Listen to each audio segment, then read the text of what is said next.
Paimon coming in! Paimon coming in! Is this level okay? Can you hear Paimon?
Hi guys, the new update is here.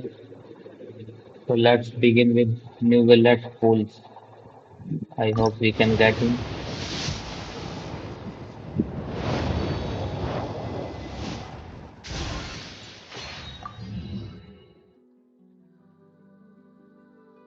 We got per minute weapon, the bell.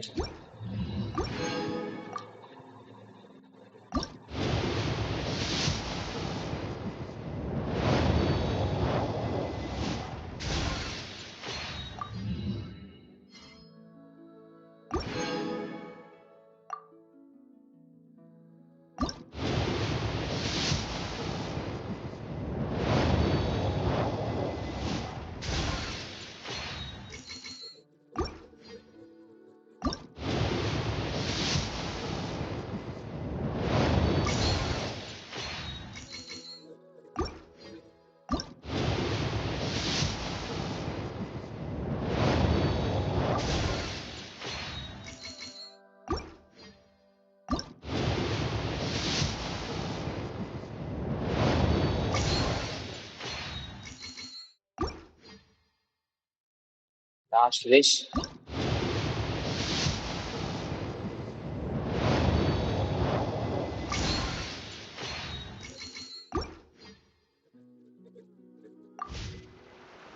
prefer magic personally.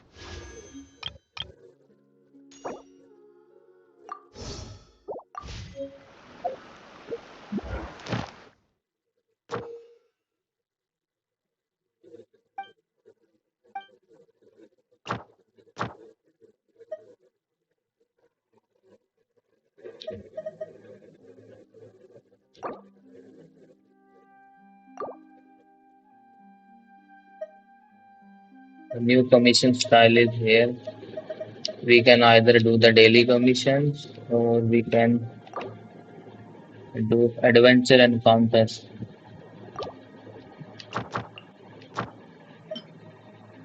The Archon Quest.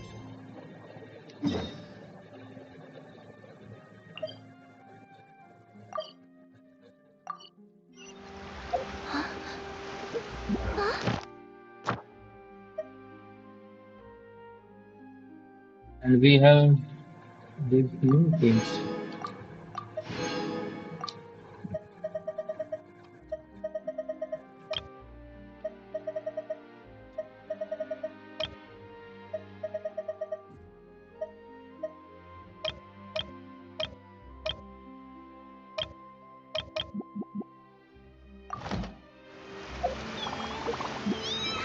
Once, there was a glorious kingdom established among the heavens. From that kingdom came a crowned heir, tasked with seeking out the Genesis Pearl from the kingdom of darkness. The first crowned heir began her journey of seeking the pearl. But she was deceived, and the memory of her noble origins faded. She now believed that she was the queen of the kingdom of darkness. But take heart. A second crowned heir had already taken up the path where the first had stumbled. This is the story of your journey, of your tale to be told.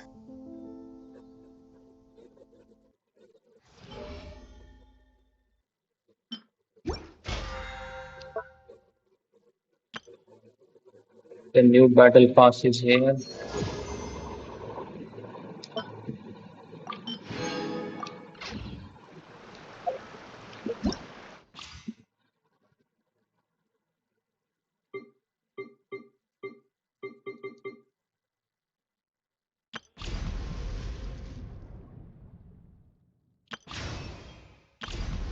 The Archon Quest, Neuvillette story,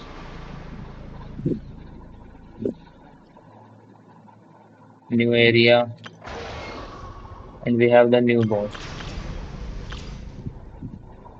First, let's try him. Then we will do the Archon Quest.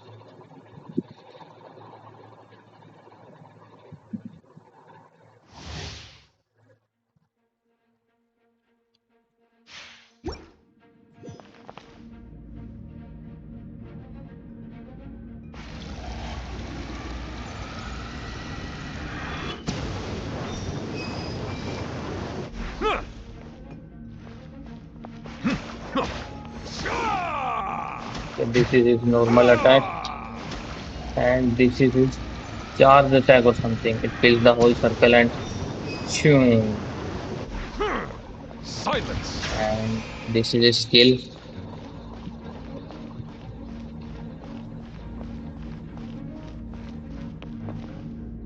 And we have Sucrose, Pistol, and Yayo in the team. That's cool. Animal test 6308. Don't be scared. Bow your head.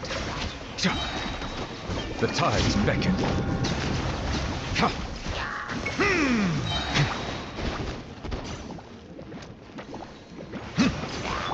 Ready? Go! Swirl, Mark 2. Shadow Raven, let night fall. Be sanctified.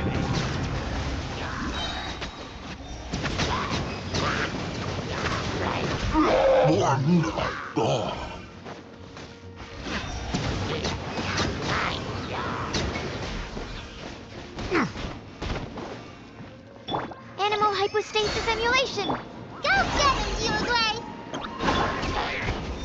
Let the mighty be humbled.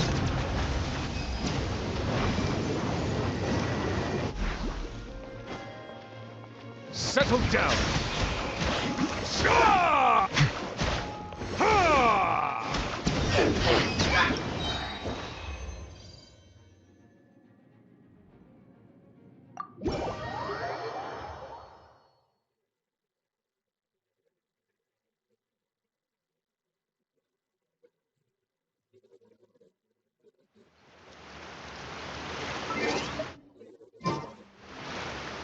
Okay, let's do the Archon Quest now.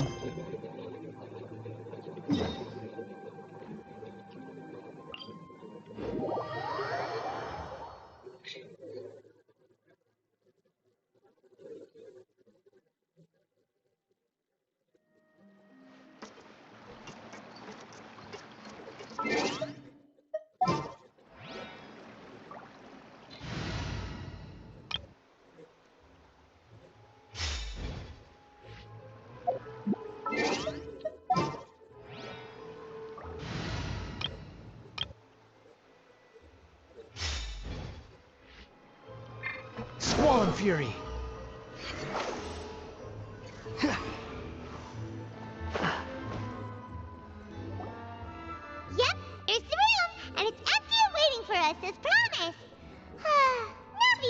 such a good person.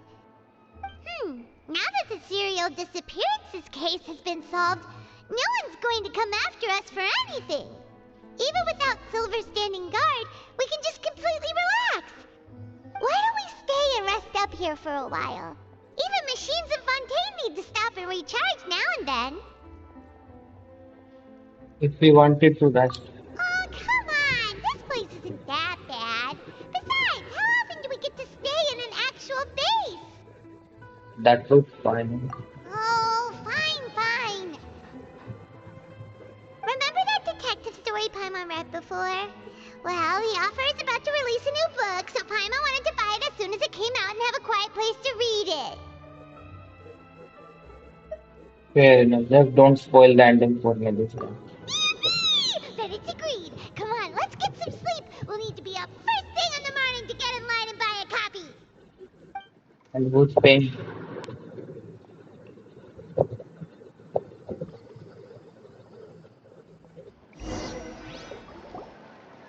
Paimon didn't expect that style at all. Even though it's a detective novel, it's also like a social documentary. Whew.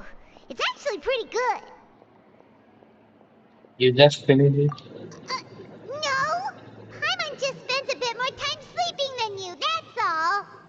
Excuse me, but do you know if the Traveler and Paimon are lodging here? Huh? Who are you? Paimon doesn't recall seeing you before. Wait, you're not here to give us trouble, are you? A blonde traveler and a chatty little fairy. Phew, looks like I found the place. Good thing I asked the Spina di Rosula. Seems they sent me the right way. Hey, what do you mean by chatty? Paimon's always careful not to talk too much. Most of the time, anyway. It's an honor to meet you both. I was sent from the Palais Mermonia. Monsieur Neuvillette wishes to see you.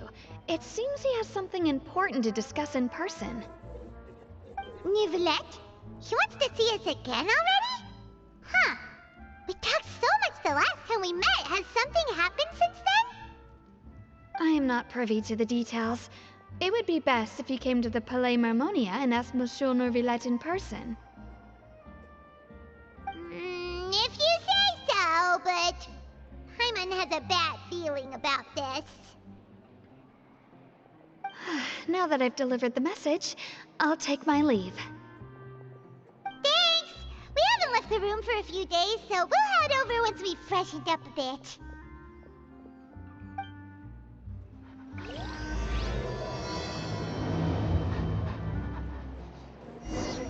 Where this dog come from? Talk to Neuvillette.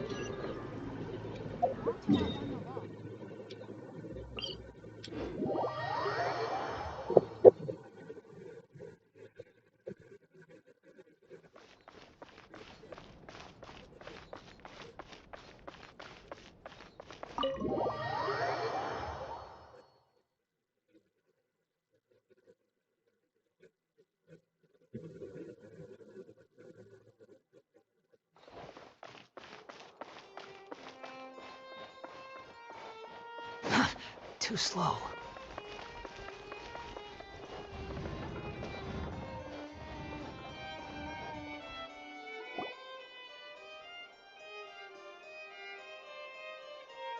Neuvillette! We're here! Did you want to see us about something? Huh? Why were you just standing there? You daydreaming or thinking something over? Yes, I did send someone to fetch you. But as for what I'd like to discuss next, well, I still have some reservations. Given that we've already made the trip here, you should just tell us. Bet you need us to help you with something, right? I do indeed have something I'd like to ask you to do. However, you should wait until after I tell you the details, then decide for yourselves whether you'd like to help or not. The situation is this.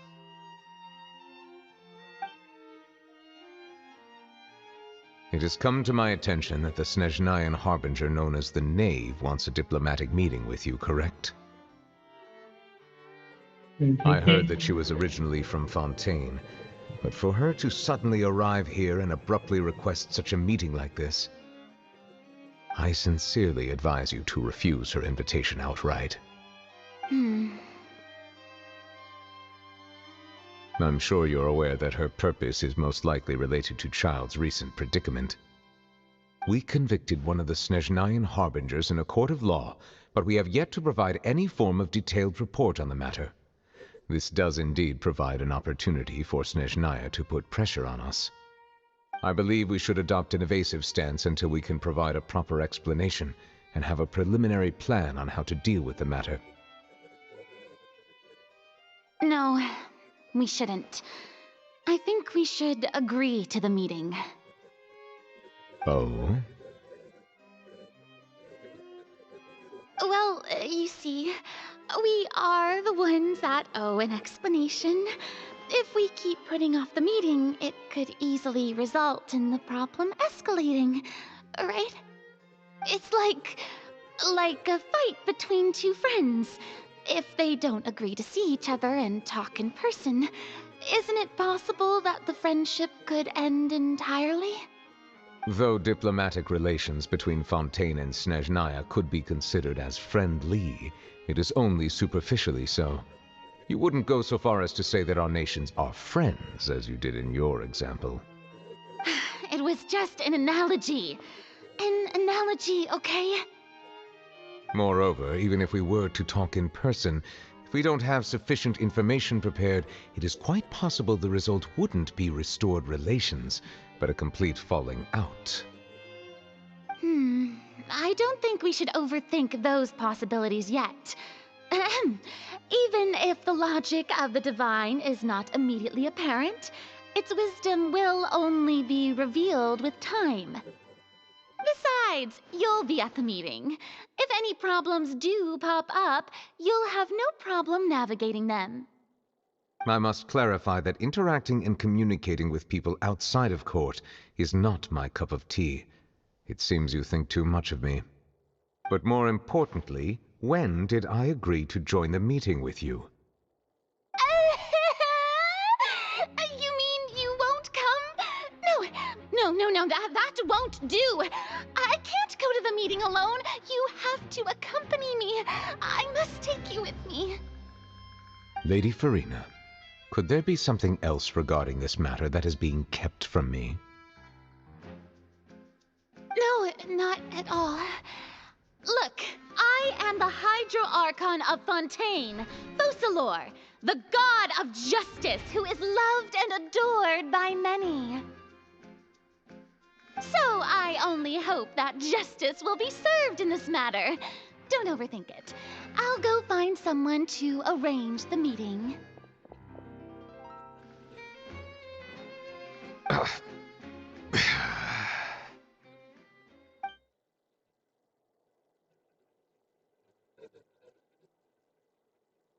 Though it could officially be considered a diplomatic conference, I prefer to see our meeting today as an ordinary tea party.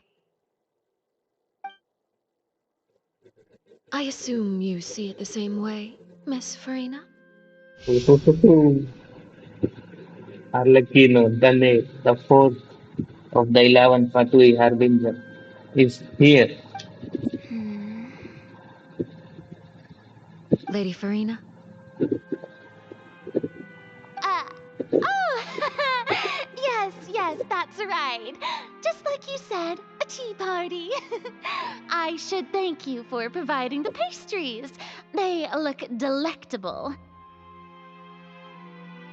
To make this tea party even more lively, I've invited someone else to join us today. It's a pleasure to meet you, Monsieur Neuvillette. I was born in Fontaine, so naturally, there's no need to introduce the nation's revered Eudex to me. Hello. The pleasure is also mine.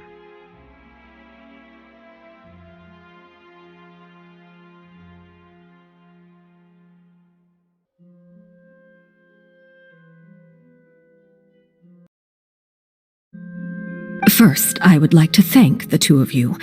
I'm often away on business outside of Fontaine, and I'm told that the children of the House of the Hearth have been well taken care of by you.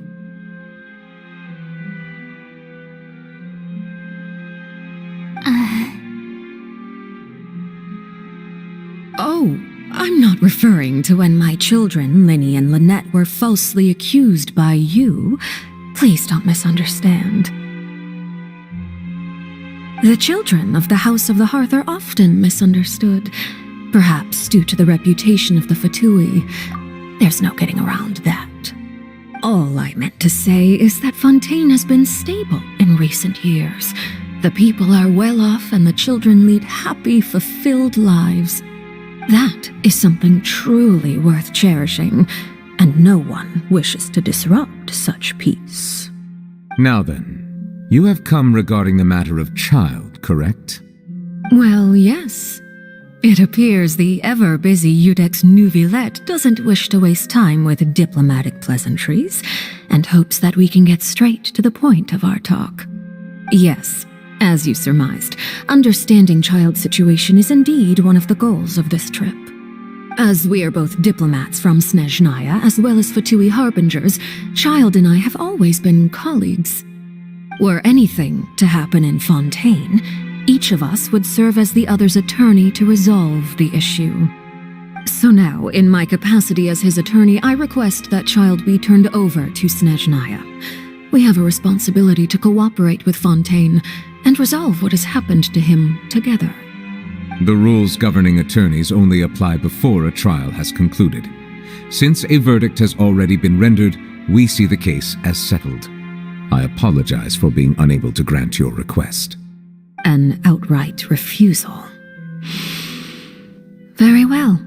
I respect all the rules of Fontaine's courts, just as I respect you as Chief Justice. Okay, why don't we back up a step? You don't need to transfer Child to us. I only request to enter the fortress of Meripede to see Child and confirm his condition. It's not like you couldn't even manage to fulfill a simple request like that. Right, Miss Farina? About that. The fortress of Meripede has always been completely autonomous. Even we have no authority to interfere there, and diplomatic issues do not suffice as an excuse. However, if you absolutely must confirm the situation of the Harbinger, I have a proposal.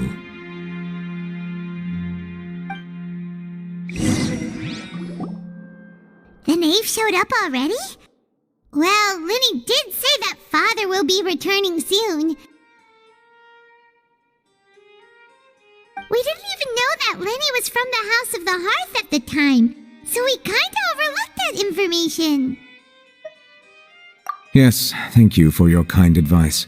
I'm well aware of the situation. I also noticed that Lady Farina acts a little odd and unnatural whenever I bring up matters related to the knave. Could the knave be threatening Lady Farina or something? If that were the case, then why wouldn't Lady Farina inform me? And what means could the knave possibly have to twist the arm of an Archon? So maybe that's not very likely. Even though Farina can act a little weird at times, she's still an Archon. In reality, this problem is even more thorny than it appears. According to reports from the fortress of Meripede, Child recently disappeared under mysterious circumstances. The details are still unclear. We cannot rule out an escape, but there have also been no reports of him outside of the fortress of Meripede. Special guards oversee the fortress, and its internal systems are extensive. Combined with the special characteristics of the surrounding terrain, an escape should not be possible. I suspect that there's something else behind Child's disappearance. I was only willing to share this information with you because you are friends of Child, and it is my duty to see justice done. So this is what you wanted to see us about before? Yes. I would like you to go to the fortress of Meripede and investigate Child's disappearance. This was my proposal during our meeting with the knave. Rather than allowing her to intervene, I offered to send someone to find out about Child's situation and report back to her in detail. The knave did not seem satisfied by my proposal, but she still agreed to go along with it for the time being. Her words were, "We will talk more once we have that report." So that means we bought ourselves some time.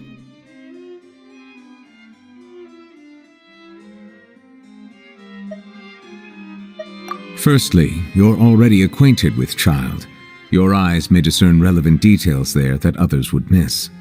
And secondly, is the consideration of the unique nature of the Fortress of Meripede. Isn't it just Fontaine's prison?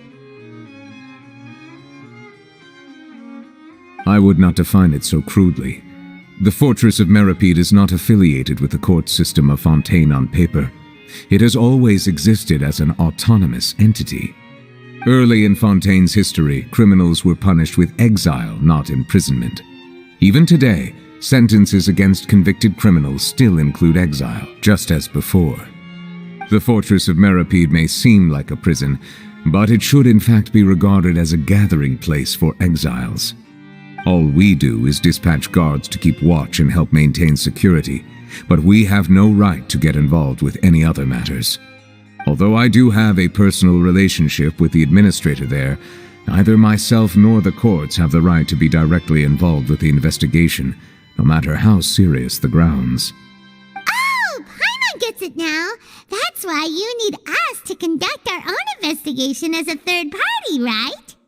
Correct. I will arrange false charges against you so that you may secretly investigate inside the fortress during your detention. This will save us a lot of unnecessary trouble. So, are you two willing to accept my proposal? Yeah, no matter how you look at it, it seems we're the best choice. Alright, we hereby accept this difficult task. Reluctantly. You two have my sincere thanks. This matter is of critical importance to Fontaine's current situation. Also, I hope that both of you can keep this operation a secret. We will rendezvous at the Fortress of Meripede's entrance on Irenaeus once you've prepared yourselves. I will arrange for someone to take you inside. Prepared ourselves? Is there something we need to prepare? Perhaps you could enjoy a good meal and have a nice bath. I'm afraid that living conditions inside the fortress are nothing like those on the outside world. Oh, right! Even though we'll be there on trumped-up charges, we'll be in prison for real. On second thought, is it too late to back out? Please do not worry. Since you are sacrificing both your time and quality of life for the sake of delivering this report, you will be compensated according to the highest standards permitted to legal staff, regardless of the outcome. Now that's more like it! Come on, traveler, let's go eat the best meal we can find! We'll eat so much that we won't need to eat another meal for a whole month! You're a treat! Are you leaving now? In that case, please take this cake as a token of my personal gratitude.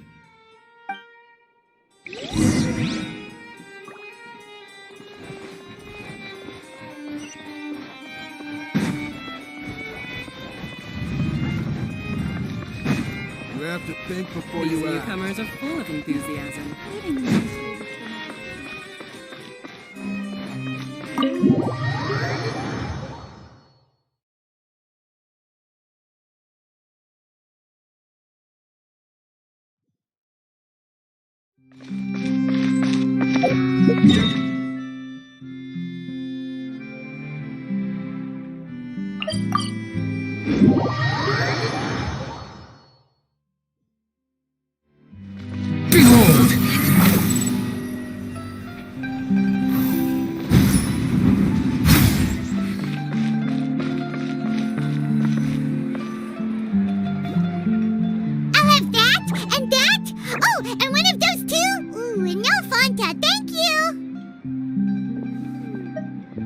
That cake was pretty good.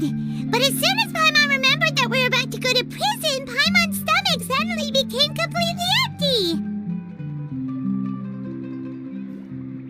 Now that Paimon thinks about it, we've always been super careful ever since we arrived in Fontaine, just to avoid breaking any strange laws here.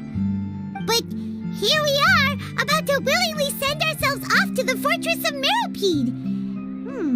Maybe this is what they call fate. Let's just try our best to investigate everything quickly once we get there. Paimon doesn't want to stay in prison too long.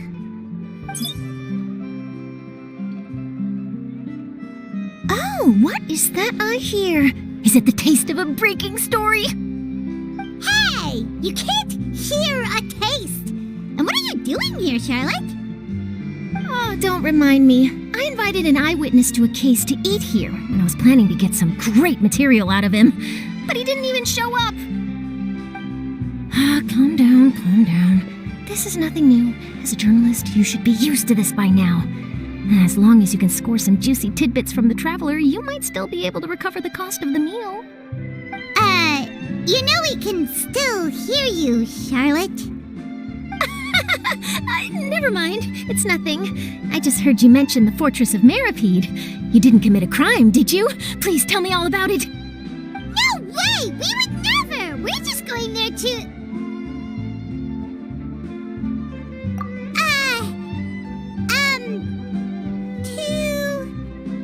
Oh no, Paimon almost forgot that Neuvillette told us to keep it a secret!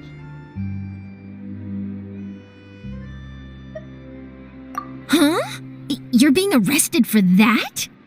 Oh, but now that I think about it, I suppose that's not completely unreasonable.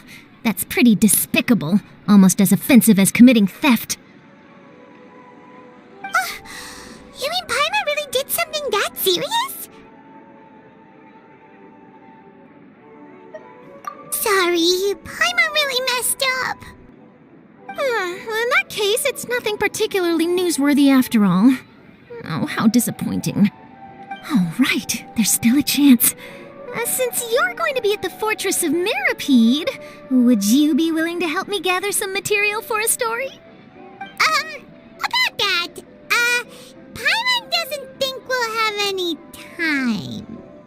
Oh, it's nothing difficult. All you have to do is think of a way to get some time face-to-face with the warden of the fortress. He was awarded the honorary title of Duke in Fontaine. Sounds really cool, huh? Only those who have made significant contributions to the nation have been conferred this title. It's incredibly rare. On top of that, the Fortress of Meropide has never been under the jurisdiction of the courts. Practically nobody, including journalists like me, knows anything about the person in charge there. Oh, if I could write an exclusive article about him, I bet it would sell a boatload of papers. You make it sound easy, but it really depends. Of course, I wouldn't ask you to do it for free, so this meal is on me. All right, you got a deal. We'll do anything you want. Then it's settled. The food should be here any second, right? Huh? Wait, just how much did you order?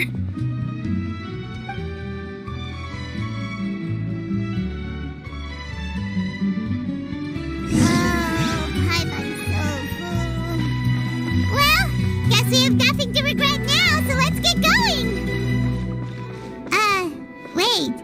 Paimon just said something really ominous, didn't she? The tea here just keeps...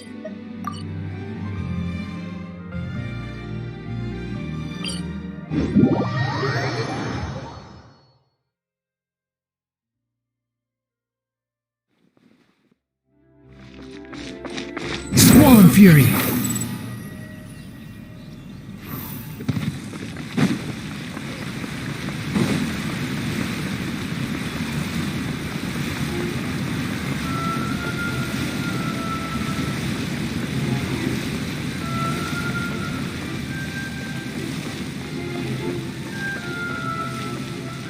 The wind rises.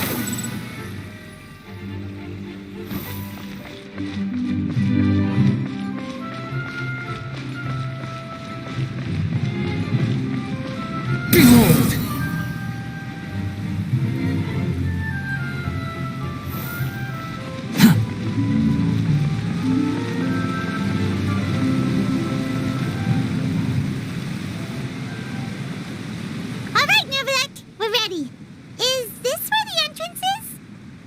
have come, just as promised.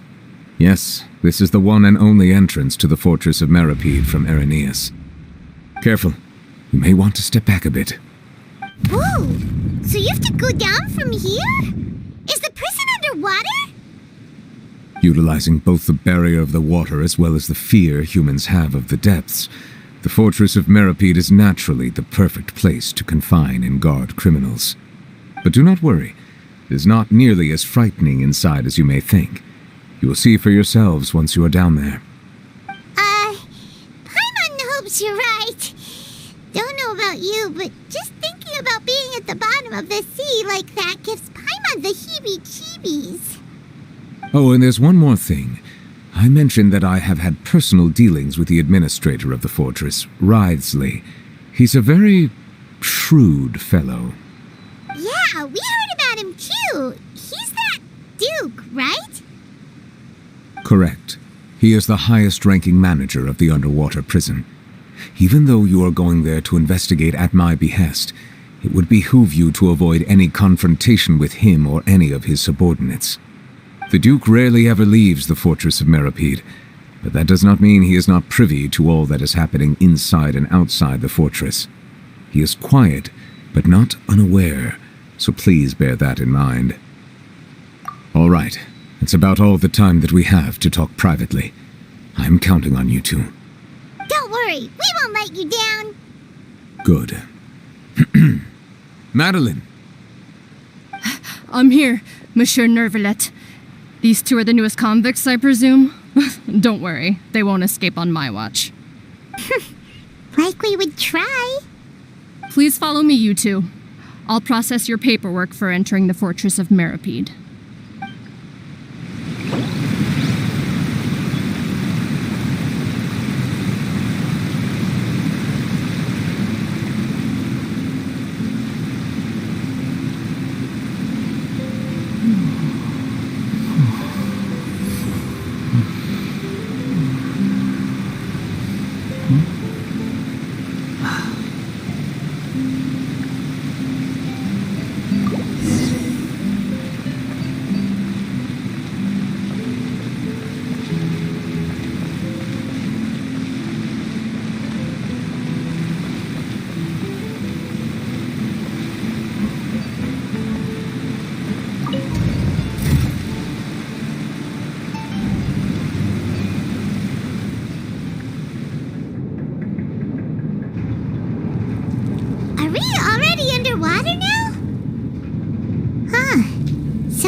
What it feels like to be a criminal in Fontaine.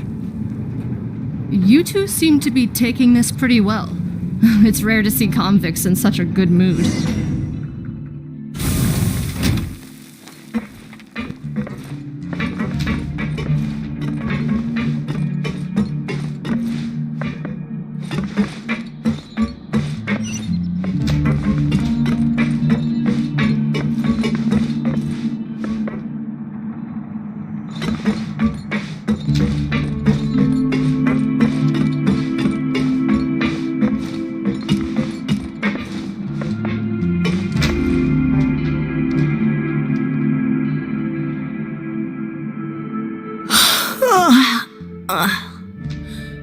Oh, it's you, Madeline.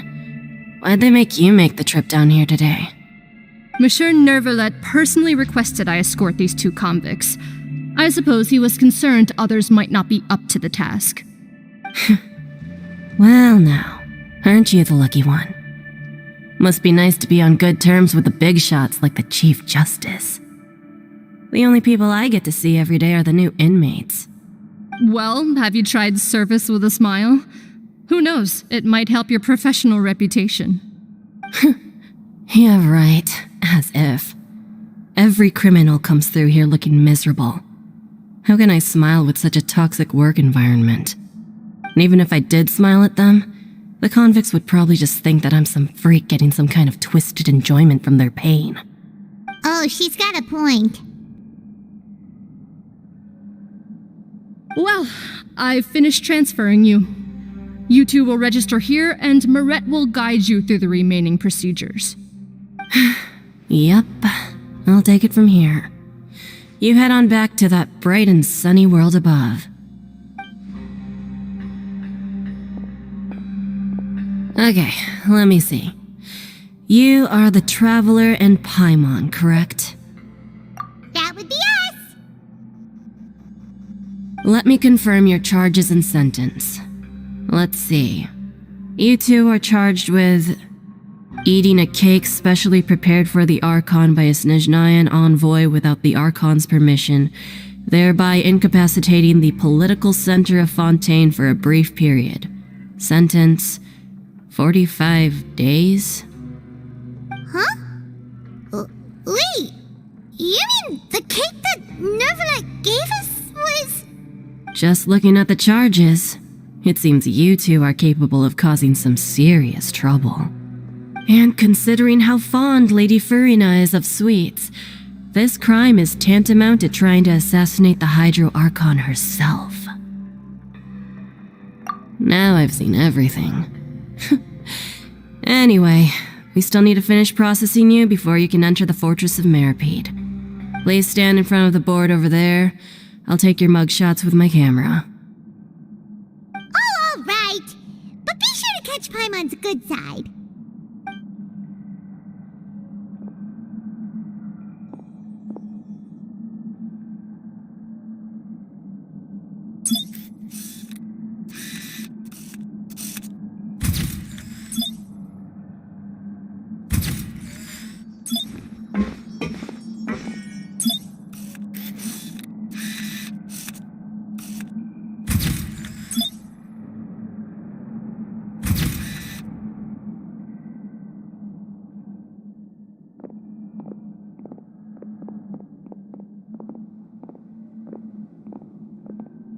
And we're done. Thank you for your cooperation. Next, someone will be along to guide you inside the fortress. Please be sure to cherish this opportunity for rebirth. Huh? Rebirth? Isn't that a little much? We're only gonna be here for 45 days! You two are the new inmates, right? Follow me. Oh, okay! Paimon is Paimon and this is the Traveler! Save it. Not like I'll remember your names. Move it.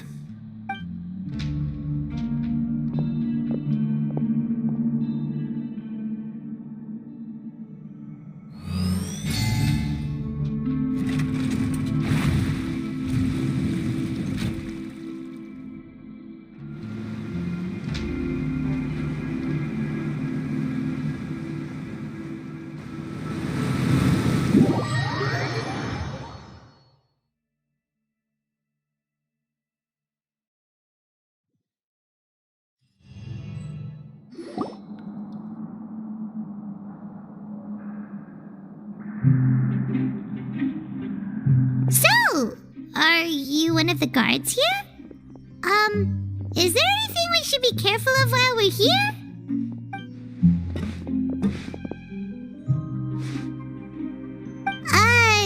Did Paimon already ask something she wasn't supposed to? Why should I tell you anything? What's in it for me?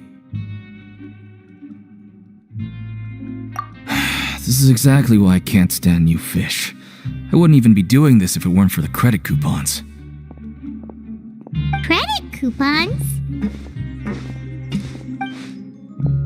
Alright, seeing as you're not the annoying kind that's getting dragged in here crying and blubbering, I guess I can tell you a few things.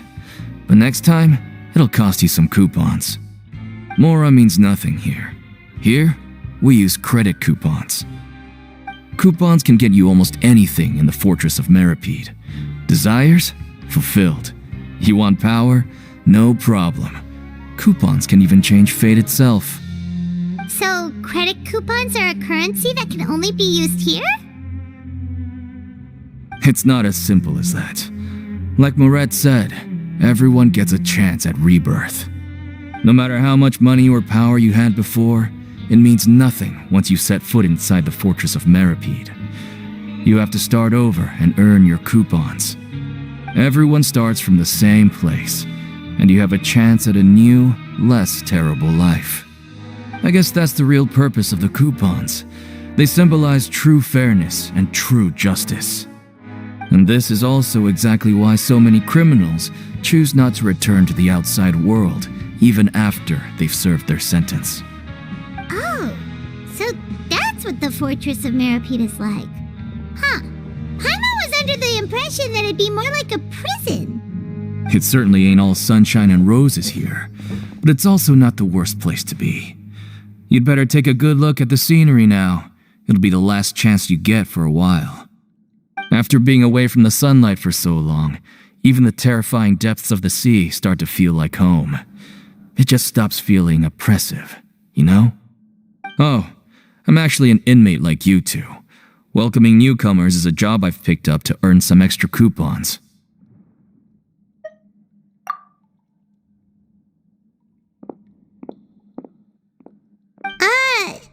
Why aren't you answering us again? I've told you enough for free. Any more info is gonna cost you. So all you care about is Mora!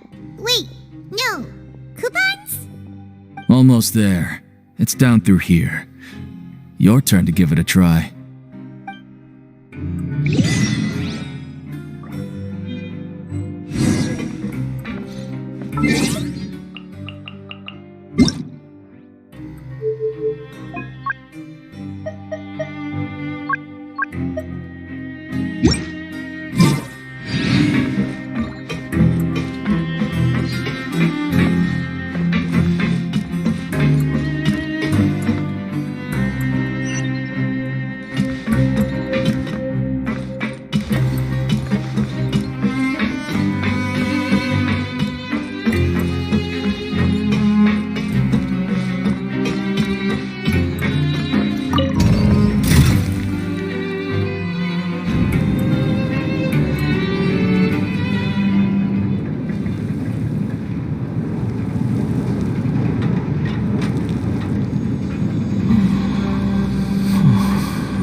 So, we're going even deeper now? Just how deep down are we? It's like a metaphor for your previous life, isn't it? Our lives weren't that bad. You think I've got a sharp tongue? I just tell it like it is. If someone can't handle it, maybe that's their problem.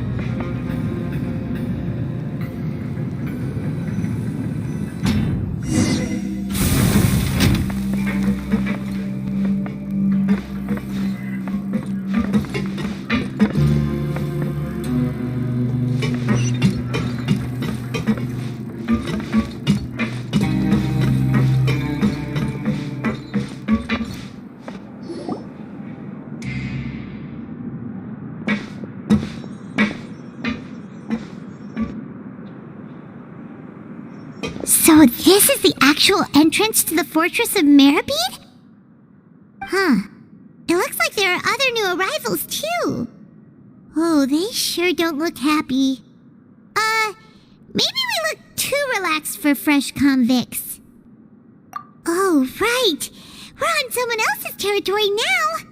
We need to think of a good way to act like criminals to get by. If we're discovered, even Neuvillette might not be able to rescue us. Hey! Don't scare Paimon! Oh, Paimon's not ready for all this. Look, I don't really know you, and I have no idea what kind of crime you committed, but you wouldn't have happened to anger someone important, did you? Someone important? Paimon doesn't think so. Wait, why are you suddenly trying to talk to us now? Now's not the time to worry about that. Anyway, it's over there, so you just go on over there by yourselves. I've done my job, so good luck. What was that all about? Wait a second. Are there usually so many garter mechs around here? They're already onto us? Prisoners numbers 7459 and 7560. Welcome. Well, no need to be anxious. These Gardamex aren't here to attack you. In fact, they're here as your honor guard. When I heard that you were friends of Monsieur Neuvillette, I had the Gardamex come and wait in formation. Wait!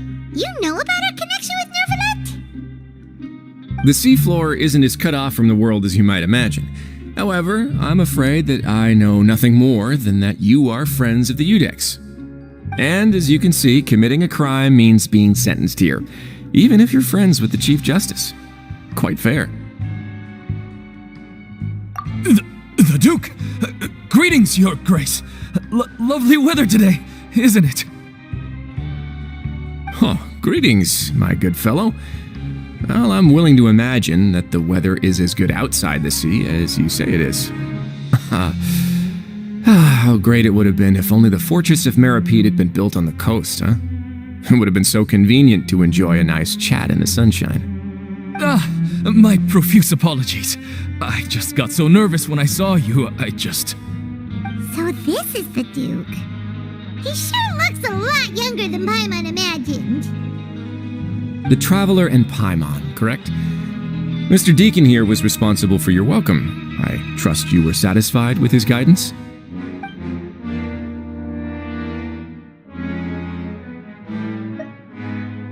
Outstanding. Well, Deacon, I recall we discussed fate during our last work meeting, I believe that fate will reward all those who take every aspect of their work in life seriously.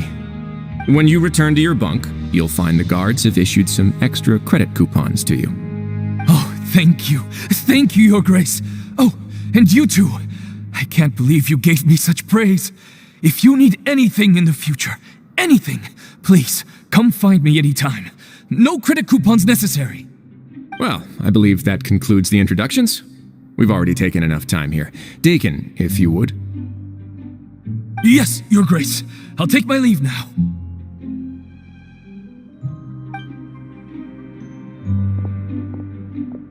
Please, follow me.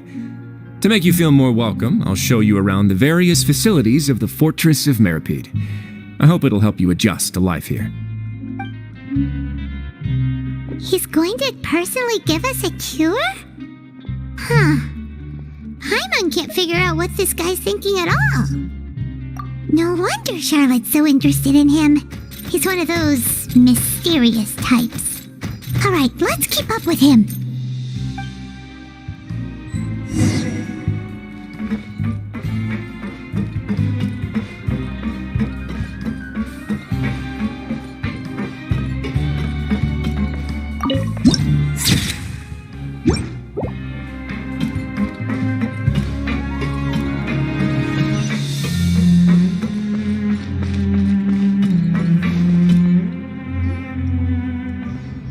There's no need to be so reserved. The label of criminal is nothing but one of many identities, and being criminally inclined here at the fortress is just one of many ways to survive. Is it really okay for the warden to think like that? We're real criminals, you know. What if we're too difficult to handle? Well, then maybe you'll be able to carve out a name and a place for yourselves in this underwater world, But before you go in swinging, please remember that in the Fortress of Meripede, it's better to not cause trouble for yourself or for the guards. Now, we've arrived at a very important place, the Coupon Cafeteria. You can come here and claim one welfare meal each day. Welfare meal? You mean it doesn't cost anything? That's right. Criminals are essential to fortress operations, so we must guarantee that they at least have the basic means to survive. But that's not how it was. Back in the day, it cost your reward coupons just to get a cup of water here. For fish like you who just arrived with nothing, you'd have to go to work hungry until you earned enough coupons to eat. It was only after His Grace became the administrator that we got the free meal rule. Now everyone gets a square meal every day, even no-good slackers who've never picked up a wrench in their whole lives. Nobody starves to death here. In the Fortress of Meripede, credit coupons are the only currency, and everything must be purchased. In some sense, you could say using the coupons is a form of trade. But trade is always conducted by people. So if we want trade here to prosper, we need everyone to work hard and live their lives. If nobody could even afford a meal, then the whole fortress would be up in arms. And that would only make things more difficult for me. So, rather than saying that we're giving everyone a free meal here, you should say that everyone's hard work has improved the living conditions in the Fortress of Meripede. Your Grace's reasoning is correct, but what I said is also true. Whatever the case, hard work is rewarded here. You'd be hard-pressed to find anywhere else as fair and reasonable. Right! Paimon sees your point. By that logic, this place doesn't seem so bad after all. Oh, wait, no. We shouldn't drop our guard so quickly. But it seems the inmates really respect the Duke because of his attitude, right? We should still try to verify the truth with our own eyes. Let's continue this way.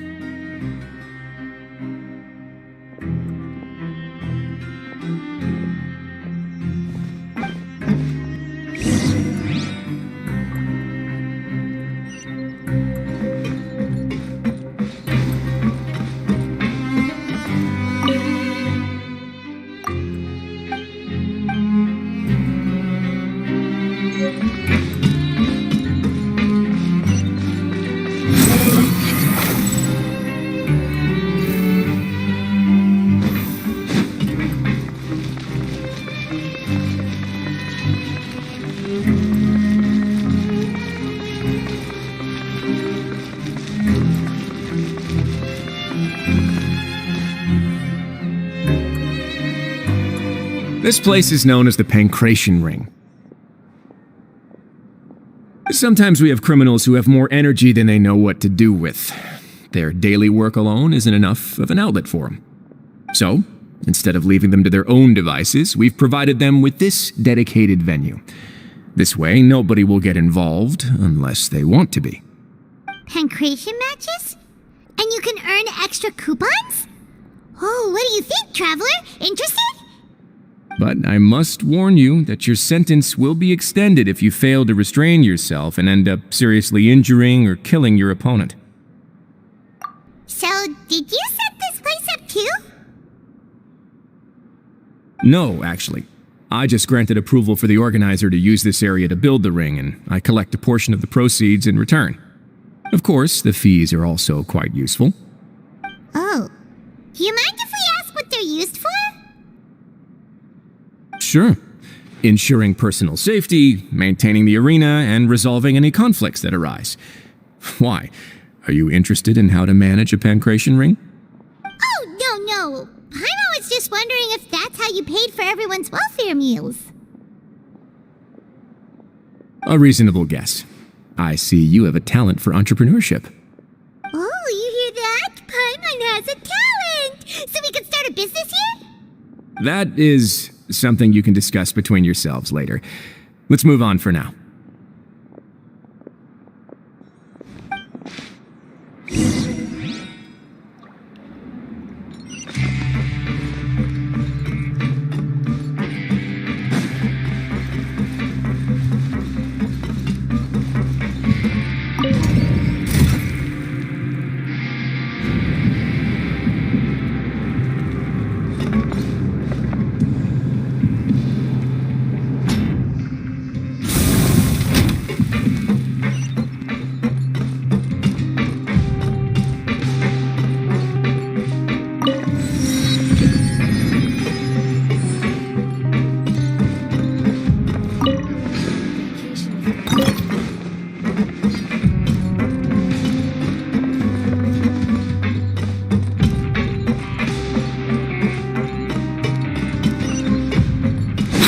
Following me.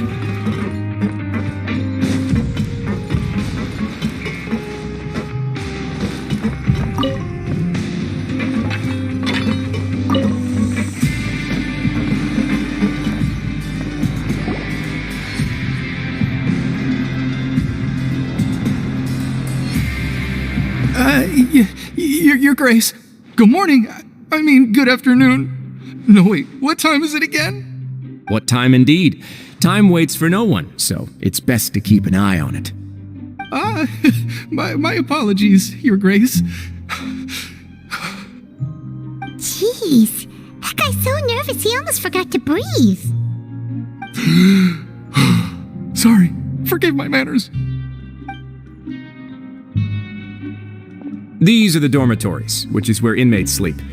The guards will inform you where your bunk is later. In the Fortress of Meripede, criminals usually spend most of their time in either the production zone or the sleeping areas. The production zone? What does it produce? Is that where we'll be working? Not necessarily. Though working in the production zone is the most reliable way to earn credit coupons, if you have other skills, you can skip your shifts to earn them in other ways. Wow. Wait, you're the manager of this place, and you're just telling us to our faces that it's okay to skip work? The fact that the Fortress of Meripede has continued operating completely autonomously is proof enough that most people are willing to work honestly and earn a stable income. As for what we produce, many of the clockwork machines seen all over Fontaine originate from our workshop. Therefore, the Fortress of Meripede is not only a place where criminals serve their sentences, but also a giant machine factory. There's no need for me to get into specifics about the production process now. You'll experience it all firsthand when you report for work tomorrow. Let's move on. The tour continues over this way.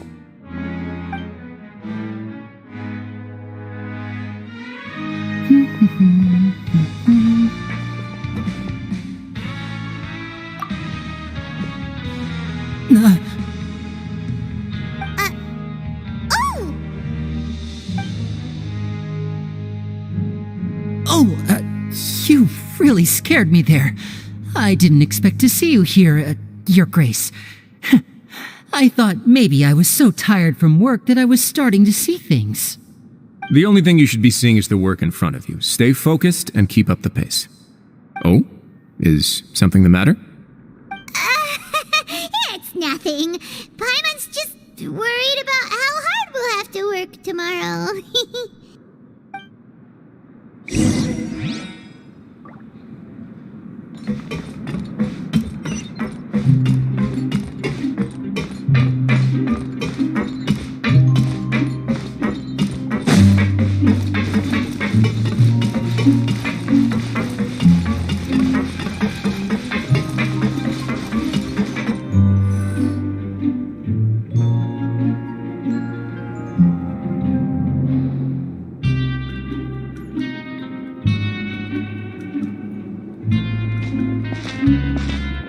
Your Grace?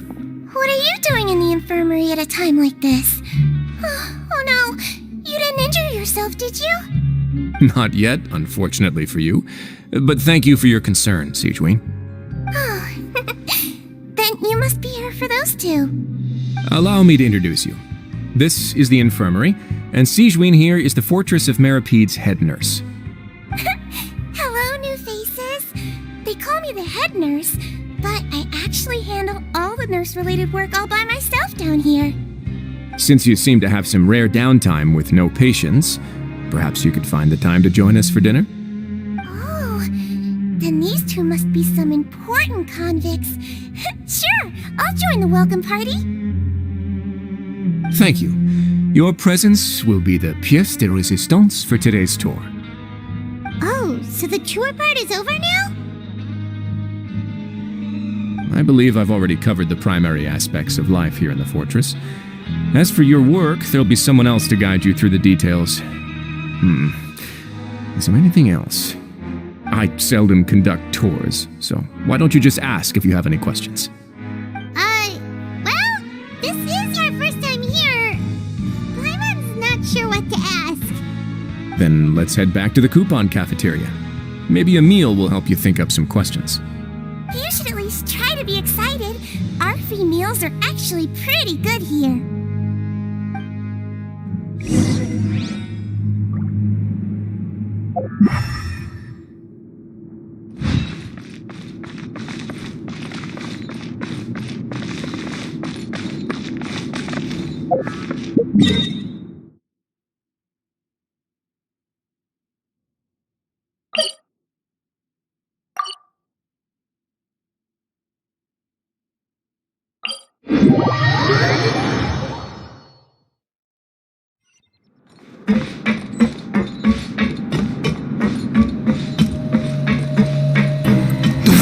Jesus.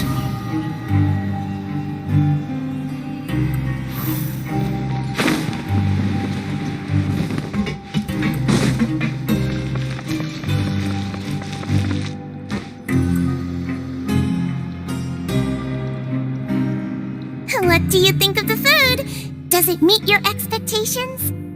Wow, it looks delicious!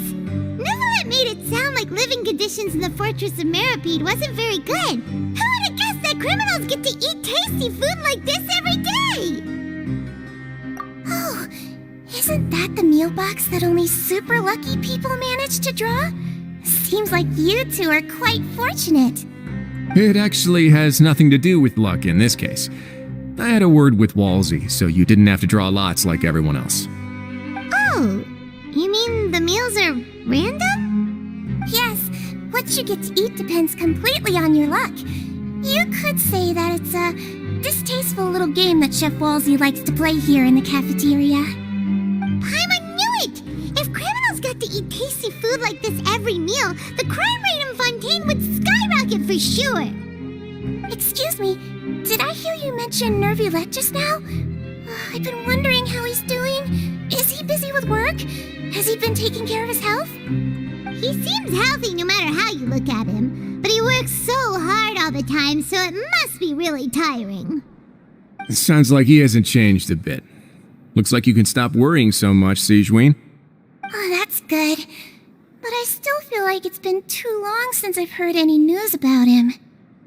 No news is good news. Maybe next time I've got something to discuss with him, I can invite you to accompany us. But isn't the Fortress of Meripede independent from Fontaine's court system? What do you two have to discuss? Well, we provide all kinds of mechanical products for official use, and some essential goods have to be obtained from the overworld, so we naturally have to stay in touch about this and that. Monsieur Neuvillette's character is unimpeachable. No matter the question, you can discuss it openly and freely with him. Talking with him feels quite effortless. In light of that, I am quite willing to go out of my way to show respect and accommodate him. In fact, right now I'm treating you two as guests invited by Monsieur Neuvillette. But unfortunately, I can only do so until the end of this meal. After this, you two will just be inmates here. You're very welcome. Well, your new life awaits.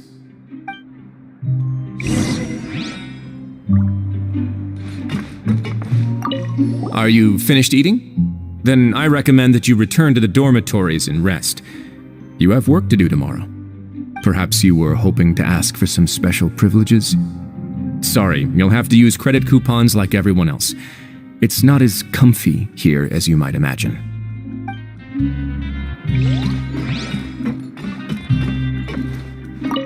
Now that I've gotten a good look at you two, I think you're very cute.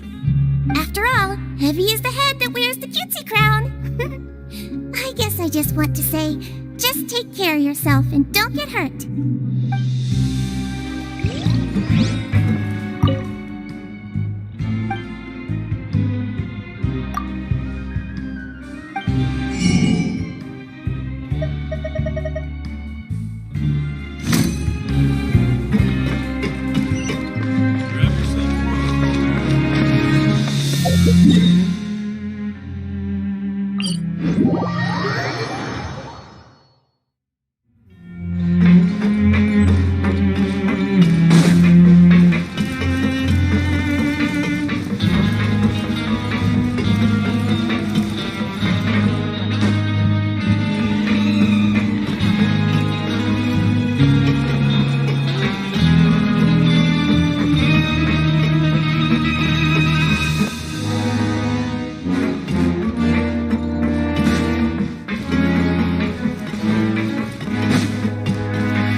Traveler in Paimon, right?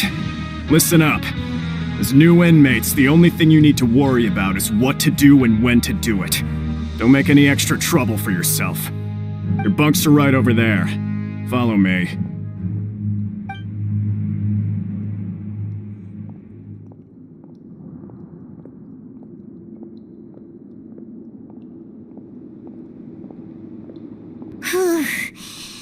this is where we'll be sleeping from now on.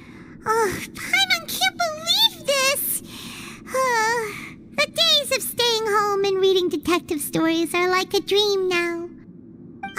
By the way, Traveler, we saw a lot of things worth investigating just now. Even though the Duke didn't say it too directly, judging from what he said at the end, it seems that he was only welcoming because we know Neuvillette.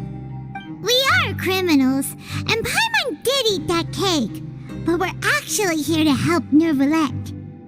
Is it possible that he knows we're here on a mission? Or is Paimon overthinking things?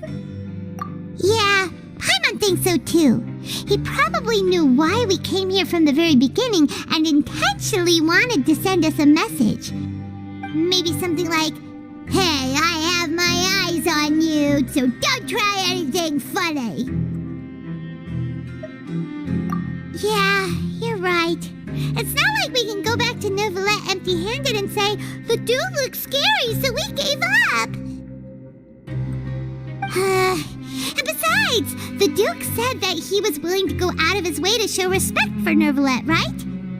So, we at least need to try. But Paimon hasn't gotten a clue where we should start our investigation. You mean... Yeah, that's what Paimon was thinking too! Paimon almost spilled the beans when we ran into him. Fortunately, based on his attitude, it looks like the Duke sees Linny as just another inmate. We worked so hard to help clear Linny and Lynette's names, and yet we turn around and bam! He's in prison anyway! Oh, right! Linny and Lynette are from the House of the Hearth. They work for the Knave, so they could be here to investigate too! Huh? Oh, it's a card! Paimon didn't notice it earlier. It looks like a magician's prop. Lenny must have left it here. He's in prison and still doing his little tricks, huh? Let Paimon have a look. It was nice to bump into you again. Let's catch up in the production zone tomorrow. What in the world? It's written like he's greeting a buddy on the street. Paimon thought he'd write something important. If you say so, we can ask him what's going on tomorrow. Let's get some rest now.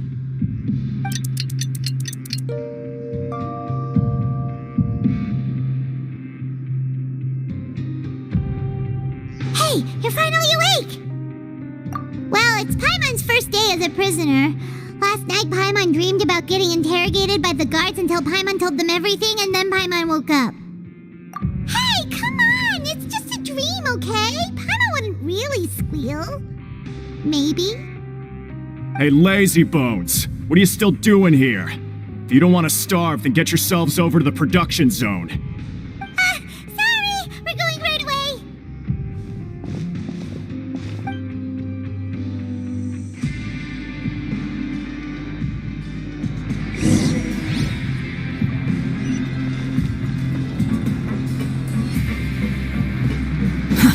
Too slow. Swan Fury!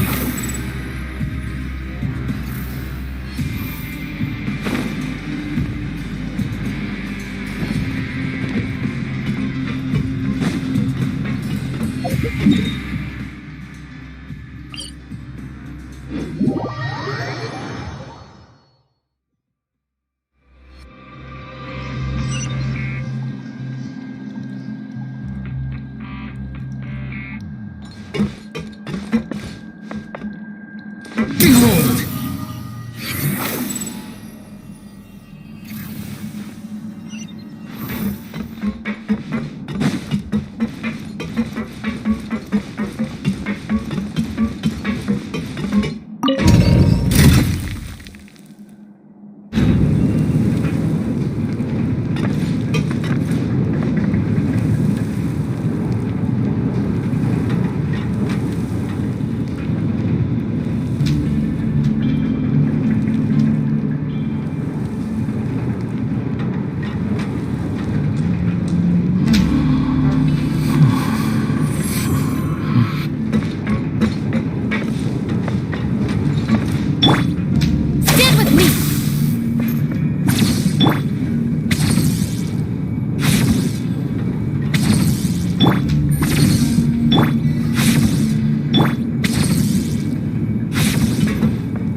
prizes.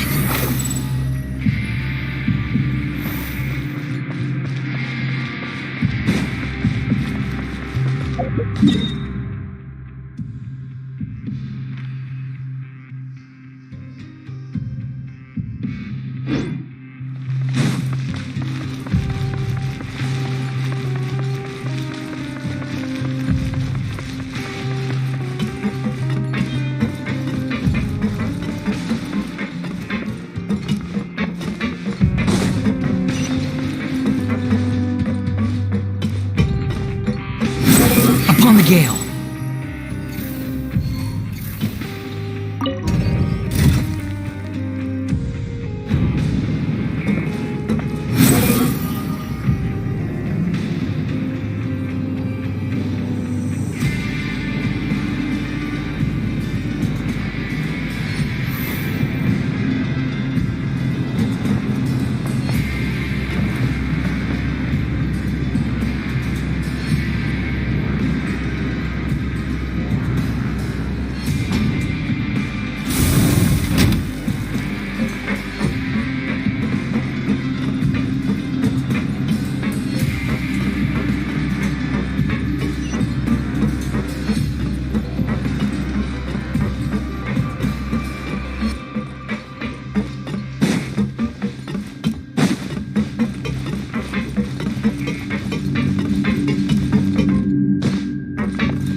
You must be the catch of the day.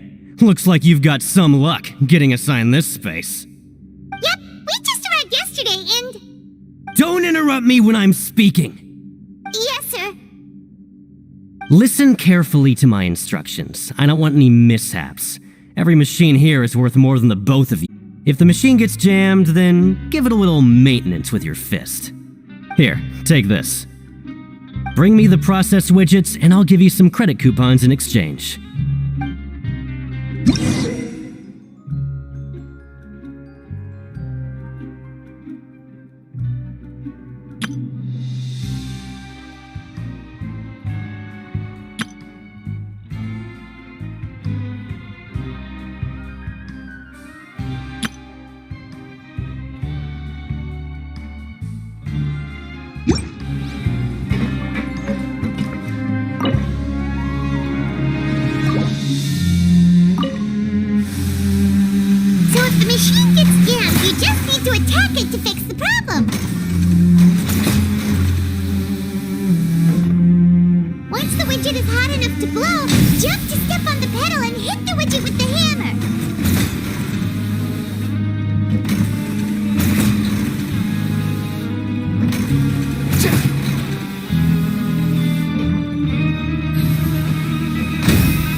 This one is tolerable.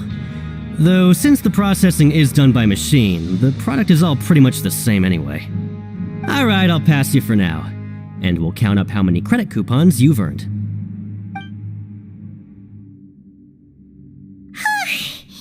Paimon's exhausted. We're done now, right?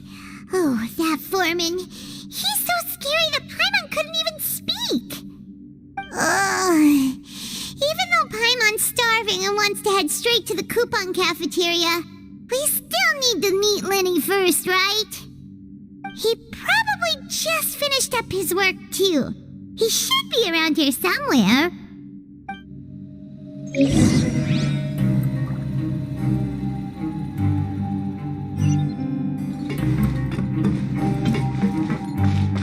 Swan Fury!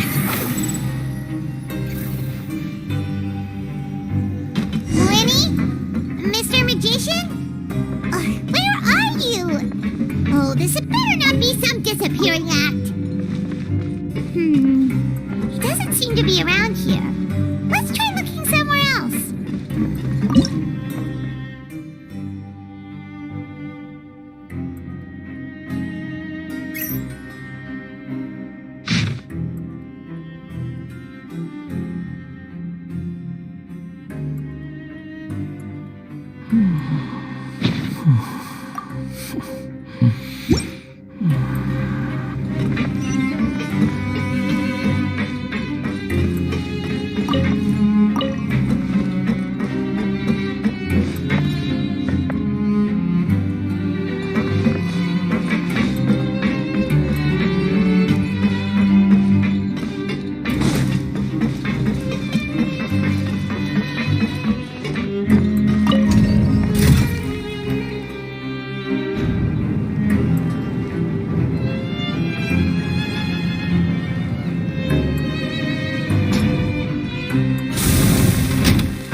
Did he decide to slack off and sleep the day away?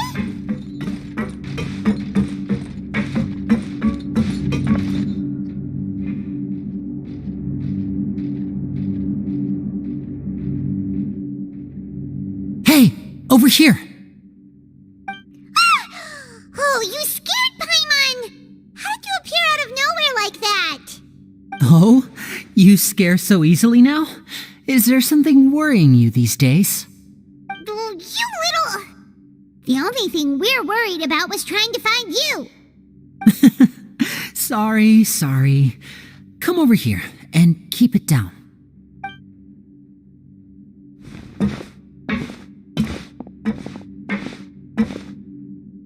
Oh, Lynette! You're here too! You two really are inseparable. That's right. My brother simply can't stand to be away from me. It's not just Lynette. Fremine is also here. Do you still remember him? Oh, you mean that diver from the House of the Hearth, right? Paimon remembers seeing him in the Court of Fontaine before. Now hurry up and tell us, how did you end up as criminals this time? We fought so hard at court to prove you were innocent, but now it looks like our incredible court battle was for nothing! Sadly, even the teeniest of things can land you in prison these days. I put together a street performance and used the popularity we gained from the Opera House incident to attract a big crowd. And then? Next, I invited several audience members to participate in the show. And then, with the entire audience watching, their wallet suddenly disappeared. My brother was charged with theft, and I was charged as his accomplice, having assisted him in his crime. It really isn't that bad. The missing wallets are all in the leftmost drawer of the Maison Gardiennage's big filing cabinet. We just need to see how long it takes to discover them. Yep, we should be released then. In terms of the magic trick itself, I think the performance went perfectly. Leave it to Lenny to magic himself into prison. Indeed. Last time I hid my identity from you, I promised that I'd tell you absolutely everything if you were angry about it. No more secrets. So I don't plan on keeping anything from you this time either.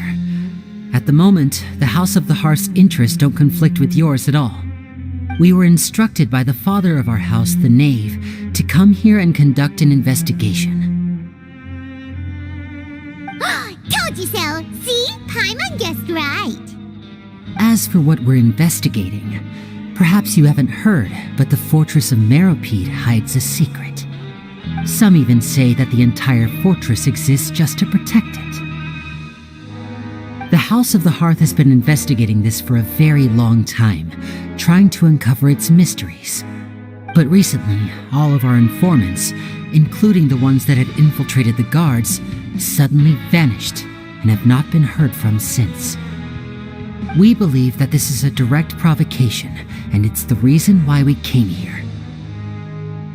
Father has somehow managed to confirm that Focalors does not have Fontaine's gnosis. Huh? How did she manage to learn information that important? Father has her ways. Many of them are beyond our imagination, and we've never had the chance to see her at work. But we trust her conclusions. It was this information that led us to suspect that Fontaine's gnosis might be in the fortress of Meropide and is related to that secret. So it's all about the gnosis again. Well, that's about it from our side. How about you two? Did Monsieur Neuvillette send you here? Bingo! The Knave has been applying a lot of pressure. She wants to know what happened to Child, so we came here to investigate. Traveler, are we allowed to tell them? You don't need to worry too much about that. She's just asking for a report on Master Child's predicament as a means of pressuring you. Father used this situation as a pretext to negotiate with two high-ranking officials in the court of Fontaine. She actually just wants to be able to make concessions on this matter for gains elsewhere, almost like a bargaining chip. Sometimes you need an excuse to do things you otherwise couldn't. And a harbinger is more valuable than you might imagine. Of course, it's not a complete farce. If we do manage to find out what happened to Master Child 2, then diplomatic relations with Fontaine could improve, and Snezhnaya might even be able to adjust its stance a bit. Is it just Paimon, or does it feel like we're the only ones who actually care about Child's situation? The relationship between the Harbingers must be as bad as ever. I wouldn't go that far. Father just has different standards than we do when it comes to what can be sacrificed for an advantage. By the way, I have a suggestion. Why don't we team up? Even though we have different objectives, we're both here to investigate the fortress of Meropide. It would be more efficient for us to work together. As you know, the House of the Hearth has many reasons to seek the Gnosis, but our highest priority remains resolving the prophesized crisis. You can trust us on that.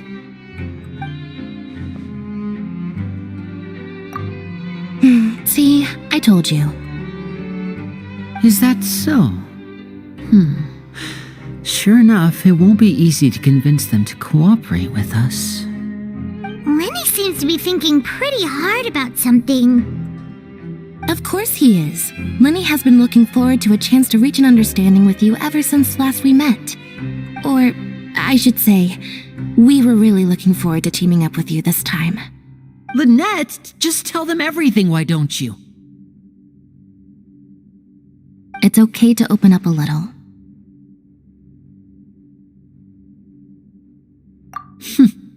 Very prudent of you, and consistent with your behavior since we first met. That's reasonable enough, and I agreed to cooperate on these terms as well. I was prepared for the worst, but you were actually more agreeable than I anticipated. All right then, there's no time to lose. I have some information to share, so listen carefully. Since Lynette and I arrived here, our investigation uncovered the fact that the Fortress of Meropide has a forbidden zone. Most people just clammed up and wouldn't talk, but after asking the right questions, we were able to confirm the existence of the forbidden zone from the guards. You should be aware of that while you're investigating. A forbidden zone? Could that be where Child disappeared to? You're right, we'll definitely keep that in mind. Good. That's the most suspicious thing about the fortress that we know of so far. We have a few other unanswered questions, and we'll be investigating those as quickly as we can. Anyway, I hope you find our information useful at least. Oh, look at the time. You two must be hungry. You should go to the coupon cafeteria and get something to eat. I'll use my cards to get in touch with you again in the future. Oh, that's just what Paimon wanted to hear! Paimon's starving after all that work today. We can talk more about the investigation later. Let's go get some grub!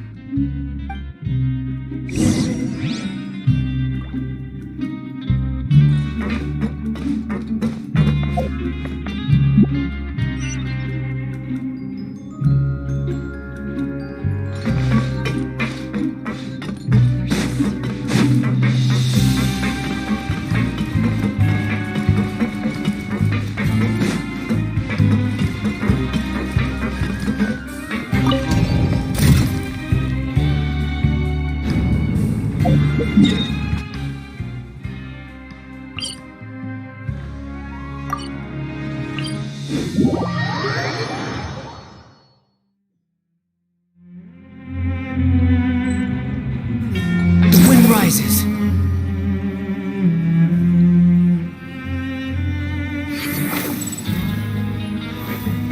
Quit following me.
get that super tasty meal again?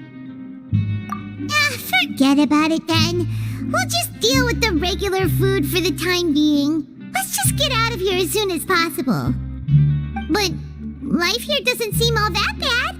Other than the foreman being kinda mean and the work being pretty tiring. You think so, mate? If I had a coupon for every fish who said that. Seems you fishies still haven't learned your lessons from your life up on the surface. If you take things at face value, then by the time you reach a dead end, you won't even know how you ended up on that road in the first place. I like your attitude. I can, let you in on a little something. Everyone's been telling you to just follow the rules and not cause any trouble for yourself. Am I right? But what they don't tell you is that the rules aren't exactly what they pretend to be. The rules for being a prisoner. The truth is, this place has a lot of hidden rules. Huh? Hidden rules? What do you mean? Not everyone knows about those rules, but whether you know them or not, once you break one, you might encounter something even worse than death. Really? Oh, now you're really scaring poor Paimon. Don't joke around like that! Of course. And I'd say that just disappearing would be one of the better outcomes. Oh, you mean that if there really are hidden rules, then Child's disappearance might have something to do with that? In that case, would you tell us some hidden rules? We definitely want to avoid breaking them. Come on, mate. This is valuable information. The difference between life and death. Do you really think you can just ask and I would tell you? Paimon understands, but we don't have many credit coupons yet. Yeah, I know. Not like I'm going anywhere. Just come talk to me after you've saved enough. Moreover, you're new fish, freshly caught, and completely out of your element. What'd be the point in even telling you anything before you've gotten a handle on your new lives? Come and find me once you've been here longer. I'm usually around the rag and bone shop. Just call me V-Doc. Bye-bye now.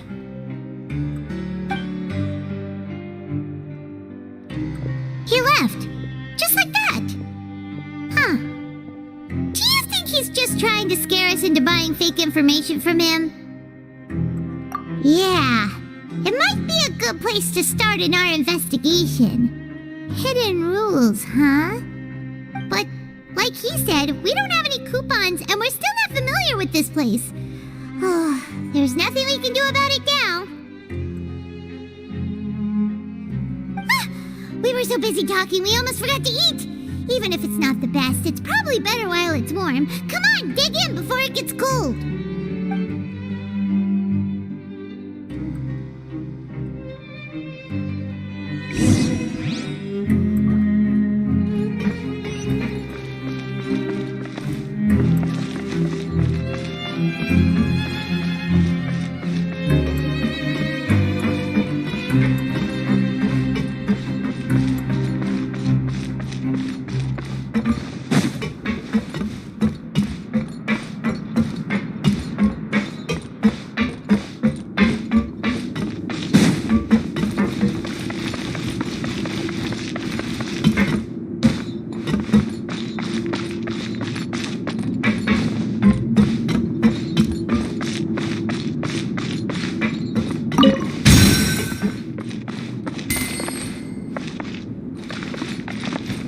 Welcome to the...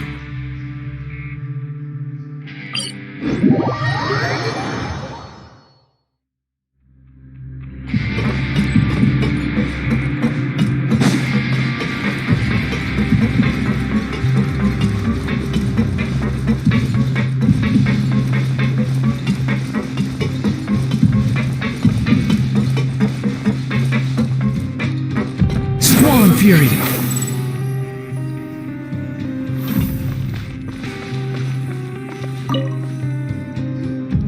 So Paimon just confirmed with the guards that our shift is set for every morning, and we're free to do whatever we want all afternoon. But it seems like most of the other inmates choose to continue working through the afternoon to earn more credit coupons. Oh, and they also said that you can use coupons to skip work in the morning and free up your time. They weren't kidding. Credit coupons really can be used to do anything here. Paimon's so tired. And we'll need to wake up and go to work in the morning. Without any credit coupons, it's not like we can really do anything else. Nighty-night, Traveler. Paimon hopes we can keep making progress on our investigation tomorrow.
Ordinary dream? Oh, Child's vision! So you had it with you this whole time? Maybe the vision connected Child's consciousness to yours. And our investigation has its first major breakthrough! Good thing you brought the vision with you here. So what did you see in the dream? Do you know where Child went? Huh. Okay. Well, hopefully it'll be a bit more helpful in the future. What's more important now is that it's the start of another new day as prisoners. Let's do our best to earn more credit coupons. What's the plan for today?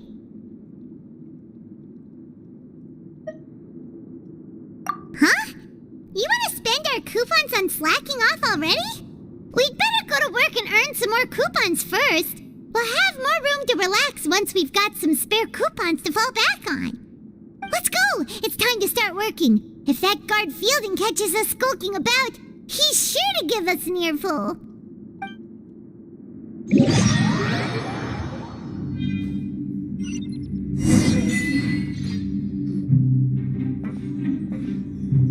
Look who decided to show up. Get your butts in gear and get to work. Time's a-wasting.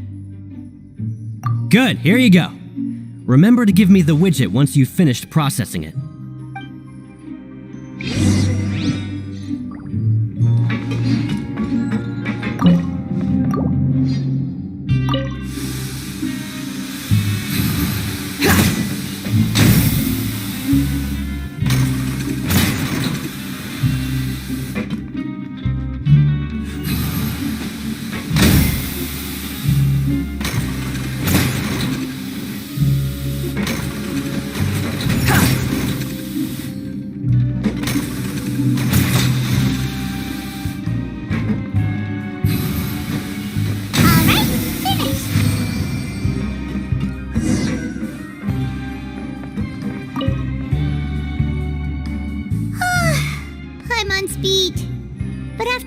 Shifts, it seems we're really getting the hang of it now.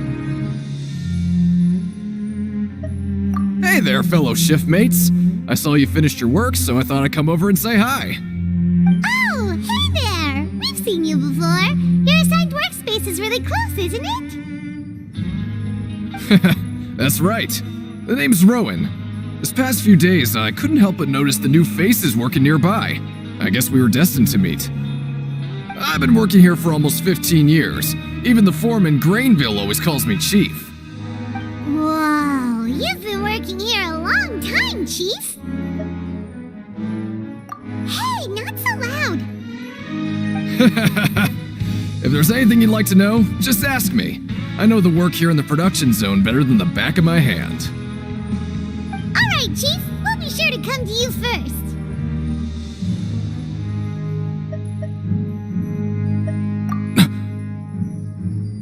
Did you just ask about the rules? Pretty sharp for newcomers.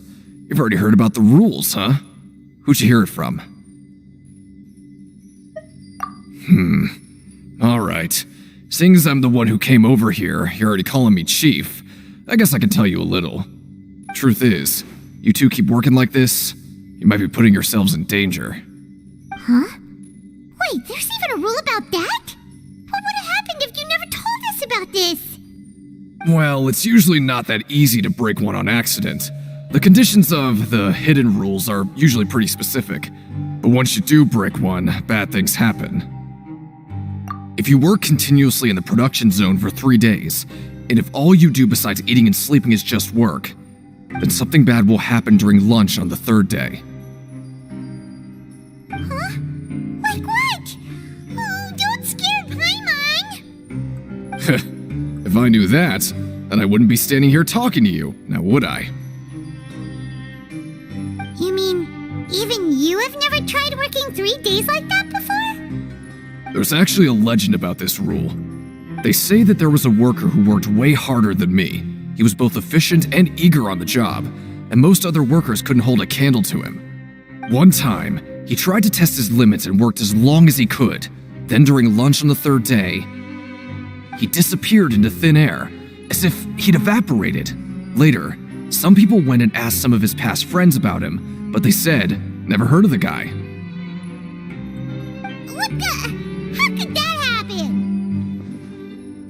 Unfortunately, we were assigned different production zones. I never saw for myself what he looked like. Wait, are you thinking that it was... Huh? Oh? You... Listen, kid. This ain't the kind of thing you should be curious about. Let me tell you, you're better off forgetting about it and looking after yourself. Now I kind of regret ever telling you.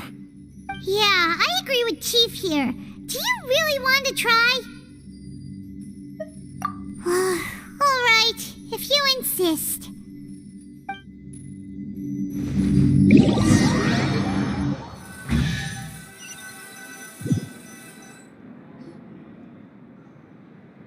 Oh, just a regular meal set.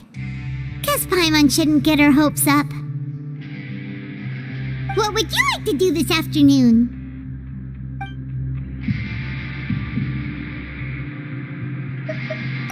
Yeah, Paimon felt like some of the people here were a little strange the moment she saw them.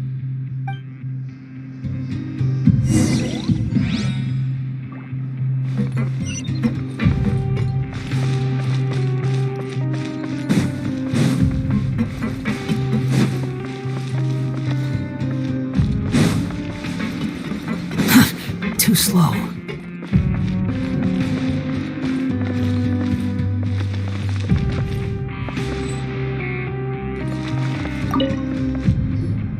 Oh, hello. You two are the ones who were with His Grace. No need to be so nervous. Sorry, I couldn't help but think of His Grace once I saw you, and I... well, it's hard to say. Maybe I am. He's got a very overwhelming presence. It makes me feel like I'm just some insignificant little bug. Wait, seriously?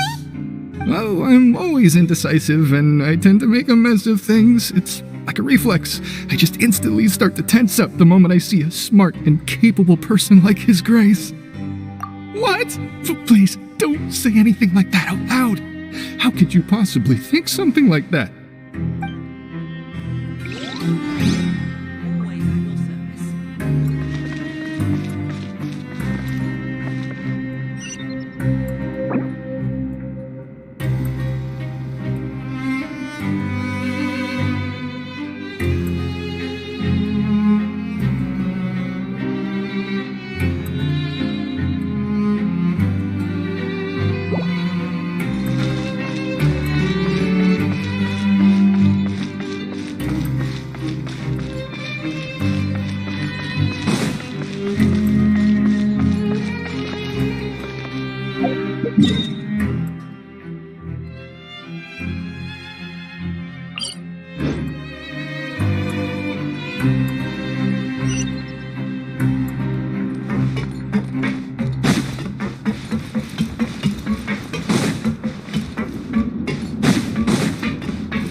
Behold!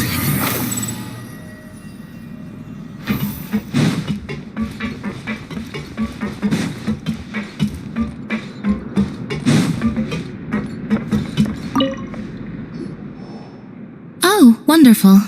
I was worried that you'd be busy trying to earn reward coupons all the time, but it seems like you haven't neglected your investigation work after all. Paimon likes having more coupons, but no one wants to work all the time. Have you also been investigating the area, Lynette? No, I was just slacking off, and you happened to catch me. My brother is still obsessed with anything remotely related to the Forbidden Zone. But knowing him, it won't be long before we get more leads. Oh, before I forget, this is for you. Huh? Credit coupons? Why are you giving us these? I've been here longer than you. Coupons aren't a resource in particularly short supply. What is in short supply are interesting people to talk with. Aw, that's so nice of you, Lynette. We'll be sure to make good use of these coupons then. Thanks a bunch!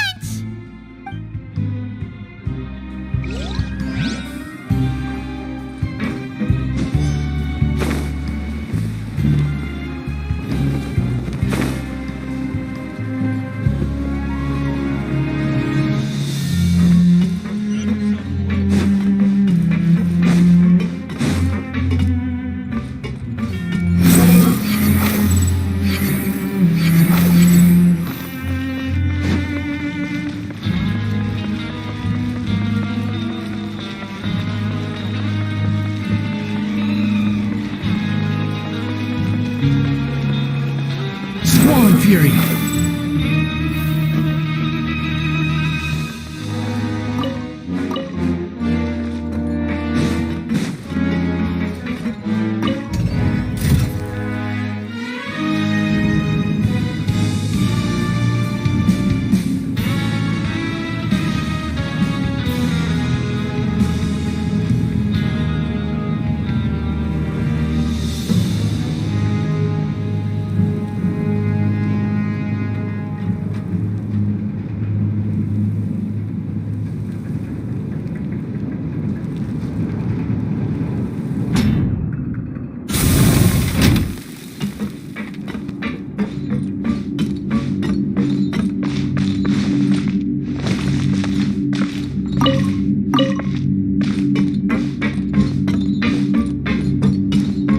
Rises.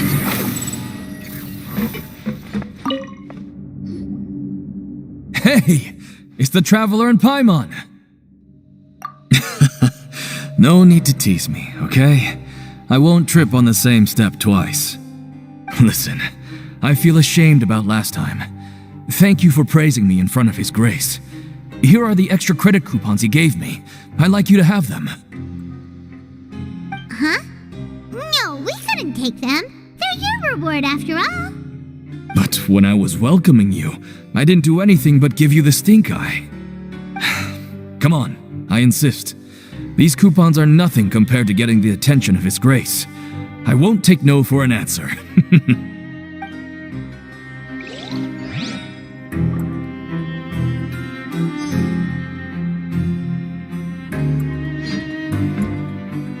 Just like His Grace said, paying attention to every little detail is the key to prosperity. Maybe this is the true meaning of rebirth, not just earning credit coupons.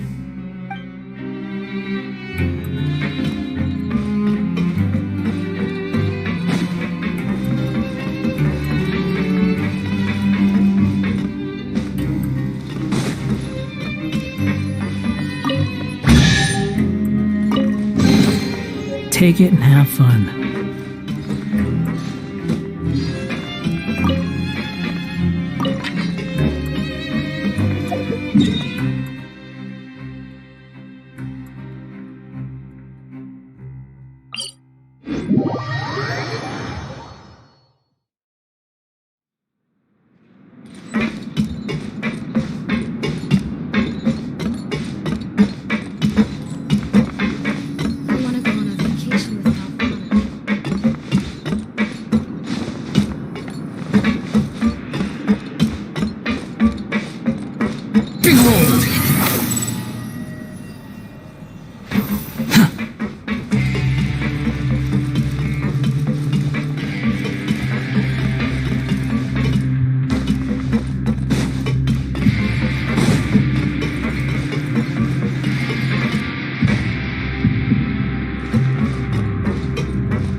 won't get a chance to sleep in as long as we're here. Let's get to bed early.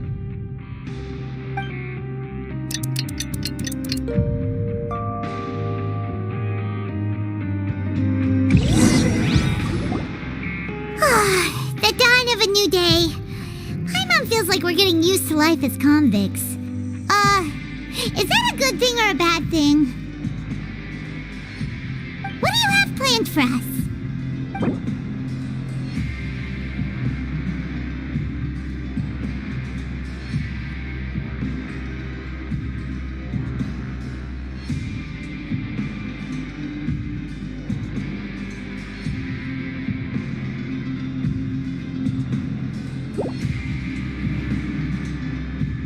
Well, Paimon really hopes the foreman will be in a better mood today.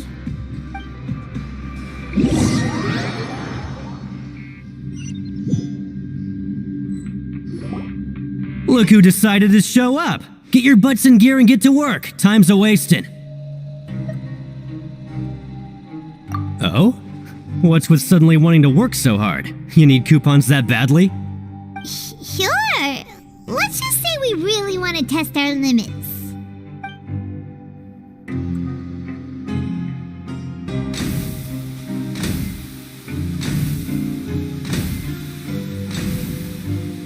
Nice! We did well today. Let's keep it up!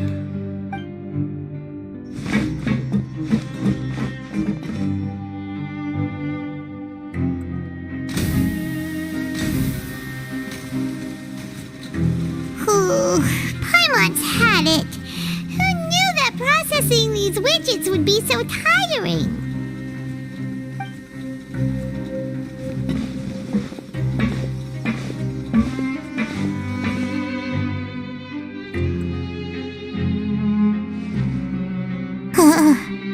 That's it.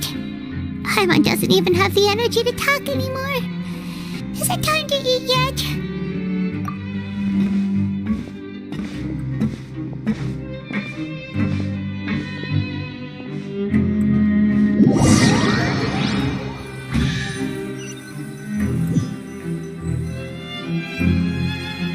Oh, Paimon's exhausted. It's just work, and more work. Paimon's little body can't handle this much longer. Wait a sec. Now that Paimon thinks about it, haven't we been working non-stop for 3 days now? And now it's lunchtime. Oh, Paimon feels a shiver going down her spine. What's going to happen? But it doesn't seem like anything's changed at all. And we made it to the coupon cafeteria safely. Are the so-called hidden rules only a rumor after all? Well, there's no use to just guessing all day. Paimon's stomach has been grumbling the whole time. Let's just eat already. Paimon wonders what we'll get today. Maybe we'll get the super lucky meal. Wait, what? What in the world is this? What's with Paimon's food? And yours is the same. Is this stuff meat? But it looks and feels so bizarre. What kind of chef would make food like this? What do you think is going on? Is this the bad thing that Rowan was talking about? No, stop right there. Paimon gets what you mean, just don't say it. Hey, isn't that Woolsey over there? He must have made the food, right? So let's just ask him about the food and be done with it. Hey, Woolsey, have a moment? What is it? I'm about to go report the numbers for today's free meal, so you'd better make it quick. It's about the meat in our meals. Look, does it seem normal to you? The meat? Oh, that. Looks perfectly fine to me. Totally normal. You'd better hurry up and shout out. How could this be fun? Hey, don't leave! You barely even looked at it!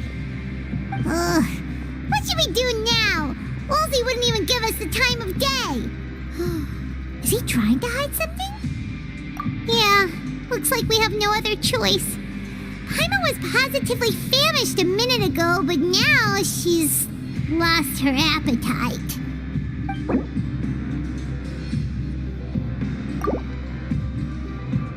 What would you like to do this afternoon?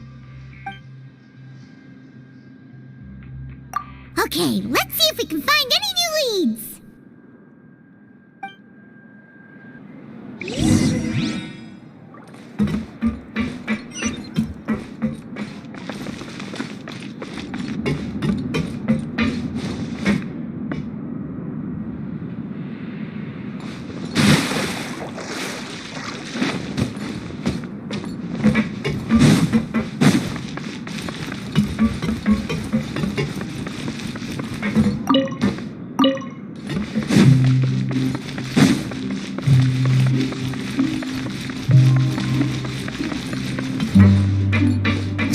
Fury.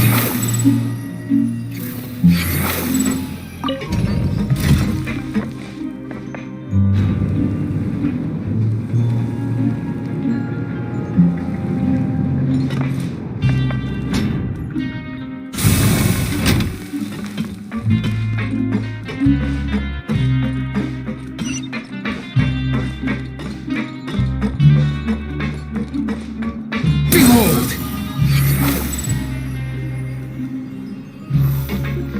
Quit following me.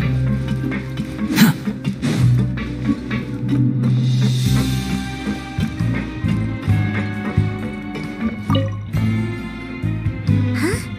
Rowan?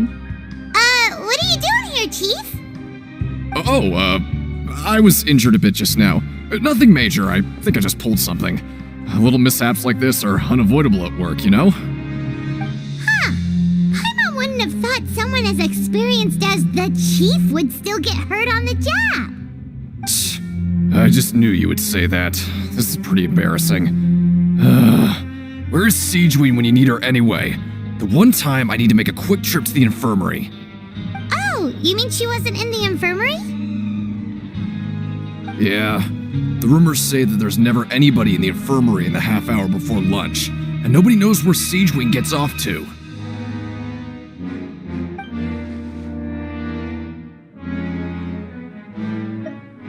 Huh. That's actually really strange. Sigewinne's always super dedicated to her work. Where else would she possibly go? Forget it. I can take care of a small sprain like this on my own anyway. No need to trouble her.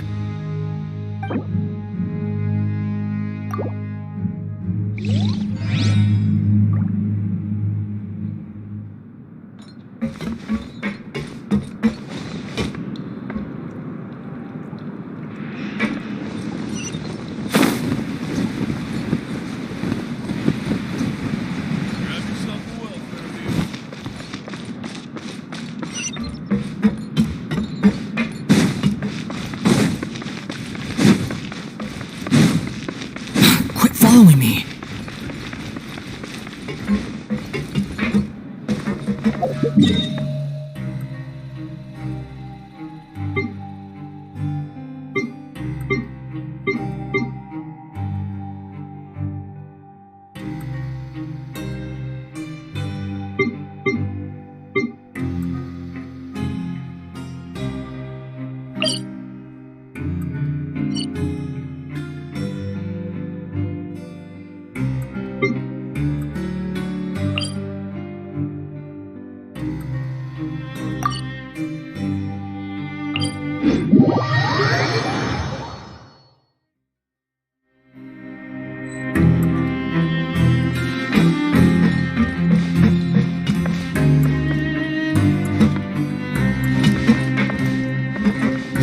Fury.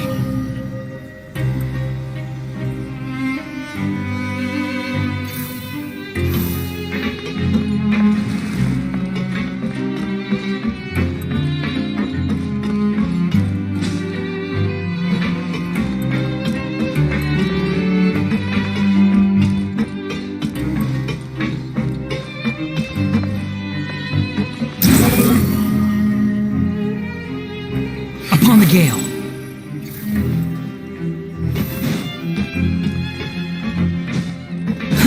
Too slow.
Quit following me.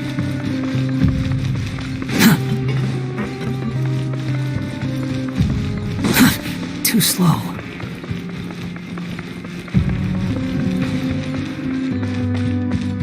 Behold!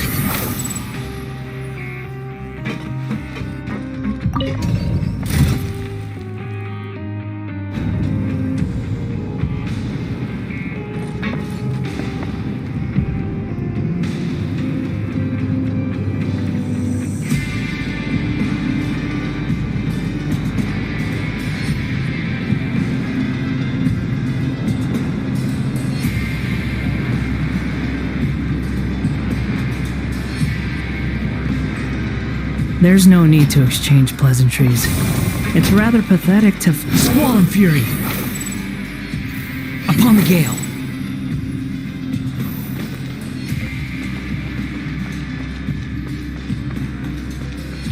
The wind rises. Siegewing? Aren't you supposed to be in the infirmary? What are you doing in the production zone? Hello, Traveler. Paimon? Everyone's usually busy around now, and we don't have any patients to look after in the infirmary. I thought I'd come here and enjoy the sight of everyone hard at work. Enjoy? What's there to enjoy here? It's really worth watching. I often stand here and observe everyone. Humans are just so interesting and adorable. I like to watch your expressions while you work. Are you talking about pets or people? Oh, I can see why you think that, but you shouldn't jump to conclusions. See, we Melazines are a different species, and we see the world very differently from humans. It's very easy for me to observe everyone's condition. All it takes is one look, and I can tell which workers are exhausted. Wait, Melazines can see that? Huh. That does sound useful for being a nurse. Yes, running around tending to everyone's health is very fulfilling. But I'd much prefer it if you're all happy and free from exhaustion and pain in the first place. Take care of your body and make sure you eat well.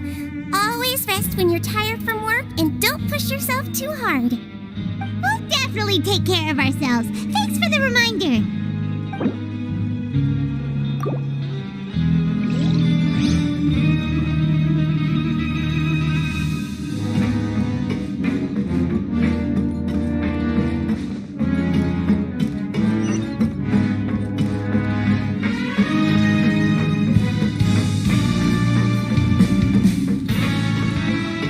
Squall in fury.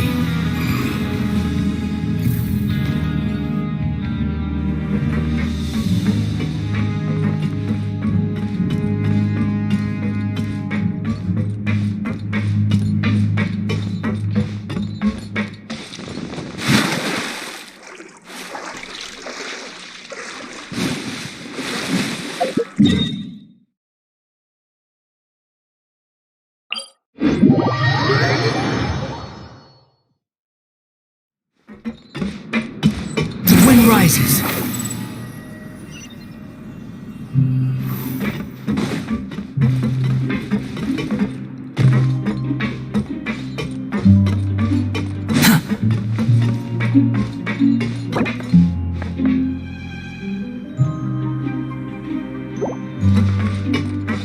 Quit following me. Behold!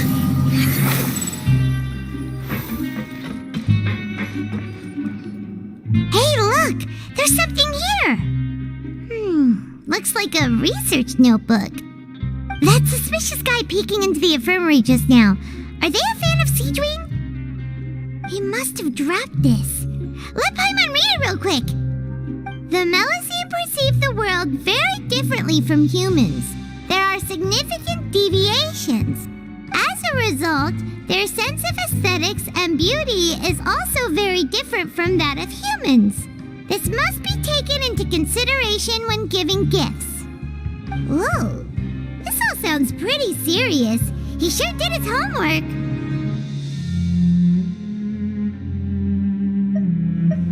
And as for the notebook, let's take it.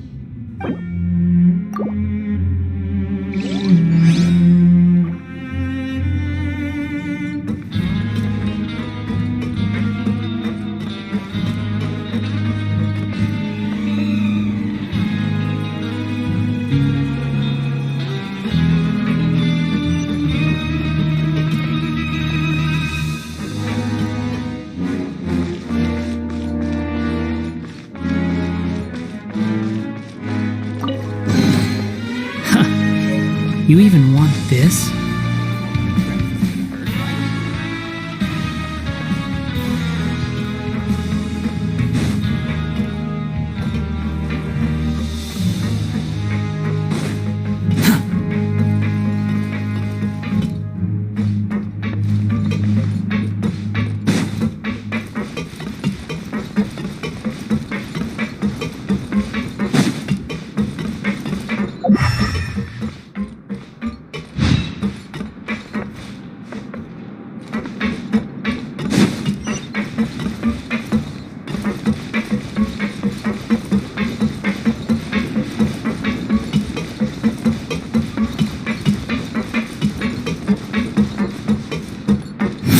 Search for it!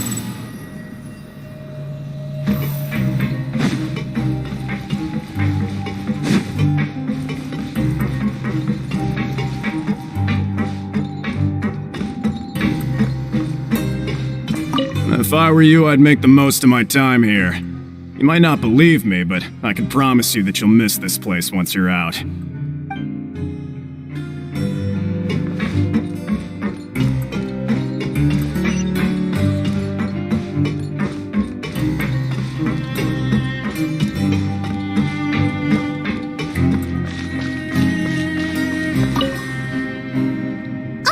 You want to stop investigating and go rest? Okay, you should rest up. We'll be back at it tomorrow. So after working a few days straight, we got some strange meat in our lunch. What was that all about? Has our investigation turned up anything useful recently? Really? Then it looks like that part of the investigation has hit a dead end. Well, we'll keep searching for more clues tomorrow. Good night, Traveler.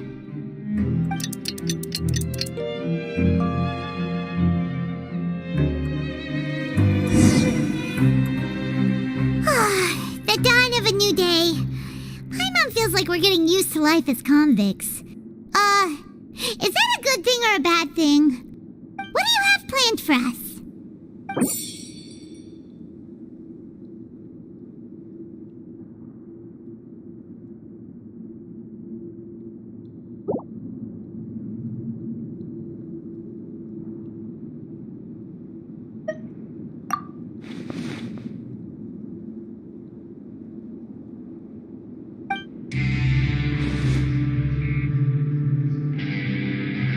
After working here so long, we're really starting to get the hang of it.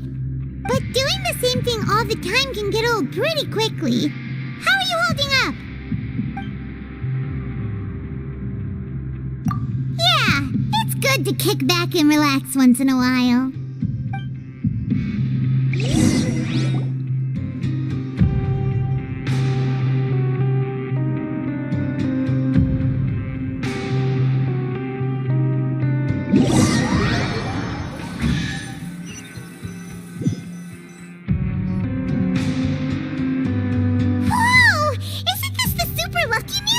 Looks like hard work really does get rewarded.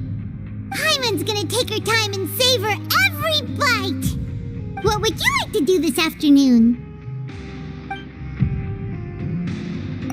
Sure! If we're not going to work, then let's kill some time at the Pancration Ring.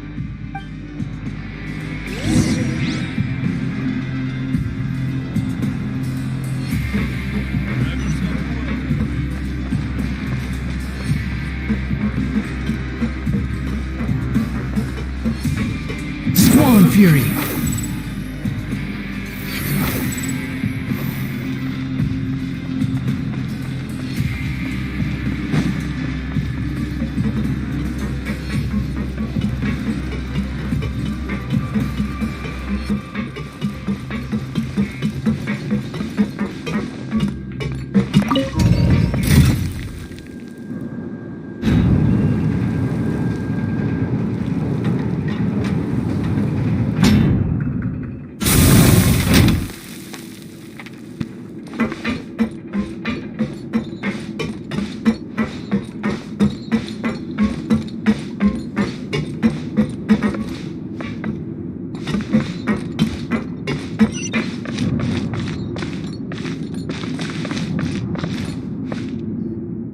Oh, you must be the Traveler, huh?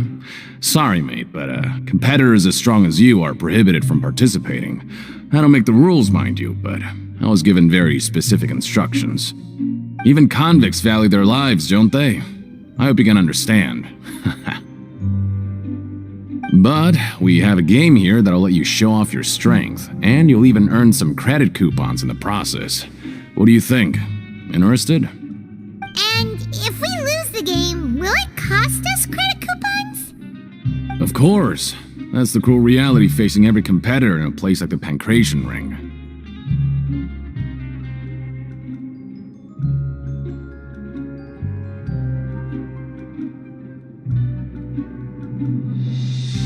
Okay, great. Let me walk you through the rules. The targets in front of you will pop up one after another. You'll need to hit the targets in the same order that they popped up. If you can complete a few rounds in a row with no mistakes, then you'll win credit coupons.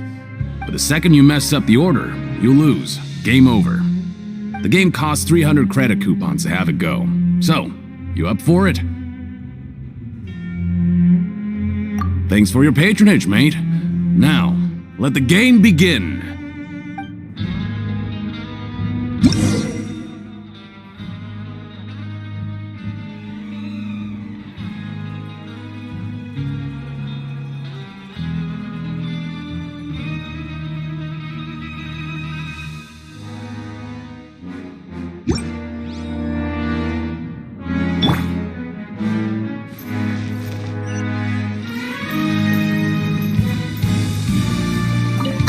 Do your best to hit the targets, just like Colin said!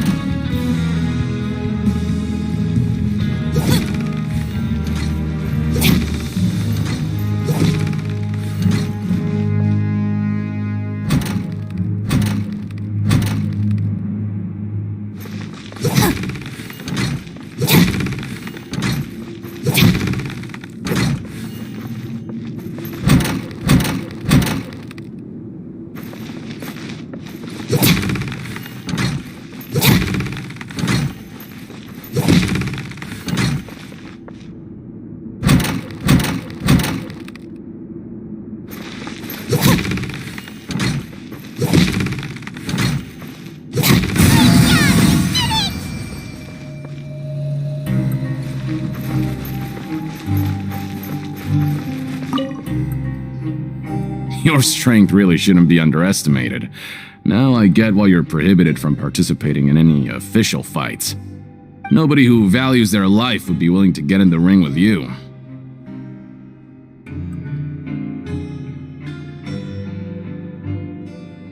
However, you two haven't tried betting on the outcome of a Pancration match yet, have you?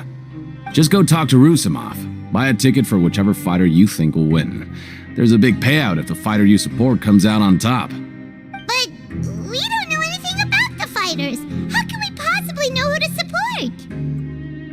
That's normal. Just watch a few matches and get a feel for the fighters.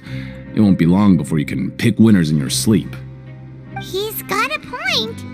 Why don't we give it a try? If we have enough coupons, we could probably bet at random until we figure everything out.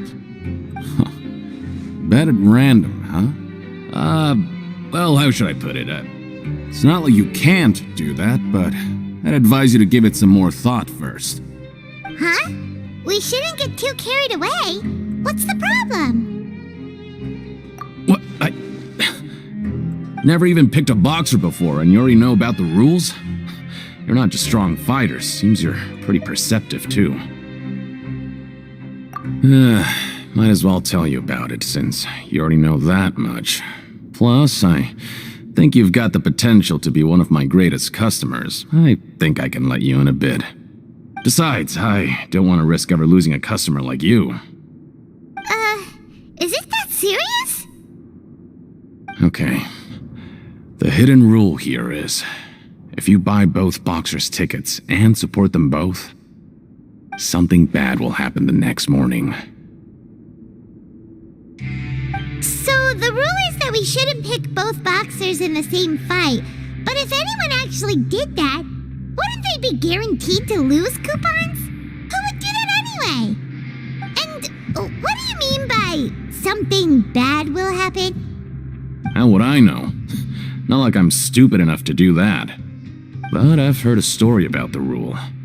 According to the rumor, there was a masked boxer who possessed incredible skill and power.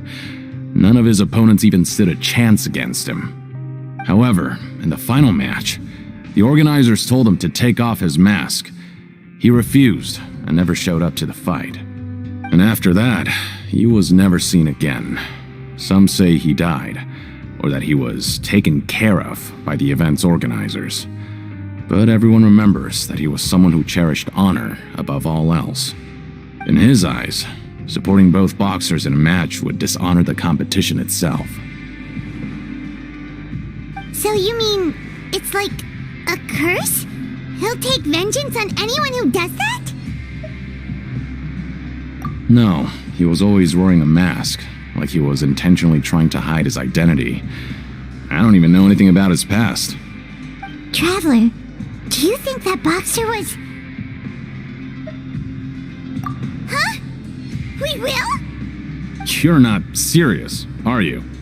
Look, here I was just trying to be nice and warn you, yet here you are trying to break it on purpose? Yeah, it sounds pretty scary to Paimon.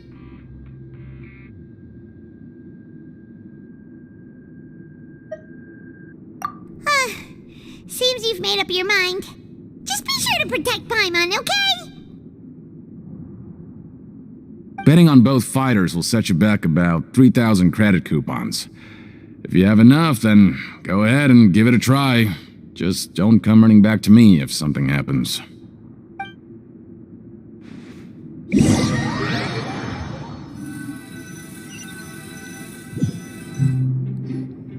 Seems we had a productive day. Hope we can make even more progress tomorrow.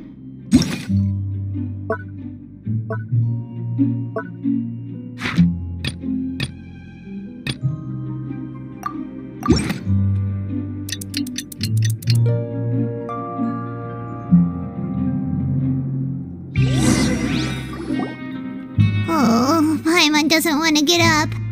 Paimon still feels completely exhausted from yesterday. What do you have planned for us?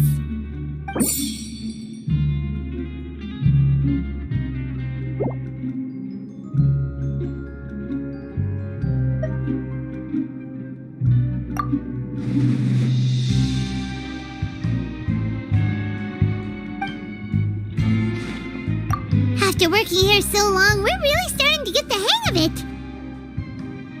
But doing the same thing all the time can get old pretty quickly.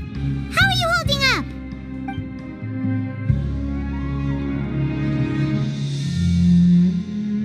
Yeah, it's good to kick back and relax once in a while.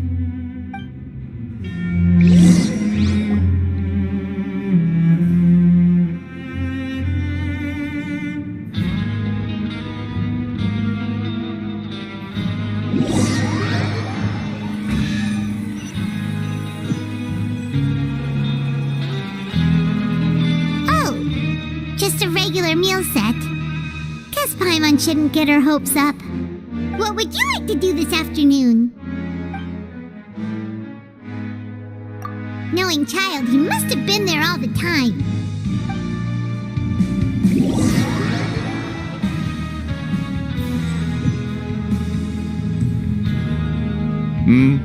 Are you two here to buy tickets? Better be quick about it. Another match is about to start. Who are the boxers in the next round? We have the reigning champ, Le Grappler, versus a contender from the Eastern Prison Block, Demon Horde. Are those their nicknames, or did they choose those names themselves? Either way, super weird. Since you're new around here, I'll help you out and give you a little suggestion. Even though Le Grappler is the crowd favorite, Demon Horde is a first-class dark horse with incredible potential. Anyway, for this match, I recommend that you pick... Huh? For both fighters? I can tell you're new to this, but I didn't think you were completely clueless.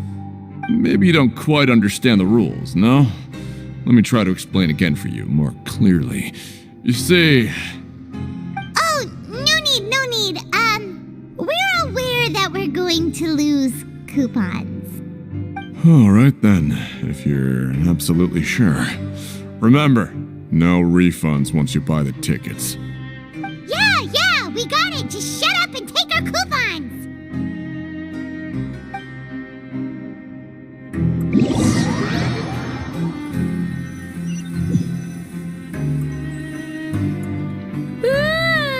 We woke up so early today that Paimon's been nodding off all afternoon. Good thing it's finally time for bed.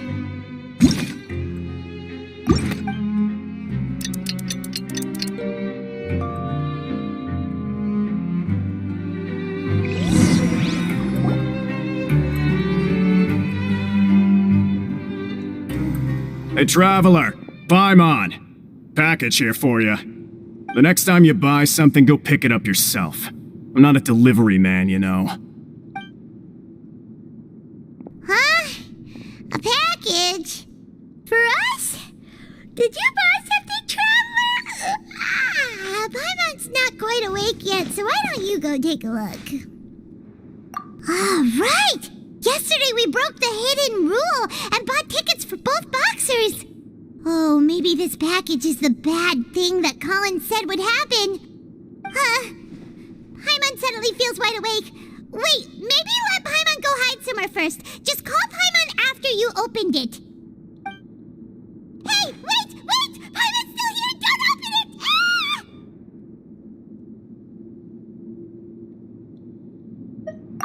Huh? What is it? Are you okay? Let Paimon take a peek too. Oh, it's just a small bottle. But the color of the liquid inside looks so wrong. Almost like... Alright, that's enough of that. No need to say it out loud. Paimon already knows what you're trying to say. Ugh! No way! Get that stuff away from Paimon! Paimon thinks we shouldn't open the bottle until we figured out what's going on. Just trust Paimon on this one, okay?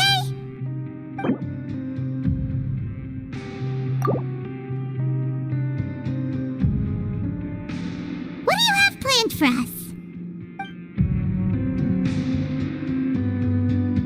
Though it feels nice to slack off a little, less work means less coupons. Let's make the most of our morning.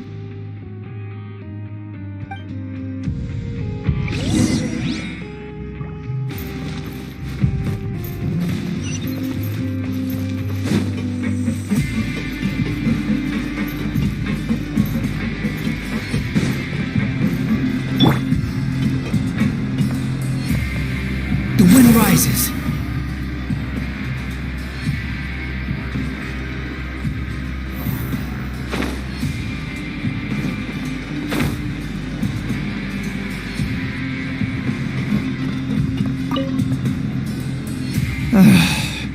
If there's no way to send it all out, then maybe I'll never get a chance to leave. Who are you? We've never seen you before, and you don't look like a fellow convict.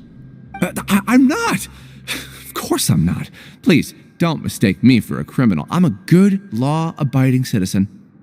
Then what are you doing here? You sure seem anxious about something. I'm a promoter for Fontico, and I'm usually responsible for promoting our drink products. I thought I could complete my task here quickly and return to headquarters, but I've been here way longer than I anticipated. Oh, a promoter from Fontico? So what kind of problem did you run into? I'm so upset. It's all because of that Duke. After discussing the company's promotional plans with him, he told me outright that my project was worthless. However, in light of our long history of successful collaboration, I still tried to patiently explain the details. However, to my surprise, he just cut me off while I was speaking. Let me take a moment and recall his exact words. I'm just gonna stop you there and say no. If anything, I'm saving you time. It seems you don't fully understand the value of credit coupons here, nor do you understand the value of your own products. The former is because you are from the overworld. That's understandable, and I don't blame you for that. But as for the latter, only someone monumentally stupid, so breathtakingly stupid that they were completely ignorant of the value of credit coupons, despite living in the underworld, would ever possibly consider buying your drink. Let's just forget it. Anyway, that's how he rejected my proposal and asked me to come up with another solution with the condition that it doesn't cause any trouble for him. Can you believe that guy? Well, he is the head honcho here. Not much you can do about that. We met him too and could tell that he's the kind of guy that's hard to pin down. Fine. I know I should just let it go. I'm on his turf after all. His house, his rules.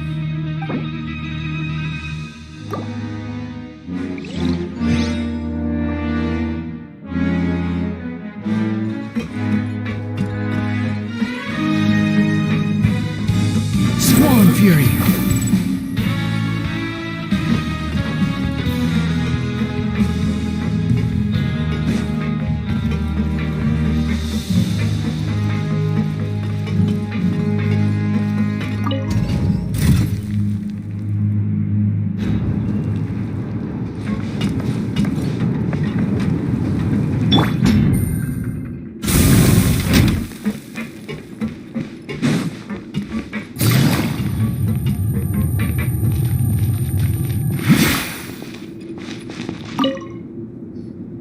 Hey, I heard you crazy fools really did it. You bought tickets to support both fighters, didn't ya? Well, did anything happen? Well, the next day we received a mysterious package, but we still haven't made any sense of the contents. So it is real. You didn't become cursed or anything like that, did ya? Are you both still okay? Wait, are you sure that it's still you controlling your bodies right now? Paimon's not sure. What do you think, Traveler? Is Paimon still Paimon? Oh, okay. Well, that's good. Yeah, you two don't seem to have changed at all. But I wouldn't let your guard down just yet. Still, I didn't expect you would actually do it.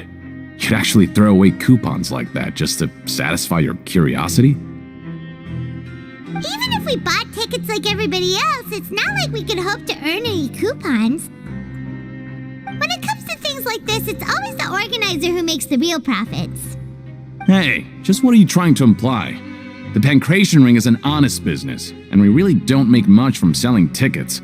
We make so little that even the current tournaments can only be held thanks to funding from the producer of Fanta.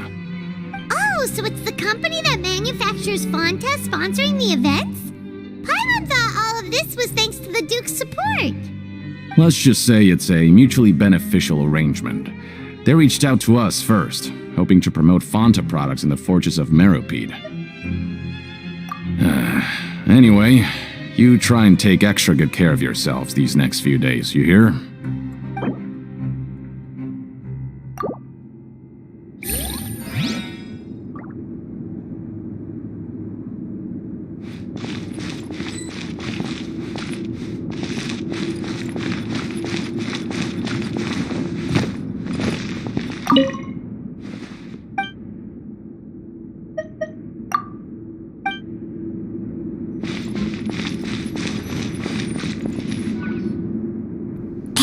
What are these papers scattered all over the ground? Are they registration forms or something? Maybe not. Every page has the Fontico symbol on it. Maybe it's some flyers from the company.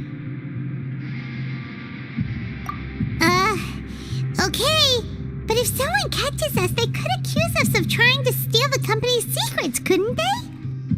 Oh, you're right. Guess there's nothing to worry about then. Let Paimon have a look here. Without assistance from the Fontaine Research Institute, development of the new product has been slow, and some researchers on the project have voiced concerns. We have no choice but to let the new product undergo the first phase of promotional trials without a designated name or packaging. We will adjust the direction of future development according to feedback. We have decided to only conduct closed, small-scale trials for the time being. Sure doesn't seem like anything unusual. The company is just trying to develop some new products besides Fanta. But it sounds like things aren't going well at all. Let's put these papers back where we found them and make it look like nobody went through them. Okay, good.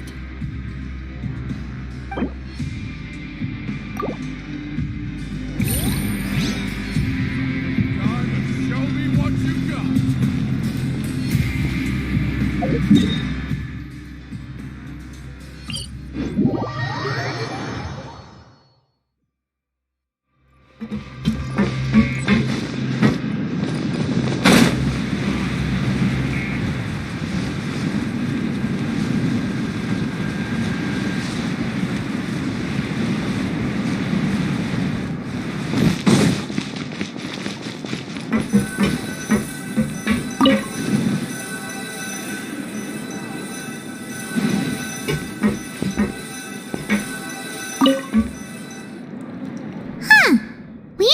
Without even thinking about it.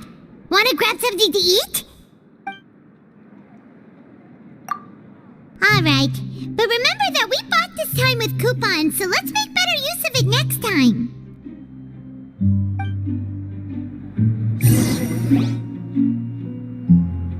Whoa! Isn't this the super lucky meal? Looks like hard work really does get rewarded. Paimon's gonna take her time and savor every bite. What would you like to do this afternoon?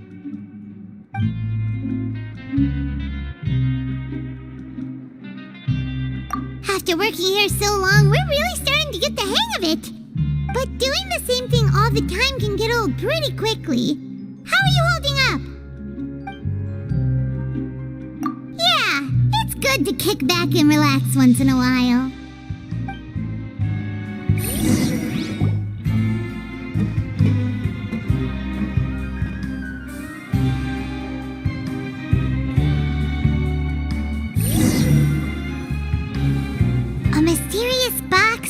A bottle of crimson liquid? Paimon still doesn't know what to make of it. Do you have any ideas, Traveler?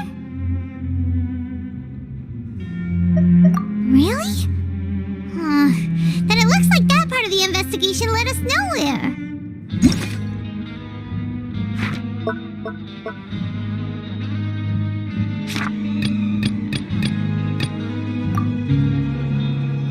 Well, maybe we'll have better luck tomorrow.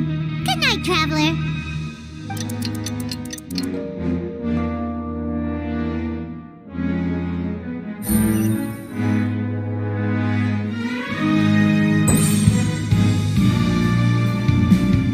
Okay, so we've investigated 2 of the hidden rules. Paimon didn't think this prison would have so many weird things going on. We'd better pick up the pace with our investigation, otherwise we'll never get anywhere. Yeah, let's skip work for now and put our time to good use.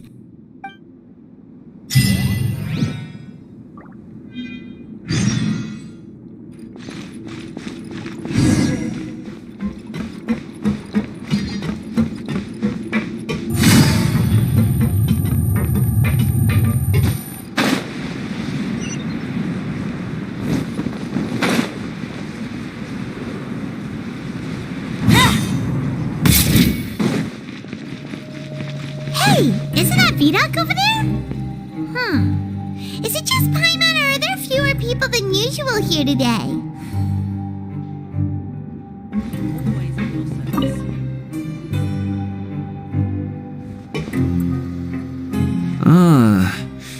Seeing you at this time must mean you've already saved up a lot of credit coupons. Or at least enough to skip work. Seems you're getting into the swing of things around here. Impressive. Very impressive. So, now can you tell us about the hidden rules you know? If that's what you want to know, I guess you couldn't have come at a better time. Huh? What do you mean it's a good time? Leonid and those other pesky broke urchins have all gone to work in the production zone. I wouldn't want them listening in without paying up. We get it! Just tell us already! So, you know those pipes that make strange sounds? Don't ever go near them at night. Even if you manage to avoid the guards, you might find something even more terrible there. Something even more terrible? Like what? A group of cannibals. Cannibals? In the Fortress of Meropide? Every month, they meet a few times in the dead of night. Rumor has it they might be connected to the people that have disappeared here. But what's even scarier is that they have a special proclivity. Since they have no way to dispose of the leftover remains, they have ways to transform them into other forms and keep them in the fortress forever. Paimon might already know what you mean by other forms. So that's what's going on here. Oh, Paimon's stomach doesn't feel so good. You two look pretty skeptical. No matter, learning the truth behind dark secrets isn't necessarily a good thing. I've got things to do too. I suggest you just act like I never told you anything. Traveler, can we just trust him on this one? Oh, Paimon doesn't want her blood and flesh entombed here for all eternity? Oh, so that's how you see the situation. Huh. You know, Paimon does feel a little better about it now. When will all the secrets end?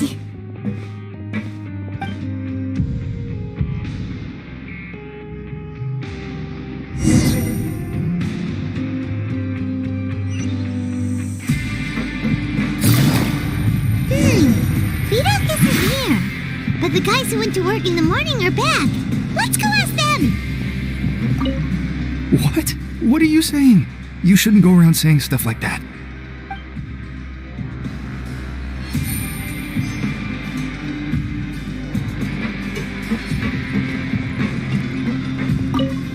What are you talking about?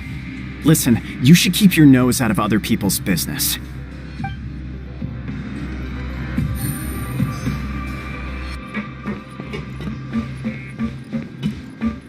Always at your service. Just stay away from me.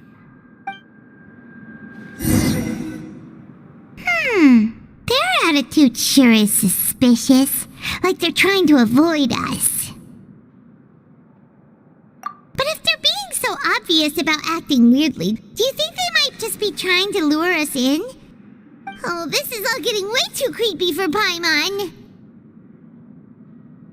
So you mean we still need to investigate some more? Okay, if you say so.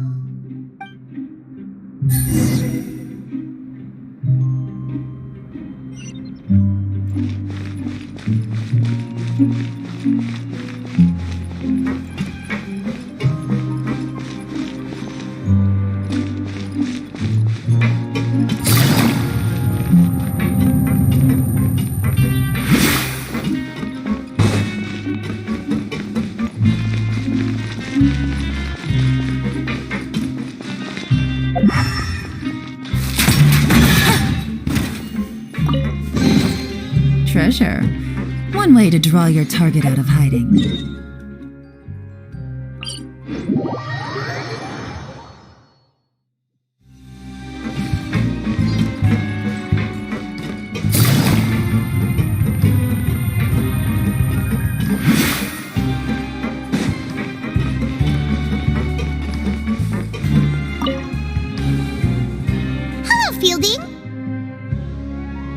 What do you want?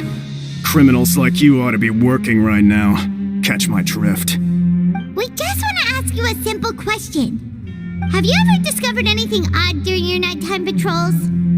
Why are you asking about something like that? Whatever happens at night isn't your concern. All you need to worry about is getting enough sleep.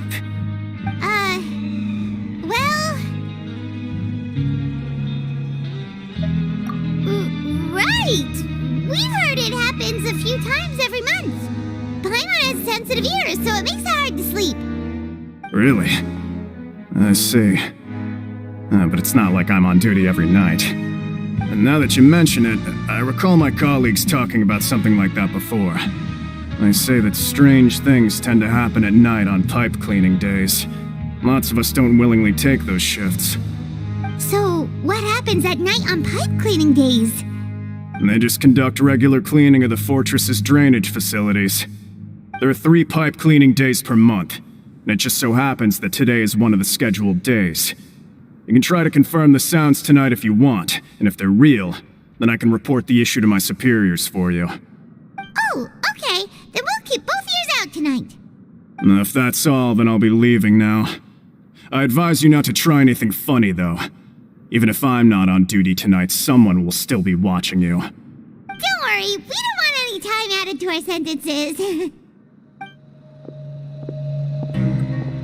Oh, he left. So what do you think about the pipe cleaning days he mentioned? Right, both are a possibility. But Fielding did say that tonight is a cleaning night. Paimon knew you would say that. Alright, sounds like we'll be up all night tonight then. Paimon just hopes the guards don't catch us.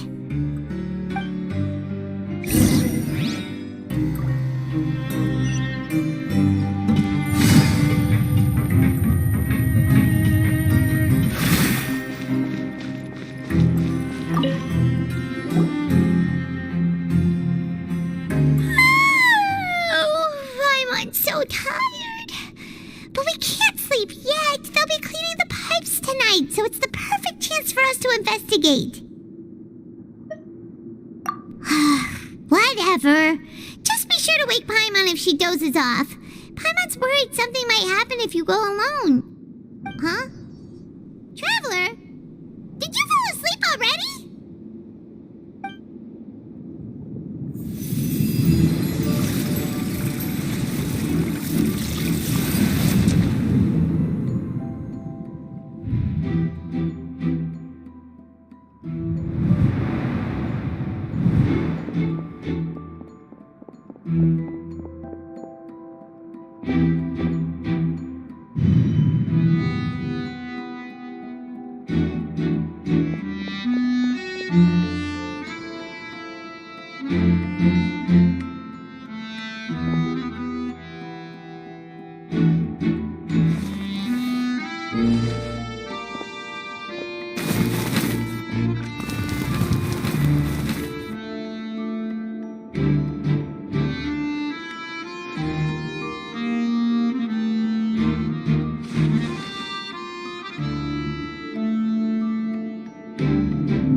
Just be careful to avoid the patrolling guards.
should be the place.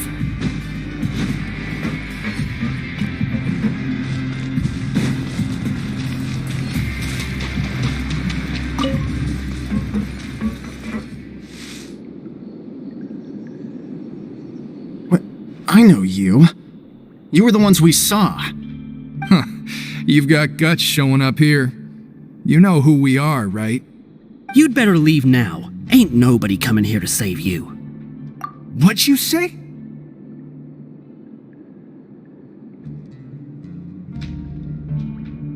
Yeah, so what if they were? If you push us, we can make those rumors a reality at any time. Hey, what's the point of all those rumors anyway? What exactly are you trying to do? I don't have to tell you anything. If you turn around, go back to the dormitories and act like you never saw anything, then I'll pretend that you never showed up here. Yeah, scram. Nothing worth seeing here. Huh? What did you say? Isn't that exactly what Boss said when he left? Hey, do you know our boss? Whoa. We had no idea our boss was such a big deal. He always kept his identity a secret. So, did he have you come here to find us? Oh, so you're Child's crew here? Seems like he had no problem fitting in. We're the only ones who heard him say those words when he left that night. So, unless he somehow told you those exact same words after that... All right. I guess that's proof enough for me. I believe you.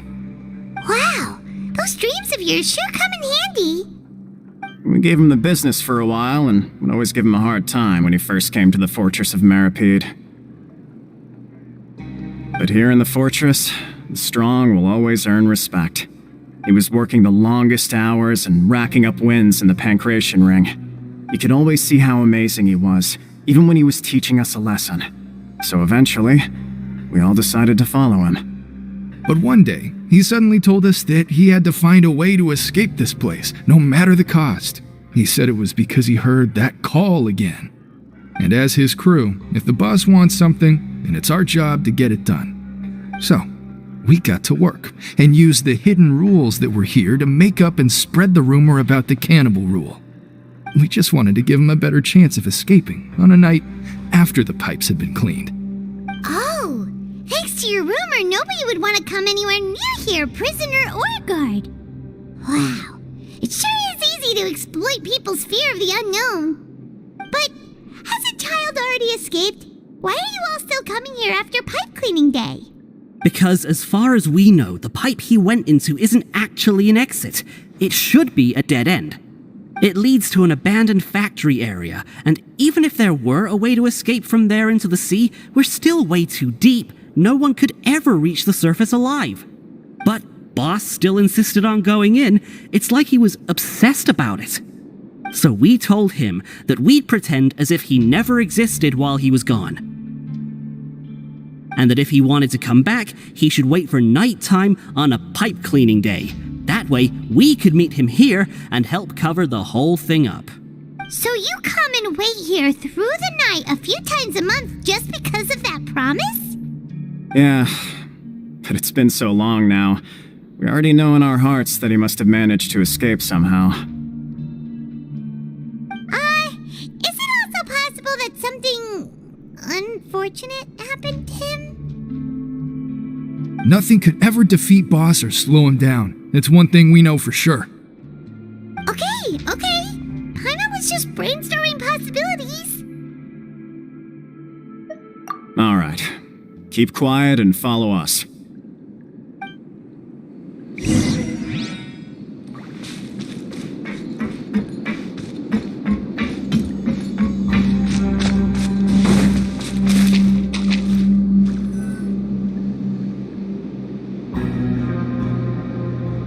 The way up from here has been sealed off. It's impossible to get through. Boss left by going down from here. It wasn't full of water at the time. Later, we came back hoping to have a look. That's when we found out it had been completely flooded. It's impossible to navigate unless you're an extremely skilled diver. Do you think Child got trapped by the water? Not likely. We all know that Boss was an incredible swimmer. Really? Then have him come investigate, pronto. Just be sure to tell us if you get any news about Boss. It's getting late. We should leave before the guards come this way. Yeah, we learned a lot about what happened to Child here. Let's get going!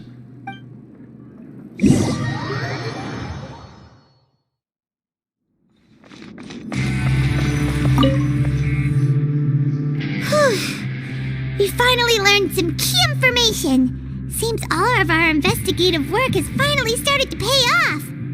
When you said you knew a diver, you were talking about Fremine, right? If we ask Linny, he'll definitely have Fremine help us. Ugh. Why is Child like this?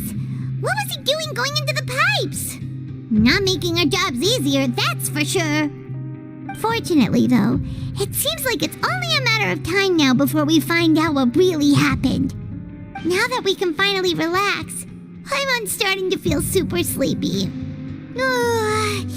Let's try to get some rest while we still can. Nighty-night, traveler!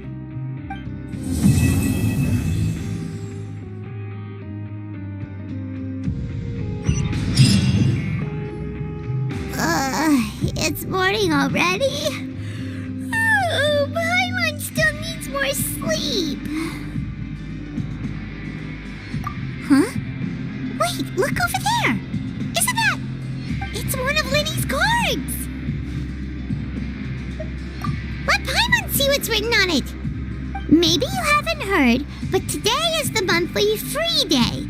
Everyone has the day off today, which makes it the perfect time to do some investigating. It's been a while since we last talked. Have you been making any progress lately? Let's meet at our usual spot in the factory area before lunchtime. I have new information. Ooh, today's our lucky day. We have the day off. From the sound of it, Lenny's been making progress with his investigation. Wonder what he's discovered. We still have some time before we meet up. Let's talk with the people here for a bit more before we go.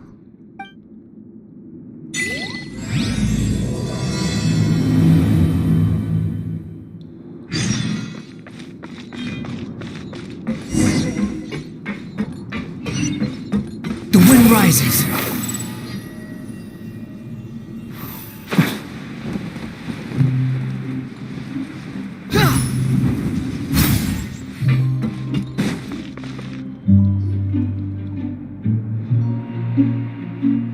Look! There are some people talking over there! Let's listen in on the conversation.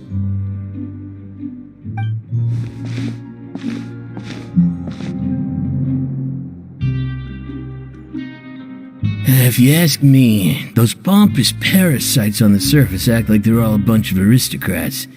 Do any of them give half a hoot about a bunch of dogs like us?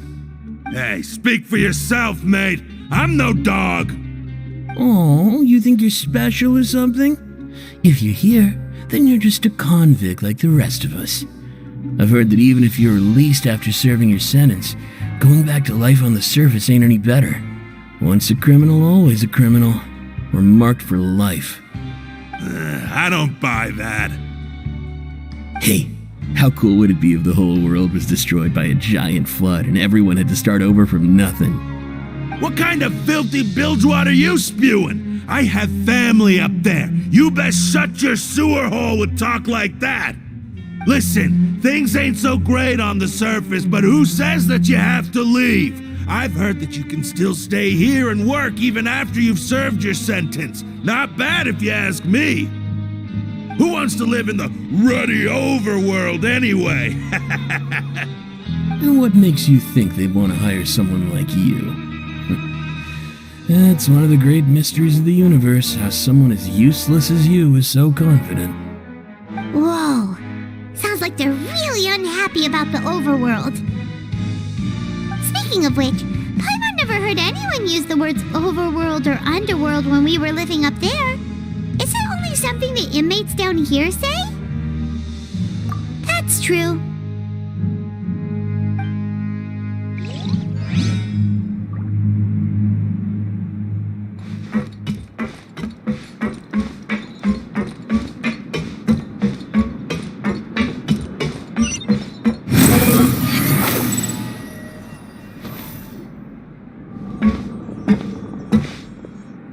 There's a group of people over there. Let's go listen in. So I said, that's not a faucet. Hey, who are you two? Why'd you come over all of a sudden? Sorry for eavesdropping. Sounds like you were talking about something private. What's the matter? They're just looking to join in on our fun, that's all. Hey, don't pretend like it's okay for them to just interrupt us like that. Fine. You're lucky we don't mind extroverts that much. You hear that, Quisto? What nice! Your expressions tell me you're looking to hear some juicy info, am I right? But before that, it just so happens that I know you two. Really? Are we that famous? You're kidding. How often does anyone get a personal tour led by His Grace himself? Practically everyone was talking about it. Word has it that you also caused quite the kerfuffle. A little mistake, huh? I like the way you put it. You see, people with a good attitude can join our group anytime, unlike some of the others here. Your group? I'm Quisto, and this is Lavaroon. People usually call us the Bombshell Bros, but don't worry, we're not playing with bombs or anything. It's just that our information is always so explosive, and we blow minds on the regular. So, you two really like to gossip? Whew, you sure know how to embellish. No, you don't get it. Knowing intelligence will make things better for you here. For example, knowing who's working with whom, who has the latest rumors, who's not getting along. Wouldn't you like to know all that? Whoa, all this info's worth something, you know? You should prove you're worthy of it. I don't mind him. Quisto's always this way. Just play nice and say something to massage his ego. The welfare meals. Talk about the welfare meals. Right. That meal we had yesterday was super delicious. Paimon can still taste it whenever she closes her eyes. Is that so? To tell you the truth, I've been helping out with making those welfare meals. I've been working as a kitchen assistant for about a month and a half now. Oh, so you're the one who made those delicious steaks. Amazing. You could be a professional chef. You are correct. I am a true professional. In fact, I even went to culinary school. But enough about that. Since you like my cooking, I guess that means we share similar tastes. Listen carefully. This little bombshell will help you learn what's really going on here in the fortress.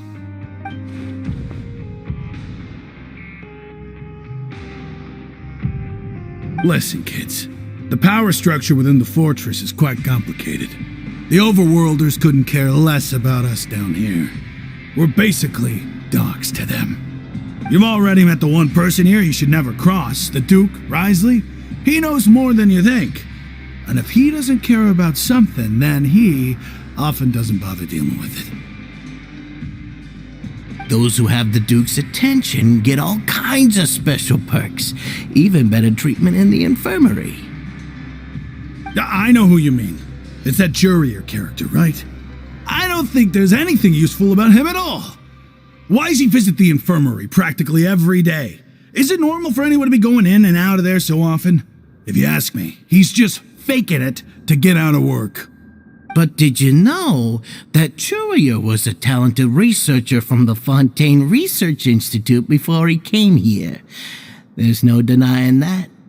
I don't care if he was a researcher that could turn dirt into Mora. Once you're in the fortress of Meripede, you're just another inmate like everybody else.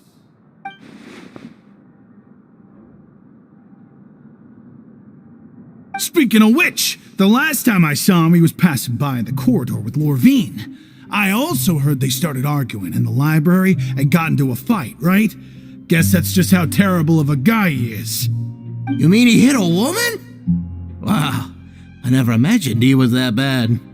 But that Lorvine's also quite the odd one, you know? She's always gabbing away, got into a fight with a man, and she also got sent to the infirmary.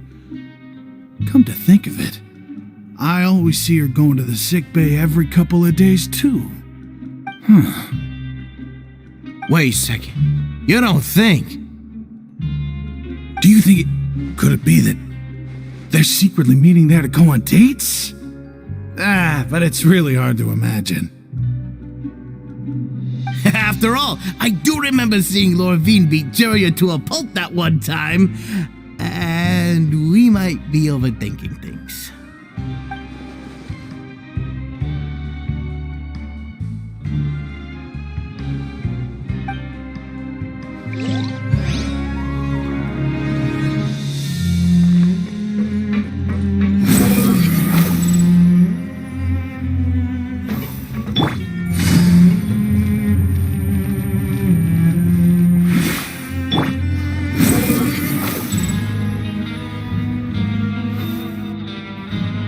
You over there? Yeah, you! Say, do you like playing card games? You know, like Genius Invocation TCG? You TCG players are like mint in the wild, literally sprouting up everywhere. Hey, come on now. What's wrong with finding fellow Invocation aficionados? Anyway, care to join me for a game? Alright. No pressure. But why would you be looking for people to play Genius Invocation in a place like this? Don't people usually come here to fight? Whether you're throwing down cards or throwing punches, it's all a competition, isn't it? It's all the same in my eyes. There are lots of card players here in the fortress. When I saw you, I immediately thought, hey, even outsiders from other nations play cards. So I came over to say hi. Sure. Great! Since you've been here longer than us, you need to flex your seniority a little bit, right? Maybe you could start by telling us newcomers some stories about this place. I thought you would have already heard everything by now. Alright then, did you have anything specific in mind? Or do you want me to just pick a topic? Why don't you pick? We'll let you know if we've heard it already. Alright. Have you heard any strange rumors since you've arrived? Then, did you know that there are some people who are always gossiping over in the corner? Yeah, so you've already met those two. They're quite a pair. They always keep an eye out for the latest happenings and gossip about everything. I've never seen anyone with more time on their hands. I heard that they used to be a chef and a bartender before they were sent down here. You know how bartenders are, always chatting with customers. And chefs love to pass the time just hanging out when they're not cooking. Good to know. Do you have anything else to tell us? Let me think. Sounds like you want to hear something a little more tantalizing. Oh, did you know that the Duke was also a convict in the fortress of Meripede before? Huh? Wait, are you serious? That's right. The Duke was an inmate just like you and me. Seems he was exiled here for committing some crime. Who knows how he ended up rising up to become the warden, though. To go from an ordinary inmate to becoming the manager of the whole place? I'm not gonna lie, I kinda respect that. A forbidden zone? Sounds like something that someone just made up. I've never heard of that. Where did you hear about it? It's just a rumor we've been hearing, but no worries if you've never heard of it. Do you have anything else you can tell us? Anything else? Not that I can think of, but I'll be sure to tell you anything interesting I hear next time. You'll have to play a game of Genius Invocation with me first, though. Okay, we've talked to just about everyone, and it's about time for us to go meet Linny. According to the card he left us, we should go meet him in the production zone.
Swollen Fury!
Huh?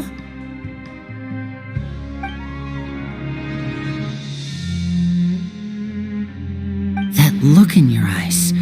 You found something? Hey, this is no time to be modest. Just tell him we found a boatload of information. Oh, as expected of the legendary duo, you have my full and undivided attention.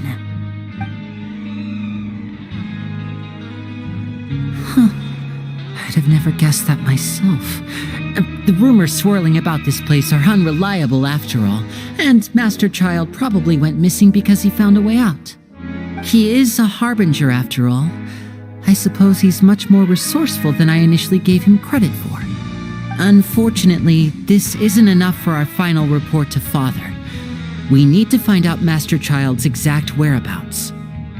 Father told me that even though Master Child said he was just coming to Fontaine for a vacation, he actually had some personal reasons. His agenda might be linked to his disappearance. His escape route is already flooded, so we'll have to task someone with professional diving skills to chase after him. Well, when you put it that way, it's obvious that only Fremine would be up to the task. Bingo! Is he around? He's working today. Coming here as a group would have attracted too much attention. I'll talk to him about it later.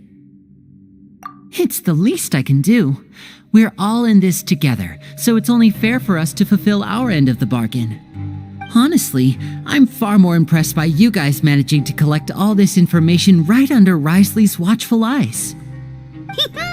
Collecting information has always been our strong point. Now, let me think. To find out more information, Fremine will have to retrace Master Child's original route. And if he's to do that, he'll have to set out on the next pipe cleaning day at the earliest. That's 6 days from now. And after that, he'll probably take another 2 or 3 days to return. You can even estimate how long it'll take for him to get back? We've been working together for a long time. We know each other's capabilities like the backs of our hands. Traveler, what say you to meeting here 9 days from now? We'll be able to pick up Fremine while we're at it, too. Oh, and there's just one last thing we'd like your help with. Though we can just sit back and wait for Fremine's report on Master Child's whereabouts, we still need to make more progress on the investigation of the Forbidden Zone. Fremine's no master of disguise, Lynette's still working on getting intel from the other areas, and I'll need to spend some time helping Fremine prepare for his diving mission. So, you are the only ones we can count on.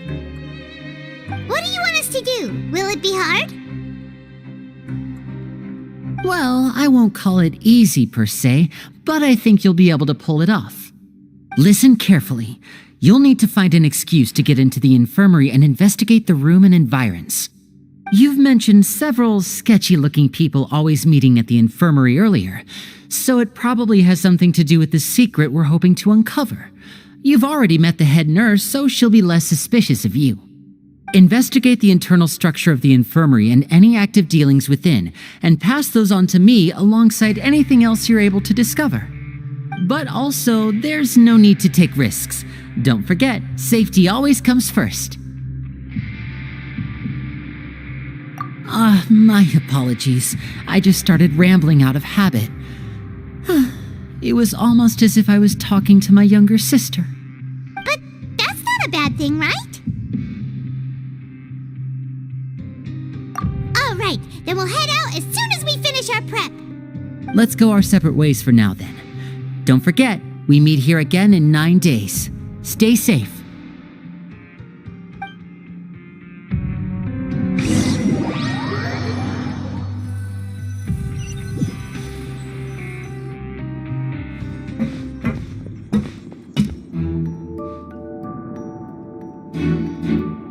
Hey, stay here for now. Paimon will take a peek. There seem to be several people inside.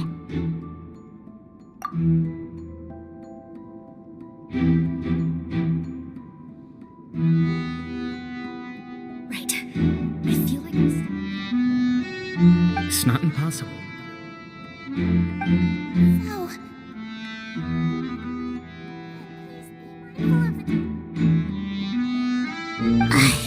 It's a bit hard to understand them from here, so why don't we just try to talk to them in person? Let's go as soon as you're ready.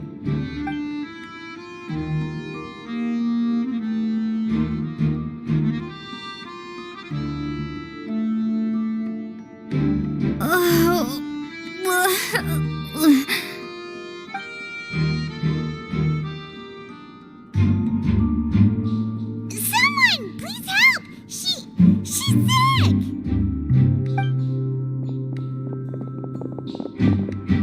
Whoa, are you okay? Oh my! What's wrong, little one? There's no need to panic. Take a deep breath before you begin. The traveler started complaining of a stomachache, and then nausea, and then collapsed onto the ground. Paimon doesn't know what to do. Freezing limbs, twitching fingers, and pale complexion? Could it be poison? Let me take a look. Please lie down over here. Don't worry, I'll get you to the bed safely. Here, hold on to my shoulder and walk slowly.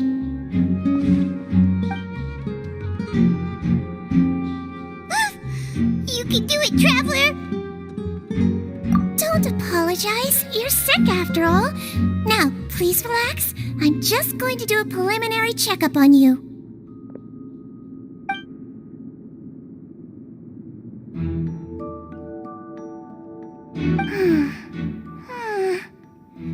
I see now. My checkup has confirmed that she's not in any mortal danger.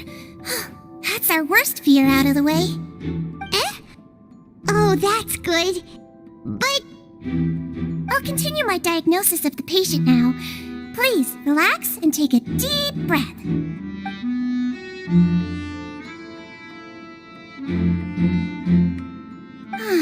Don't sense serious damage to your organs either. Does it hurt when I press here? And here? Huh? But based on my initial checkup, there shouldn't be a problem here. strange.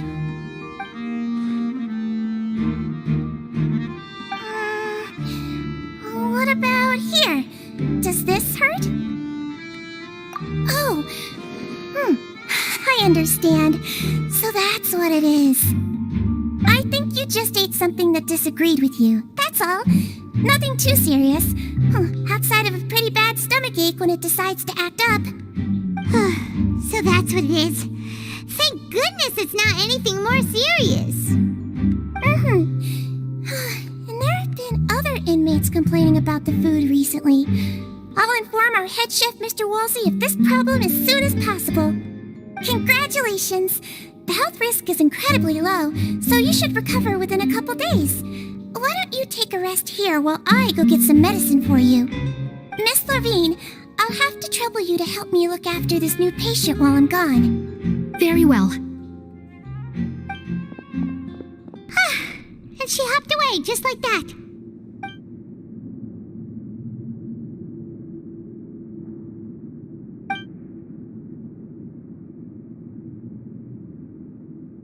Hello. So how are you feeling now?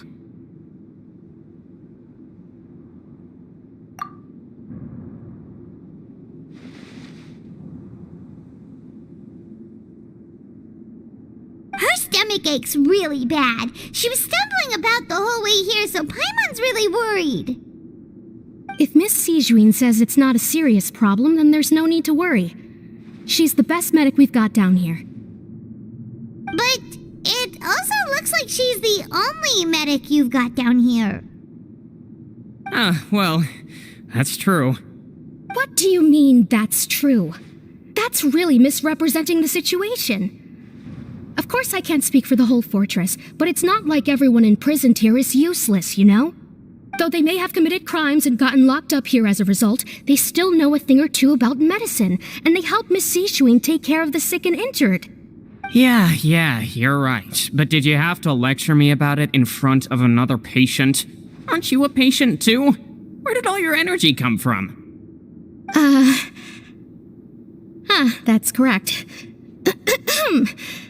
Sorry, I got a bit ahead of myself. Are you two also sick? We've been sick a while. I come back every once in a while for checkups, and to pick up the medicines Miss Sijuin prescribes for us. That's just the nature of chronic illnesses. As for her... you could say she fancies herself as Miss Sijuin's capable helper because she learned a bit of medical knowledge ages ago. Please watch your mouth, Mr. Jurier. Don't forget that you are the primary reason I have frequent heart palpitations. Hey, don't start arguing now. Please, keep it civil at least.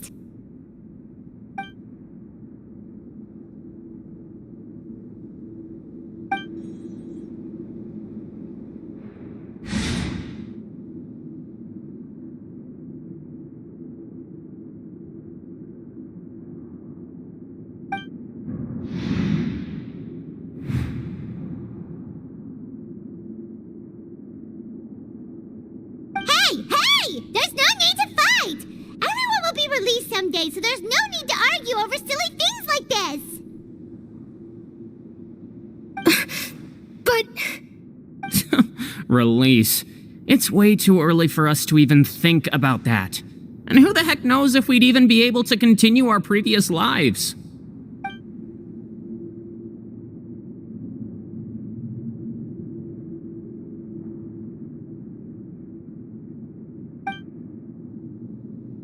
Please allow me to end this boring and useless conversation.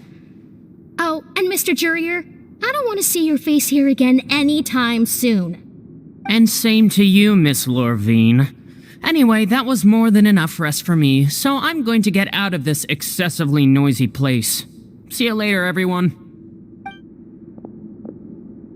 He just slowly walked off like that? That's just what he's like. I'm sorry you had to see all of that. I'm Lorvine, and that's... Well, his name is Jurier, but I hope you'll never have cause to remember his name. You really can't stand him, huh? I mean, can you blame me? Who would like someone who's as arrogant and obsessed with weird research topics as he is? But there's no need to keep dwelling on him. I'll accompany you two for a while.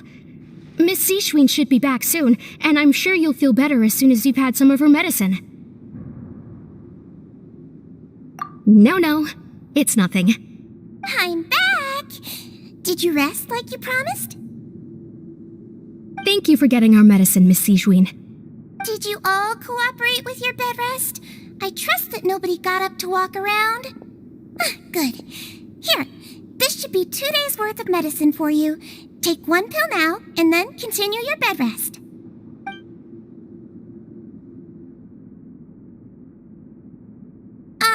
Miss Levine, I left in a bit of a hurry just now. Do you still remember if we discussed the color of the pill that you should be taking today? I remember. You said it should be yellow.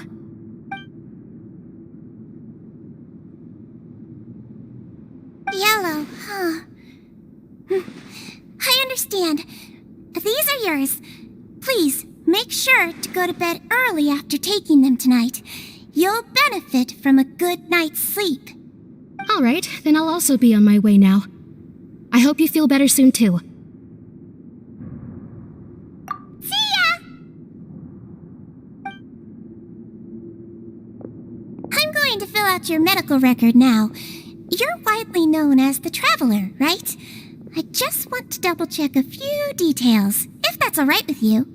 Those two made quite the commotion just now, so why don't we let the Traveler rest? Paimon can answer the questions instead. So her primary symptoms are abdominal pain, with secondary symptoms of nausea. Is there anything else? That's it. All right then. Is there anything we should know besides to take the meds? No, her base constitution is quite good, so I'm sure she'll recover quite quickly after taking the medicine. Please, make sure to stick to bland or less stimulating foods, and don't stay up too late at night. Got it! Paimon will hold the Traveler to that for sure.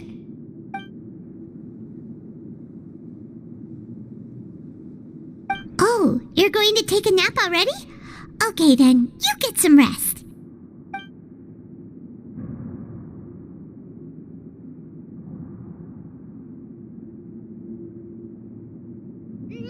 We've been to lots of places together.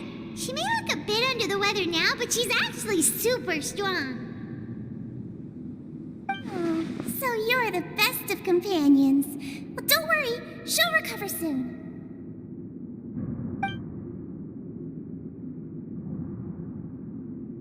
You're awake. How do you feel? You slept for a really long time, but we never left. Well, now you can go back without a worry in the world. Remember to take your meds regularly, and remember bland foods. Thank you, Miss Seishween.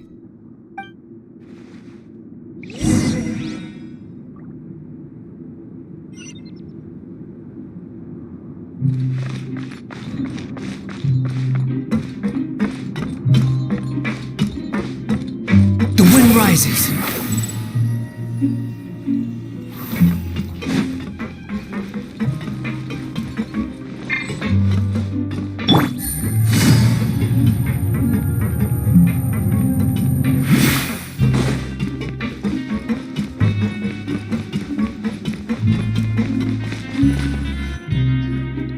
You really are something. To be able to fall asleep like that and even sleep talk the entire time, you scared Paimon half to death! No, but you kept mumbling things along the lines of, Pyron, don't take my grilled fish, and put down the Adeptus Temptation now! Paimon talked with Seishween the entire time you were asleep. She seems like she's just a sincere nurse, and Paimon didn't notice anything unusual in the room. Are you sure we're not going off track with the infirmary?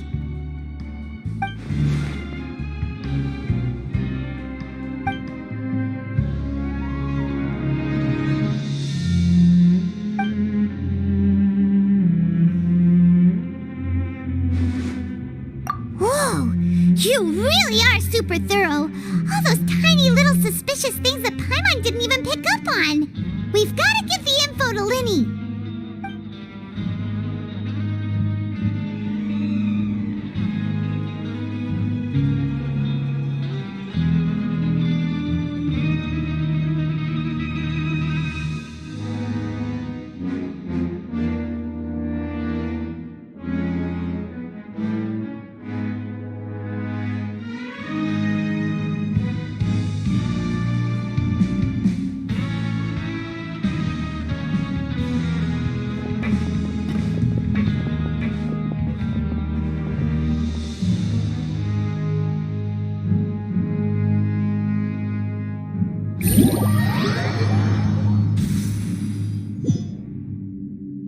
Today's the day! Let's go meet up with Vinny!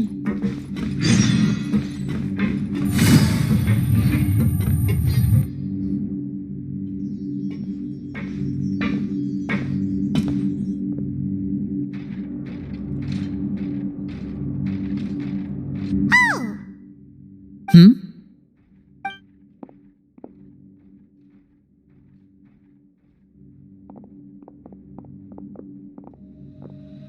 Did you two run into any trouble over the past few days? No, we just worked our shifts according to the schedule. Nothing weird happened. That's good. That means you didn't raise any suspicions when you infiltrated the infirmary. We've taken a look at the slip you've sent. Fremine successfully left the grounds via the pipes 2 days ago, and as of last night, Lynette has also infiltrated the infirmary after faking an illness. Wait, why is she getting involved as well? You already went above and beyond when you scoped out the infirmary. To put it more bluntly, even if we were to view that as something you did in exchange for Fremine's help, you've already done more than enough. Infiltrating a guarded stronghold is a different kind of job from a one-off investigation. We want to avoid using the same faces over and over and reduce the amount of suspicion that will fall on any given person. Lynette also felt like you have already taken the first step for us, so she should be the one to finish the job. So that's what Lynette thinks. Oh, Paimon hopes everything's going well for her. Then, let's go check on Lynette before Fremine returns. If everything went well, then she should be wrapping up her investigation right about now. Is now really a good time to go over? According to my observations, Sijuin always spends around half an hour away from the infirmary right before lunch. Lynette knows this as well, so this should be a good time to meet up with her. Also, I'm her brother, remember? It's only natural for an older brother to care about his younger sister's well-being. Okay, then let's head over right away!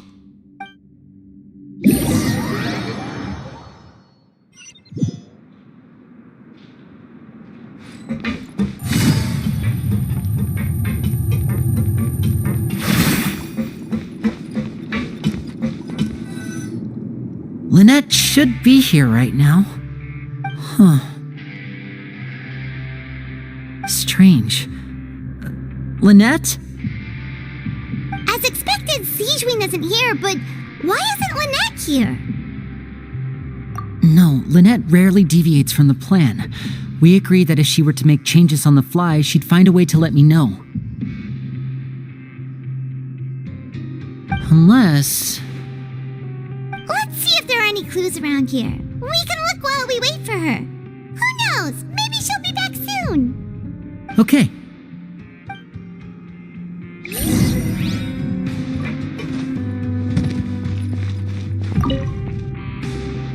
None of the beds have any signs of having been slept in. Except that one over there. That's the one Lynette must have used, right? You said she was pretending to be sick. She would have said her migraine was having a particularly bad flare-up. Generally speaking, the head nurse would then ask her to lie down and rest while she left to retrieve the medication. Which means either the head nurse didn't return the entire time from when Lynette laid down up until she left the bed, or the nurse intentionally left it this way.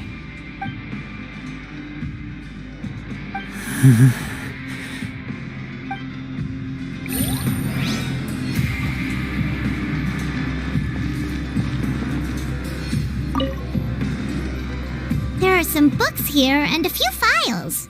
They all look like medical records. Advanced nursing, how to raise the spirit of your patients, a quick guide to the psychology of emotions, and the meaning of laughter. These sure are some interesting books. Who knew Sijuin would be interested in these kinds of things? She even has books on understanding people's motivations and feelings. Is it because she's a Melusine? Or does she have a need to understand her patient's emotional state? Seems quite normal to me. These are skills that would come in handy for a nurse from time to time.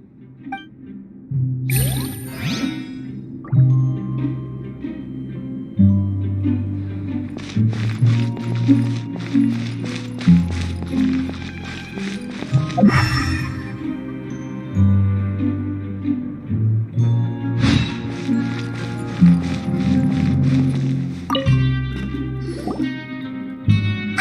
is it! We saw it before! Wait, this thing? It doesn't look like it's been disguised that well.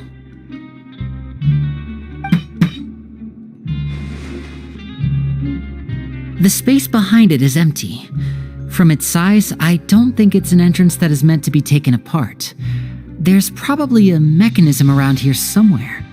Could Lynette have tried to get inside? But if that's the case, she would have contacted me for sure.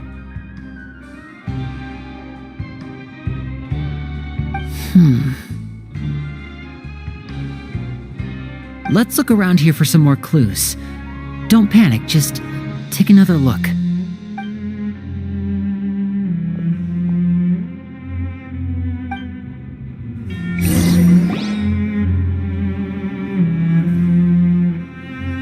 Hey, you guys, there's a slip of paper over here! A slip of paper? It's right over here, and there's a bunch written on it too. It reads, "Out of respect for your usual practices, I'll use a piece of paper or card as the medium to pass on my message. You may consider this as me giving you my best regards." This is... Is that all? The back. This is... Show me! Now!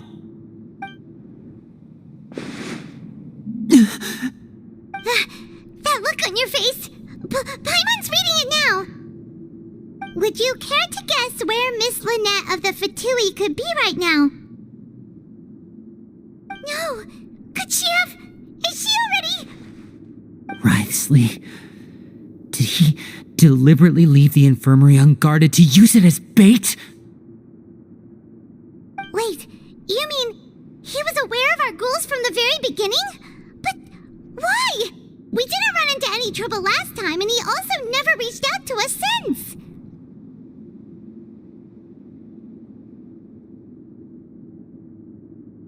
Yes, that is a crucial question.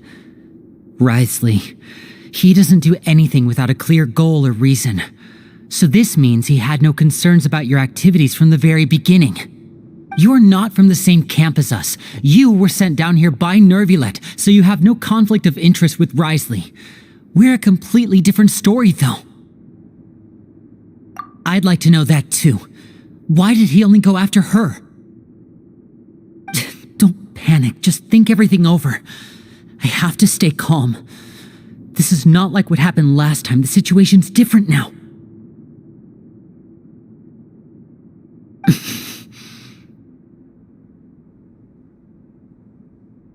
Wait, you're right. Wait, but that means... The fact that Fremine was able to leave the grounds... Could Wriothesley have let him go as well? But what does he gain by letting Fremine leave like that?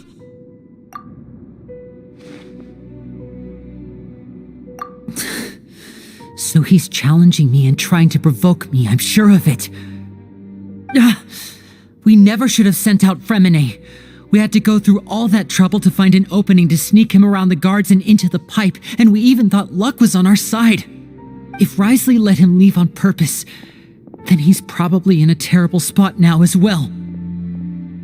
Lenny's getting more and more panicked. We have to calm him down. Don't be like this, Lenny. Fremine wouldn't have left if we hadn't told you about Child. That was our fault. No, I'm the leader of this operation, and I'm the one responsible for this team. I was the one who failed to protect them. I'll go talk to Wriothesley. Hey, don't be reckless! Traveler, please, talk some sense into him. I simply cannot allow Lynette to be abducted again. I have to go. I'll find a way to get them back. He's rushed out the door! After him!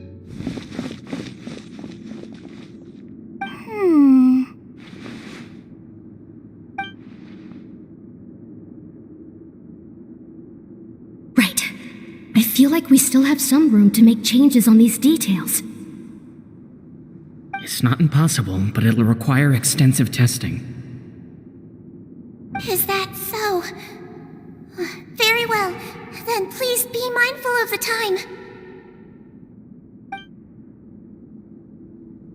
Huh?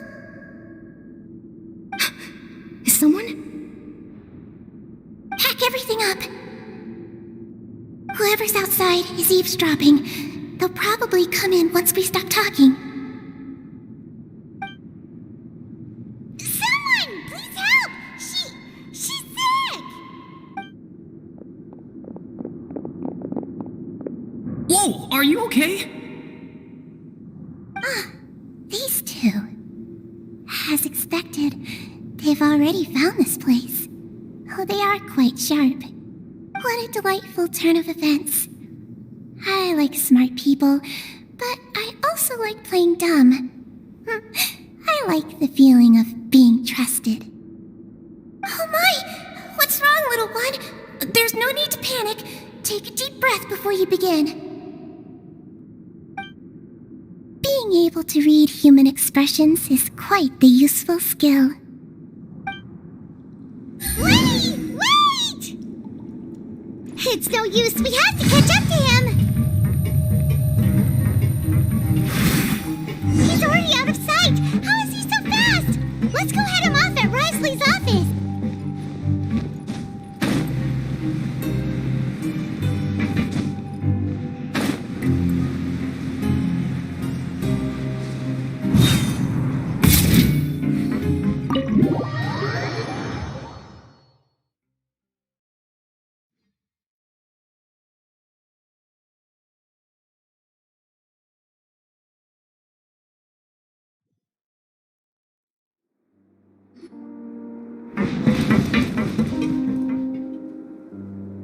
Come out and face me, Risley! Aren't we at an administrative office space? Why don't you at least try to follow even a couple rules from the fortress's indoor management regulations? What did you do to my sister? I ran into the young miss at the infirmary. I'd heard that she was suffering from quite the migraine, so I decided to invite her over for a cup of tea. I do have some teas in my collection that can work wonders against such an illness. Stop joking around! Where did you take my siblings? I have also heard that your performances are quite the spectacle. Miss Lynette would sometimes enter a box filled with water, only to emerge the next second from another place altogether. Maybe she'll appear behind you right now if you were to turn your head. Is he trying to trick me into turning my head? No, he's probably not looking to attack me right now. All of the hostages are in his hands, and he's even in the mood for small talk. That means Lynette is probably still alive. You knew we were investigating the infirmary from the start, so you deliberately aroused the traveler's suspicions and baited us into continuing our investigation just so that you'd be able to kidnap Lynette. As for Fremine, no, you probably didn't even interfere with Child's escape. You let him go so you could purge the Fatui members that we had planted into your ranks. There was no need to do so. The fortress of Meripede is a pretty pleasant place. Most people enjoy their lives here. The only ones who act differently are those with personal agendas. It was quite easy to identify your colleagues. You removed our original members and spread the news of Child's escape so Father would assign our team to come down and investigate. Fremine has also fallen into your hands, right? If you're oh so omnipotent and so in control, why would you need hostages? One correction. Lynette is in my hands right now, but Fremine is not. He's not? What do you really want? Lenny! Oh, wonderful. Everyone is here, so I'll only need to say this once. Thank you so much for cooperating with me. Eager and to the point, I see. Alas, only Miss Lynette is currently having a cup of the fortress's finest tea. Although, as per your original plan, Mr. Fremine should also have returned to the fortress by now. But he has neither shown up within my gates, nor has he been taken into any kind of custody. So where do you think he may be right now? Wait, you can't mean... You locked him outside in the sea? I closed the fortress's gate to the outside world. That's all. Fremene's a star diver, so he should be fine, right? No, we're still here, so he definitely tried to find a way to come back for us. So we can't assume he might have made a break for the surface. But why would I do this, you may be asking? To have an audience with you, of course. My intel tells me that Mr. Linney is a great magician, so it's only natural for me to want to have some cards of my own when it comes to negotiating. Besides, I do recall you mentioning to Miss Lynette that you've always wanted to have a face-to-face meeting with the Lord of the Fortress of Meripede, regardless of whether it was in a personal or a professional capacity. Well, you got your wish. So, you've been keeping tabs on us before we even set foot in the fortress. Some of my folks just happened to hear a thing or two, that's all. In any case, I will be straight with you. I was willing to play dumb and turn a blind eye, so we had a pleasant few days playing games together here. But once you started focusing on the Forbidden Zone, all of that changed. Mr. Linney, the cards are stacked against you right now. Miss Lynette is in my hands, and Mr. Fremene is still slowly being pickled out there in the brine. You know just as well as I that he cannot last out there forever. You need do but one thing to guarantee their safety. I would like you to contact your superior, and ideally invite her over for a cup of tea with me. You want to see Father? But why should she bother giving you an audience? Well, if she cares for the well-being of her dearest children, she should have plenty of motivation to join me for a parents' evening. I've heard that the bonds between the members of the House of the Hearth are like the bonds of family. I don't see why she would refuse. Why did you think Father sent us to handle the Fortress of Meripede? This place is basically a no-man's land. It wouldn't be fitting for anyone as important as a harbinger like Father to come here in person. Oh, I see. So it's because she doesn't care for my place here. That's such a shame. After all, I've amassed quite the tea collection. I was looking forward to sharing it with her. Both Monsieur Neuvillette and Lady Farina have already received many samples as gifts. Was this the extent of your master plan to get to Father? No matter how much pressure you may put on me, I won't allow you to use us to blackmail her. You people really are difficult to get along with. All I'm asking for is a face-to-face conversation. Does she truly have no interest in the fortress's secret? Mr. Linney, you have one last chance to invite your father here. If you refuse... Linney!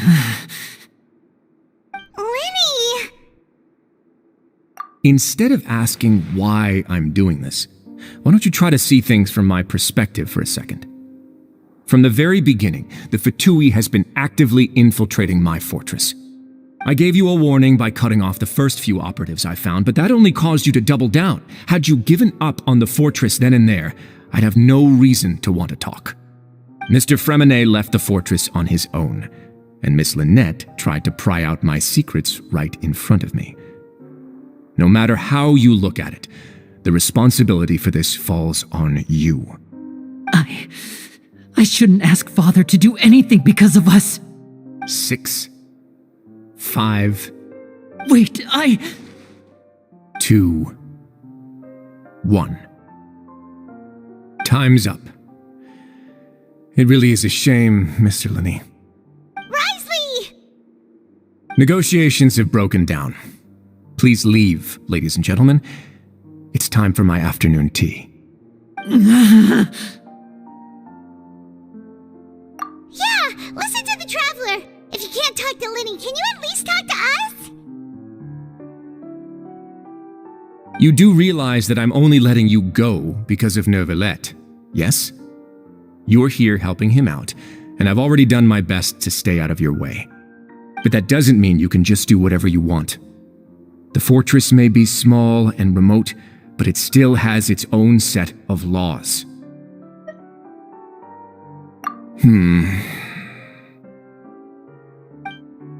Then how about this?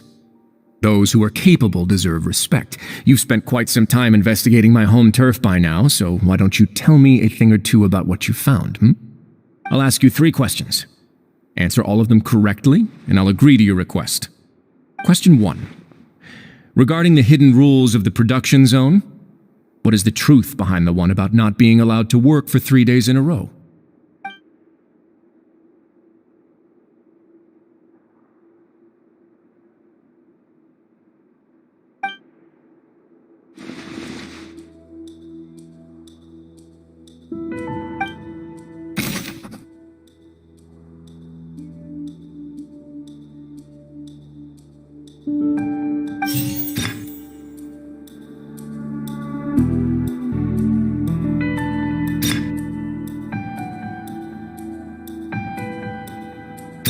I've been told that the infirmary is always empty for the half hour just before lunch. But what could Sigewinne be doing during that time?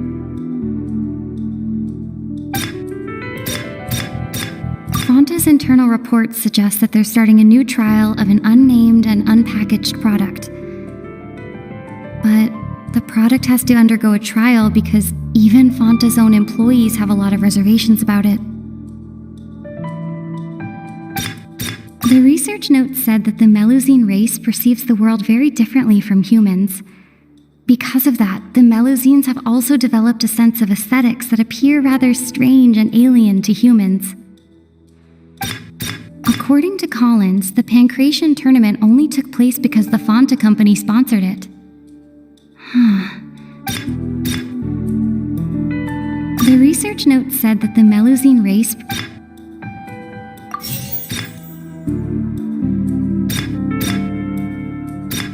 I've been told that the infirmary is always empty for the half hour just before lunch. Fonta's internal reports suggest... According to Collins, the Pancration The Fonta promoter has been struggling because he doesn't recognize the real value of coupons.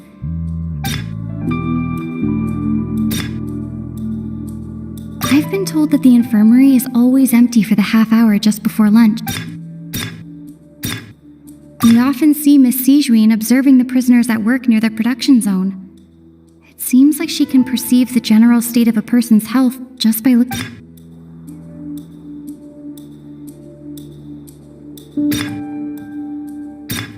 The research note said that the Melusine race perceives the world very differently. Fonta's internal reports suggest that we often see Miss Sigewinne observing the prisoners at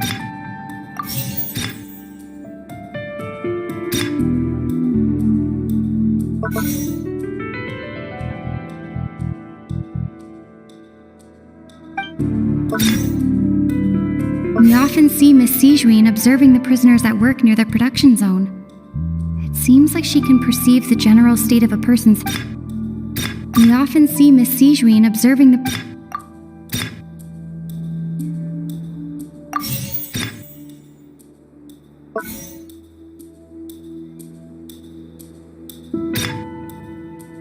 Fonta's internal reports suggest that they're starting a new trial of an unnamed and unpackaged product.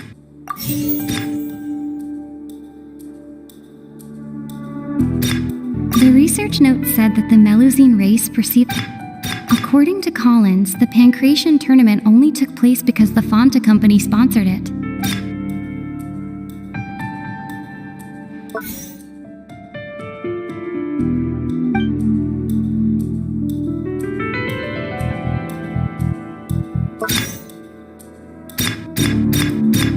I've been told that the infirmary is always empty for the half hour just...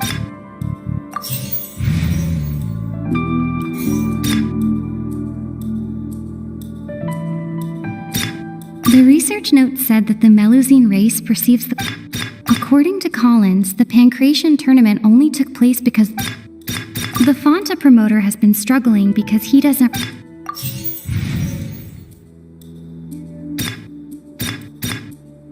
The research note said that the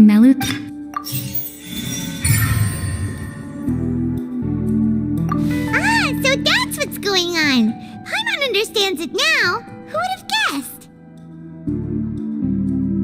The hidden rule of the production zone.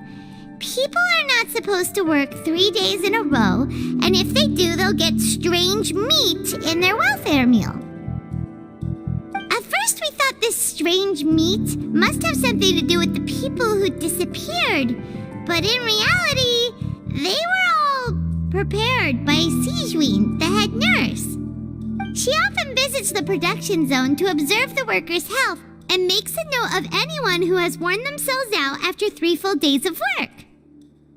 Out of her sense of duty as the head nurse, as well as her genuine concern for the workers' health, Sijuin visits the cafeteria right before lunch and cooks an extra dish for those who can use the stamina boost. Sijuin has only the best intentions with her surprise gift and doesn't want anyone to find out about what she does. However, unfortunately, Melusines as a race perceive the world differently from humans, and their sense of aesthetics is even more alien to us. The recipients of her lovingly prepared special meals cannot taste the care within and usually just freak out. Are we on the right track? Not bad. You've uncovered Sijuin's secret and even guessed her intentions correctly as well. It's nice to know that her efforts have not gone unacknowledged. All right, now for my next question. There are also some hidden rules in the Pancration Ring, including the one that you're not allowed to support both sides of a fight. Why is that?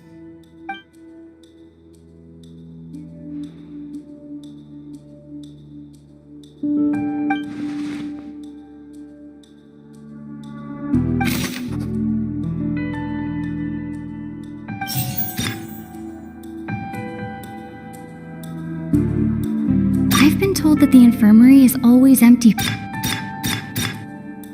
The Fonta promoter has been struggling because he doesn't recognize the real value of coupon. The research note said that the Melusine race According to Collins, the Pancration tournament only took place because the Fonta company sponsored it.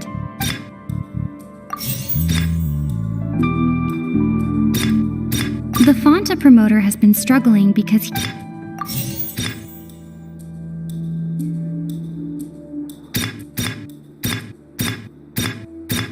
Fonta's internal reports suggest that they're starting a new trial of an unnamed and unpackaged product.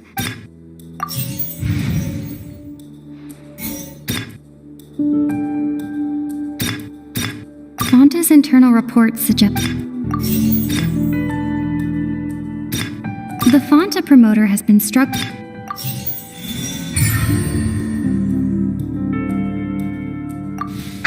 Paimon gets this rule too now, so there really was nothing to be afraid of.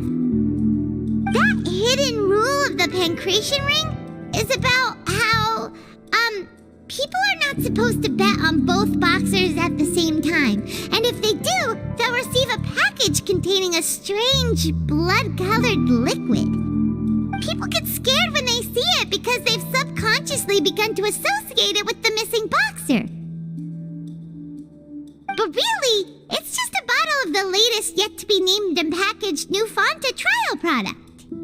A blood-red drink. It's no wonder even Fonta's own staff were questioning the company's decision-making. The company, facing backlash from its own staff, decided to try to trial the product on a smaller scale to see how it might be received by customers. They came to the Fortress of Meropide and offered to sponsor the Pancration tournament so they could push their new product. But the Duke completely refused to even entertain the idea.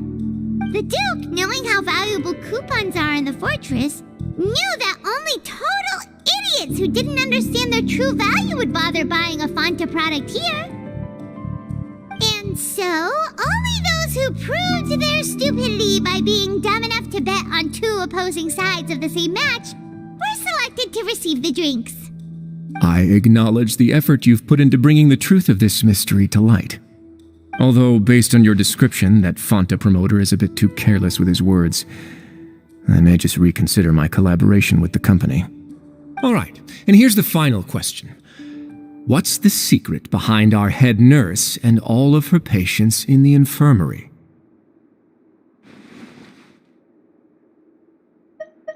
Stop your cruel and pointless games, Risley! You know that we haven't finished our investigation, so there's no way we can answer the last question. The thought of sparing Lynette and Fremine never even crossed your mind. You'll pay for this!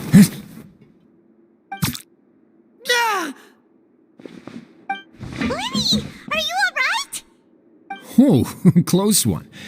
I owe you, Sigewinne. That was a fantastic shot. It was nothing, Your Grace. Sigewinne? Though this gun may look like a toy, it's actually fully functional, as I just demonstrated. Sigewinne... You... Not at all. I am merely a resident of the fortress, and thus protecting it is my duty. When Monsieur Neuvillette asked me to come here, he told me that my job would be to take care of the well-being of everyone here. I am merely discharging my duties. But if you mean what you just said, then isn't Lenny someone you should be looking after as well? Isn't he a resident here just like the rest of us? But I really am just doing what Monsieur Neuvillette told me to do. Everything I did, I've done to protect them.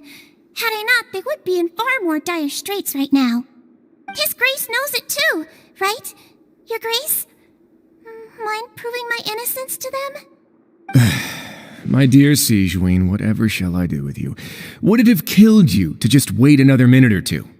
Well, it's nearly time after all. The way you do things can be truly frustrating sometimes, Your Grace. I figured I should try to talk some sense into you. What are you talking about? What time? Take me if you want. But let them go. How touching. Can you just give me one more minute? Don't be like that, Your Grace. All right, everyone, calm down. 2 more visitors will be arriving any time now. I'll go get a cup of tea. Miss Sigewinne, I leave Miss Lynette in your care. You... What are you doing? I believe I hear footsteps.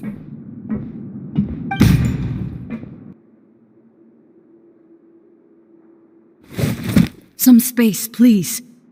Ah, Miss Clarande. My door. Fremine. Fremine. What's going on? What is Clarande doing here? Work. I'm sorry about shooting you, Mr. Linney. The tranquilizing effect will begin to wear off soon. Please take it easy in the meantime, though. What happened to Fremine? Wasn't he diving just outside of the fortress? Why is he looking like this?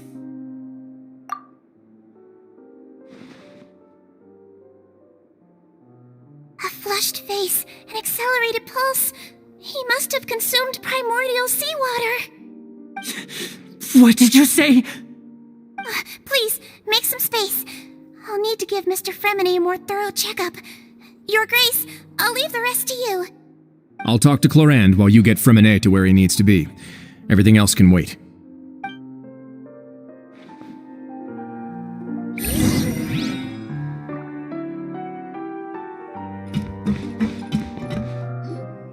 What's that look on your face? I thought I made good time on the way back. Oh, I'm just admiring your punctuality. Had you arrived just a few minutes later, Sigewinne may have been forced to shoot Mr. Linney again. How's the situation out there? The water has changed. It's pretty much as expected. The concentration of primordial seawater has increased significantly. I was only out there a short time, so it wasn't too bad. But if one were to stay for any significant amount of time... Well, you can see how that boy's doing. Where was he when you found him? The abandoned zone at the end of the pipes. A good distance into the water. Closer than I thought. He must have recognized it early on and tried desperately to swim back. Locking the door was necessary. I don't think we could have saved 2. Well, I did try to convince him that I had my reasons. Never seems to work, though. It would probably work on Neuvillette. He has a knack for picking out who had good intentions, even when the outcomes were all terrible. It's a bad sign if you're having to plead your case to Neuvillette. Want some tea? Not particularly. If you want to drink some that badly, just say so. Fine, I'd like to get some tea. Want me to get you a cup too, since I've already made it? Might as well then, I suppose. Actually, do you have a towel? I would like to dry my hair.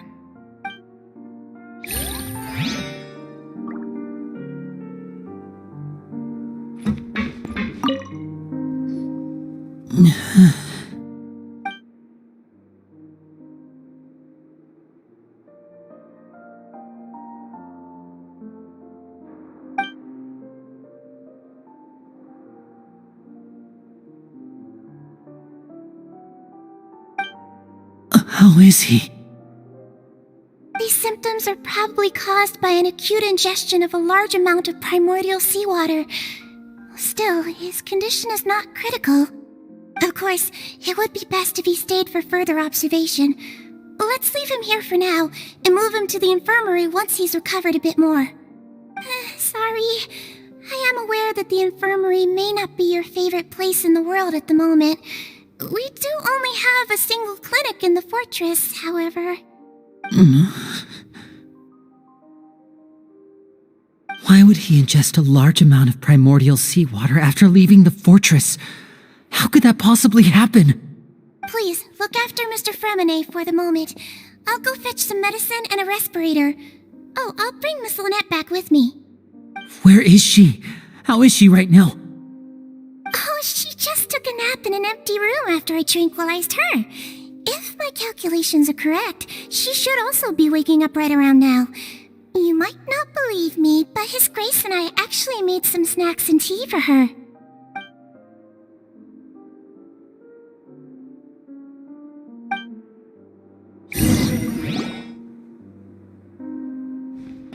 Linny, are you okay? I'll be fine. They're all here now. Don't worry about me. Are you sure? You don't look alright. My hands and feet are still a bit weak, but that's probably just the residual effects of the tranquilizer shot. I'm back, everyone. Lenny! Oh, Traveler, Paimon, you're here too. Fremine? Is he... He'll be fine. But for now, please help me lift him up.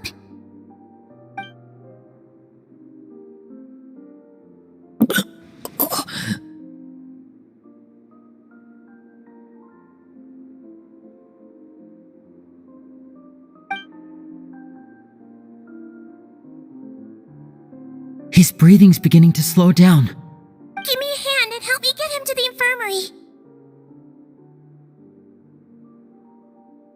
Yeah, I'll take him from this side. Lynette, together? On it. Traveler, you seem pretty worried about him. Want to come with us? The Duke and Clarande are gone. They probably went to get some tea. The Duke will explain the truth in just a bit. Miss Clarande will need a break, since she only just returned from rescuing Fremine out of the sea.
Behold!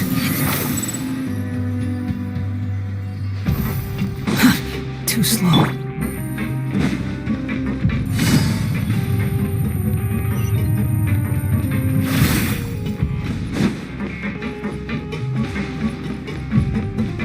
Take it easy.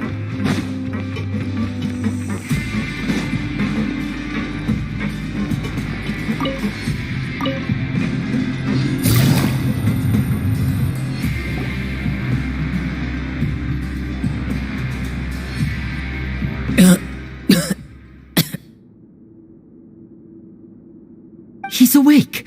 Fremine, how do you feel?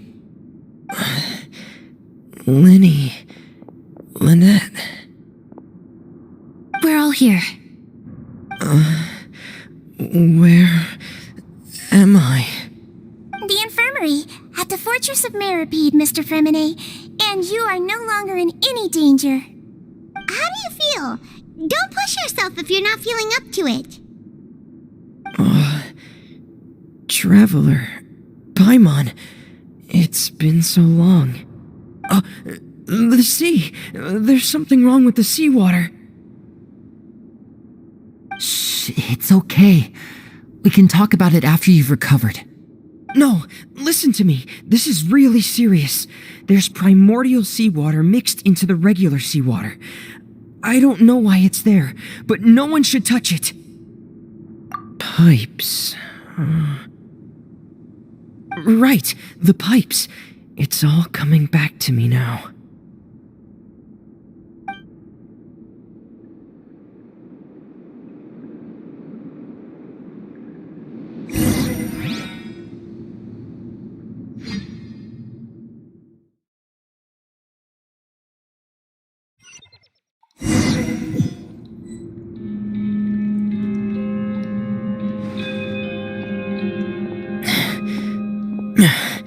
I'm in. Seems like this pipe hasn't been used in a long time. It looks abandoned.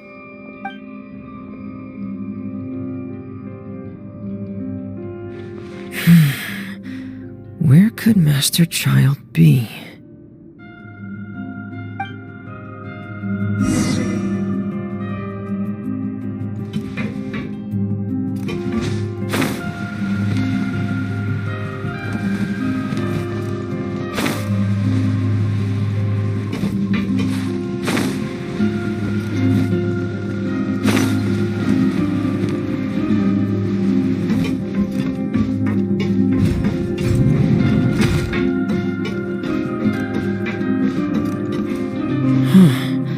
This mechanism looks like it's been tampered with. Could he have done it?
It's getting stuck on something.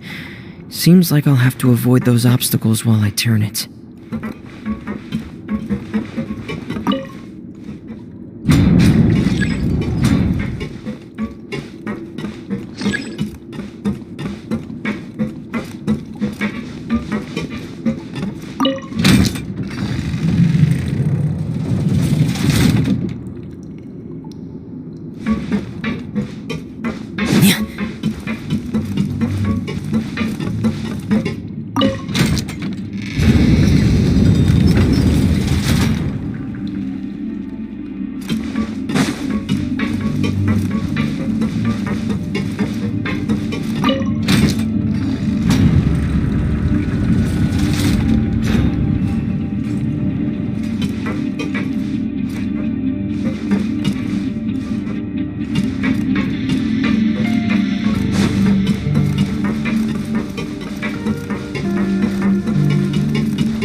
This is where the water starts.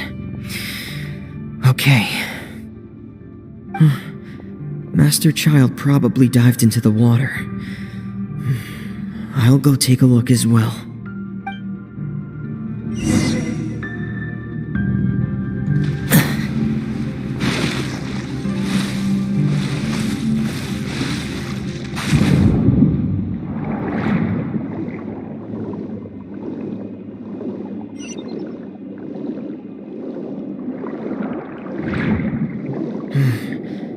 The vegetation here is a bit more sparse. These traces aren't natural. A person must have left them, and recently. I should be going in the right direction. There are traces here too. I need to keep going. Huh? The traces are gone. But I don't see where he could have gone from here. Wait, what the?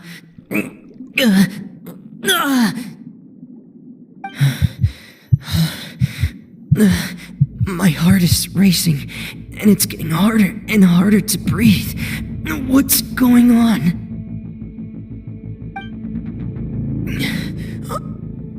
No good. I have to get back.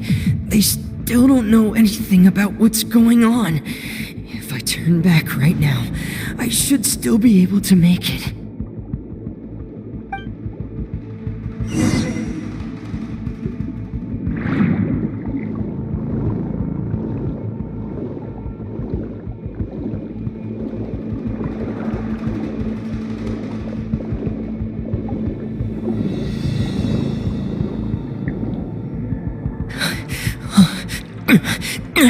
I can't die here.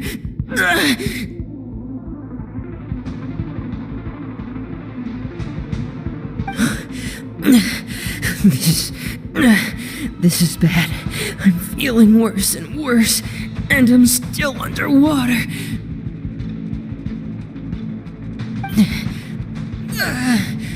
I have to push on.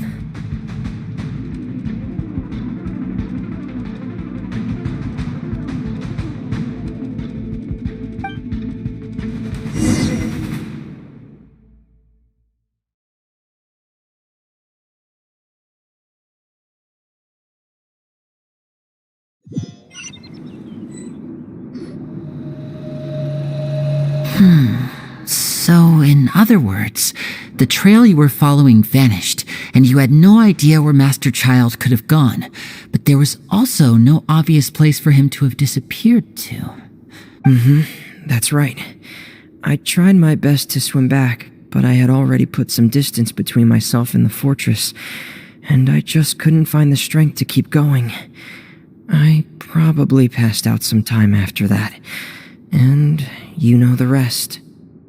Miss Clarande brought you back, but we also don't know why she just suddenly appeared at the fortress, or why she went out to save you. Miss Clarande, you say? I must go thank her in person. You're still too weak for Monet. You can go after you've had some more rest. Miss Lynette is right. I believe Miss Clarande will stay here as a guest for another few days, so there's no need to hurry. A guest? Then I can assume Risley was the one who invited her to come down here? You should ask His Grace about that. He'll be able to explain better than me. Yeah, it's about time he actually told us what's going on. Wanna come with us, Linny? No, please go on without me. I don't want to leave just yet. Linny. The logical part of my brain is aware that we're safe right now, but I still can't bring myself to leave. Both of you are just in danger. Understood. Then let's just sit together for a while. In that case, I'll leave the infirmary to you. The Traveler and I are going to head out for now.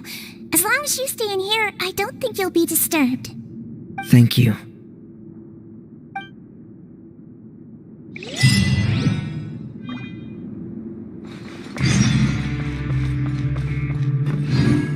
Quit following me. The wind rises.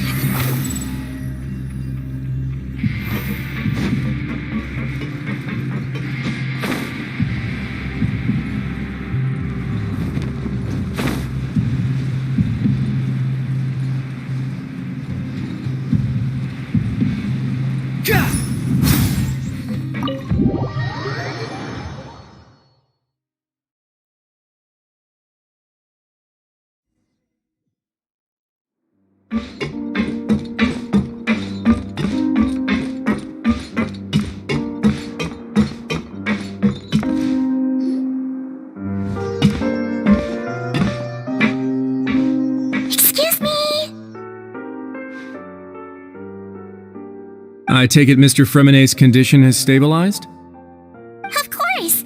I wouldn't have left the infirmary otherwise. I've been expecting those two, but might I inquire as to the purpose of your visit, Miss Sejuane? I wanted to check up on Miss Cloran. How are you feeling? Mostly fine, I think. If you don't mind, I'd like to perform another quick physical exam. It'll just take a few minutes. All right. Thank you for looking out for me. I'll take my leave for now then. Well, want to explain yourself, Risley? Of course, but I'm not partial to the word choice of explain. How about enlighten? Where should I begin? How about you start by asking me any questions you have? You can start with whichever one you'd like to get answered the most. Then Paimon will begin. Did you know about Lenny's goals from the very beginning? No.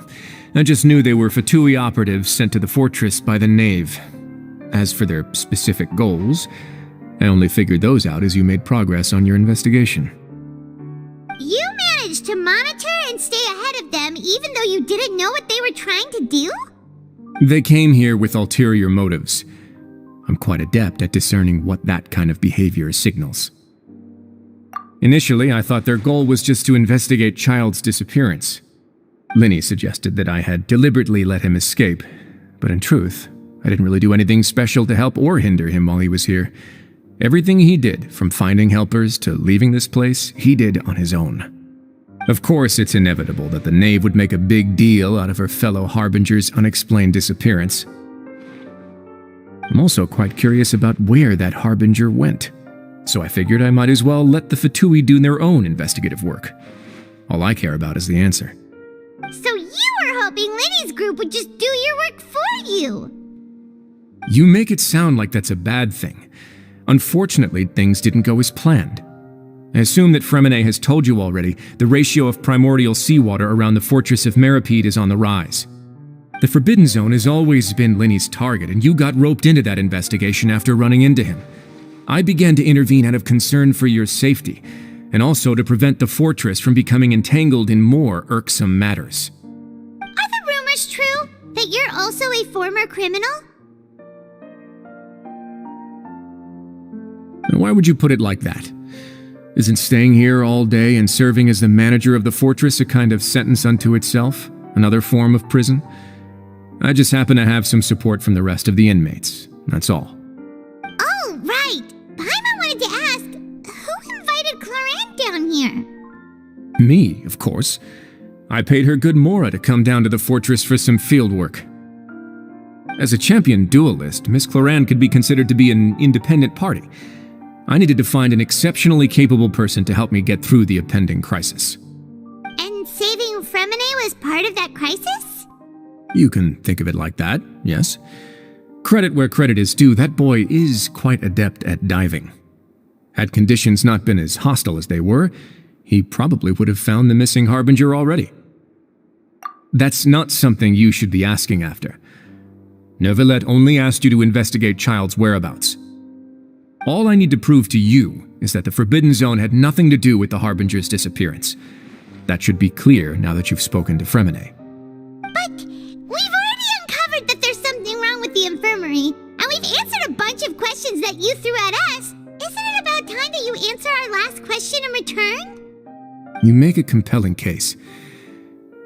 Do you really want to know the answer that badly? Yeah, Paimon really wants to know!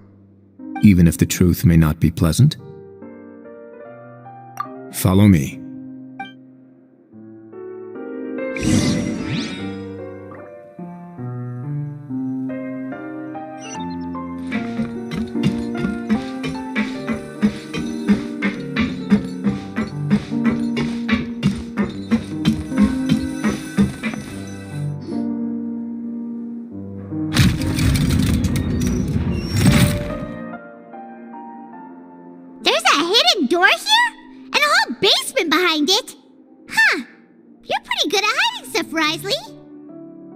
It seems you've forgotten just what kind of place the Fortress of Meropide is.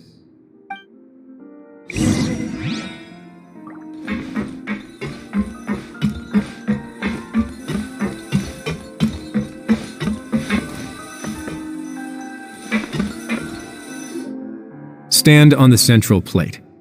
Wait, is there a secret mechanism or... Whoa!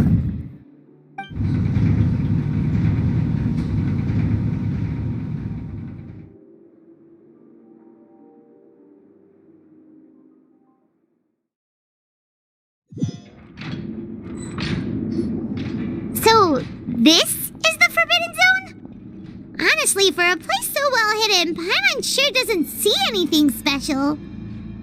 What a huge door! There are 3 such isolation gates in total. Generally speaking, I'm the only one who's allowed to go inside. Hence the name Forbidden Zone. Am I correct to assume you're going to run on back and tell your little Fatui friends everything? Well, Paimon wasn't thinking of keeping anything from them. Well, I'd advise you wait until you've seen the whole truth of this place for yourself before deciding whether or not to tell them.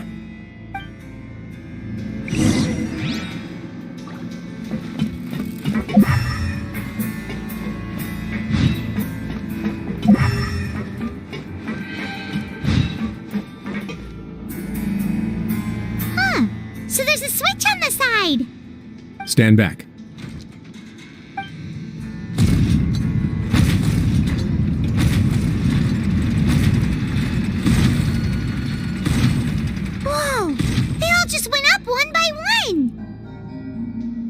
Go on, have a look.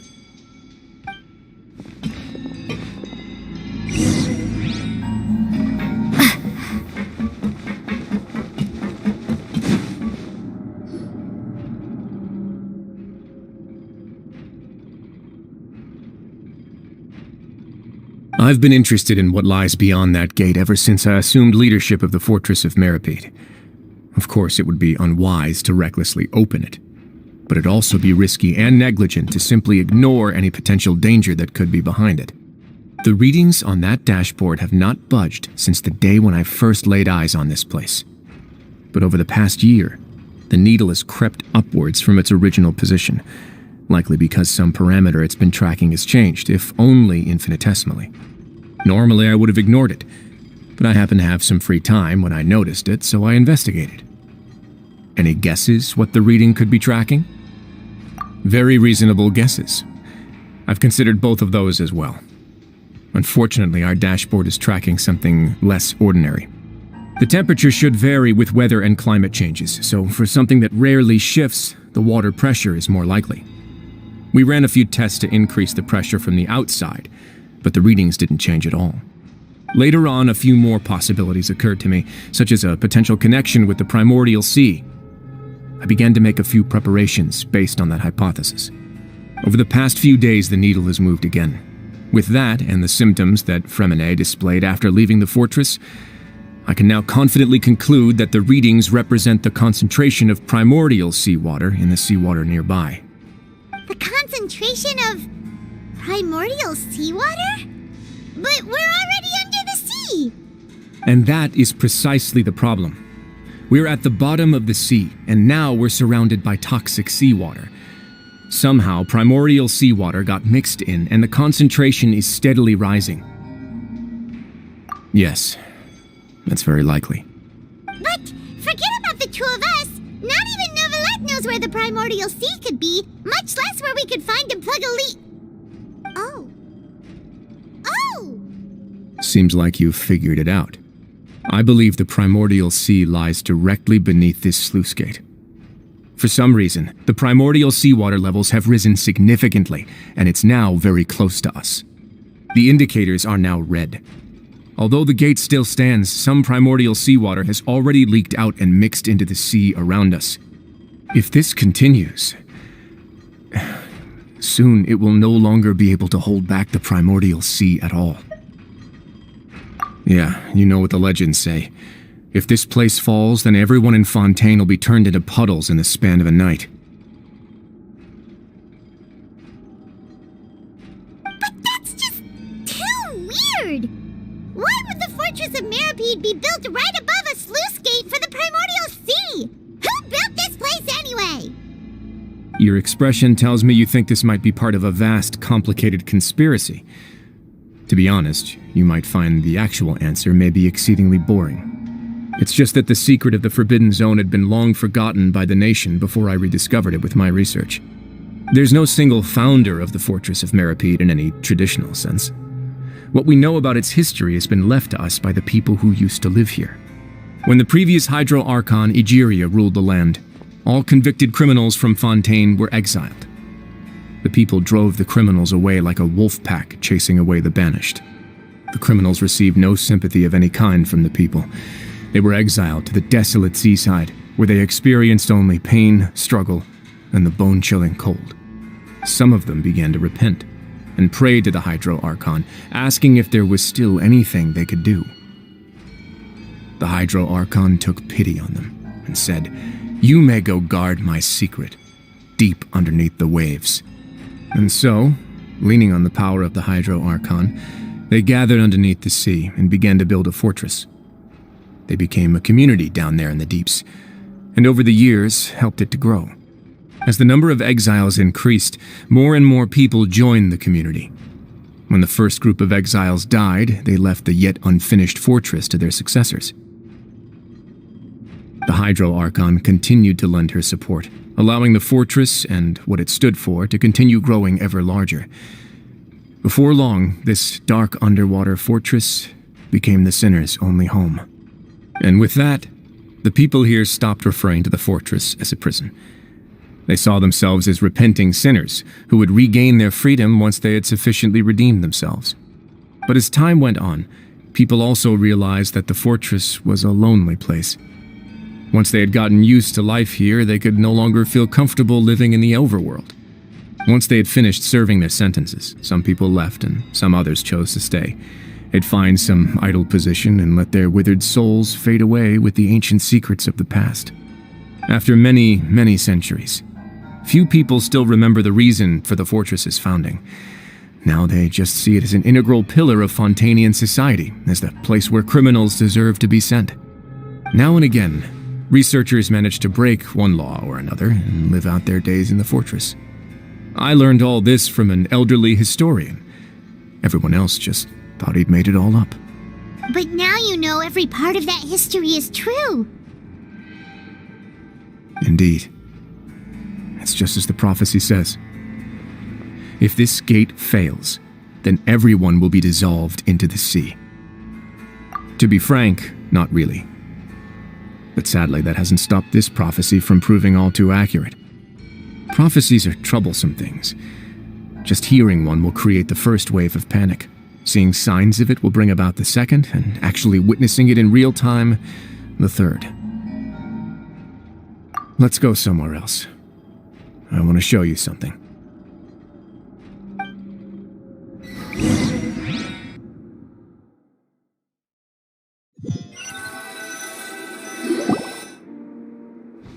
This is it. Your Grace, perfect timing. The results from our last round of experiments have... Wait, Jurier, he's not alone! Huh? Lorvine and Jurier? No need to panic, you two. I've already told them about our plan. What? After you warned us not to tell a single soul about any of this? I'm skeptical as well. Are you sure they are trustworthy? The results speak for themselves, don't they? These two may already know more than you could ever imagine.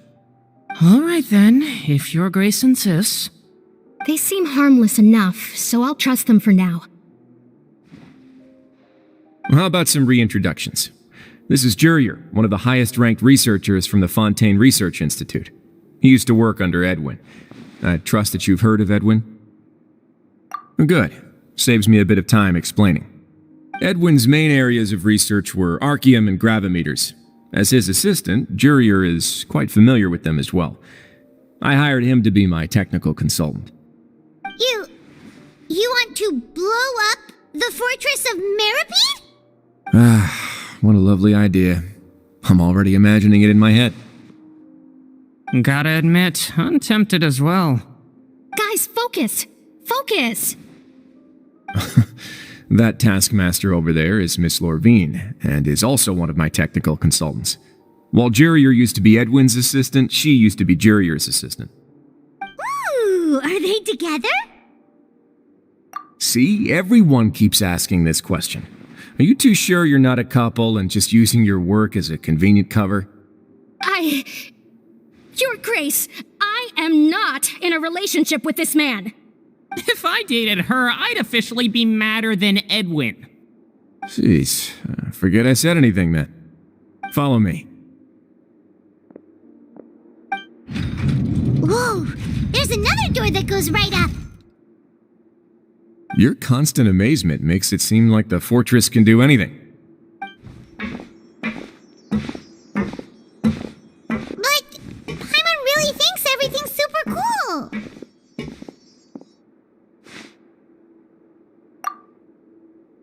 Well, let's spice it up a bit. And here you go.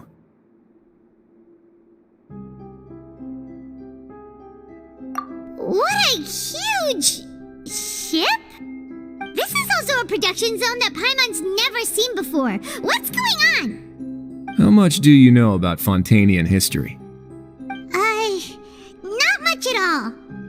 Well, then maybe you haven't heard the story of ancient Lemuria. To give you a quick rundown, Fontaine used to be ruled by the Lemurian dynasty. According to legend, the Lemurian king Remus came to this land after being inspired by divine revelation and found the seer Sibila, who had taken on the form of a golden bee. Taking the golden bee with him and riding on a huge ship, the Fortuna, he created his nation above the surging waves. He called his nation Lemuria and used the Fortuna to incessantly search for new tribes and islands, calling on them to join his empire. There's a ship in this story too? Where there's water, there'll be ships. People believe that hope can always be found at the end of a voyage. Do you believe that too? To a point, I think. As you've already seen, I have a whole factory's worth of labor, materials, and technology at my disposal. Certainly can't hurt to give it a try. So the moment I began to speculate that the primordial sea might lie underneath the gate, I also began this project. Were you inspired by the legendary Fortuna? Maybe. Fontanians need something to hold on to cope with the impending disaster. Were the workers to find out the truth behind this ship, riots would destroy the fortress faster than any catastrophe. As the fortress's administrator, I'd never make such a reckless call. Alright, that's enough talking for now. I'll need another 3 cups of tea to soothe my throat. Do you have any other questions? Seems like you're good. Come on, I'll take you back.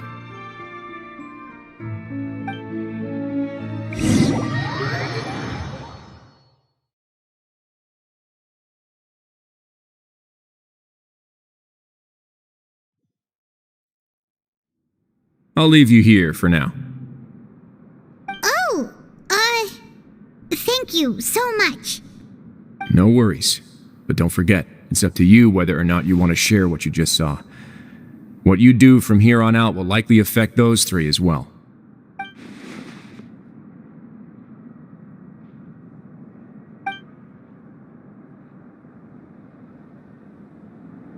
Yeah, we'll put a lot of thought into it for sure. Great. I look forward to what happens next.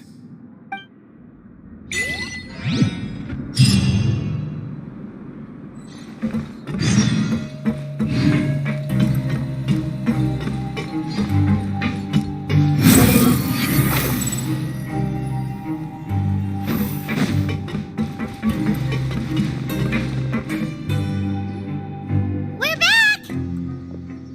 Welcome back. Do you want a cup of tea? How can you be so much like Risley, always drinking tea? Huh. Actually, now that you mention it, I just remembered something now. While I was sedated, I could still barely hear 2 people talking next to me. They were discussing everything, from the leaves to the water and even the teacups themselves. Must have been Risley and Seishween. Yeah, I heard one male voice and one female, so it should have been the two of them. They really were just talking about brewing tea. I really can't make sense of this place. So, Traveler, Paimon, were you able to learn anything from Risley? Yeah, he explained everything. Very well. Then, would you mind checking your answers against my speculations? Yeah, I took the time to rest, so I'm feeling a lot more relaxed now. Nobody else is around, and Miss Sijuin is also busy with something or other, so let's just talk here. Alright, then I'll posit my theories. I asked myself 3 questions. Firstly, why was Fremine affected by the primordial seawater? It was because he dove into the sea. My theory is, the long-lost primordial sea is probably very close to the fortress of Meropide. Whoa, he's good. He got that right on the first try. That's our Linny. Secondly, Risley's attitude changed dramatically during the course of our stay here. He ignored us completely at first, then suddenly roadblocked us. Why? I spent quite a long time thinking about this. If he has been monitoring the Fatui since the very beginning, he probably ignored us at first because he was hoping we could find Master Child for him. What's more, the Fortress of Meropide is not part of Fontaine's court system, nor does it report to Iudex Neuvillette. Risley is basically the king of a no-man's land. As long as the fortress doesn't do anything about Master Child's disappearance, Father can use it to pressure the Fontaine authorities. And while the 2 factions are pitted against each other, Risley will be free to move between the parties of interest. If I had to guess, he probably has something that he's working on himself. It's likely related to the secret of the infirmary, but I just can't think of what it could be. You're super smart. Thanks so much. Then finally, there's the last question. If Risley does have a plan, what could it be? All I know for now is that his plan probably has something to do with the changing nature of the seawater.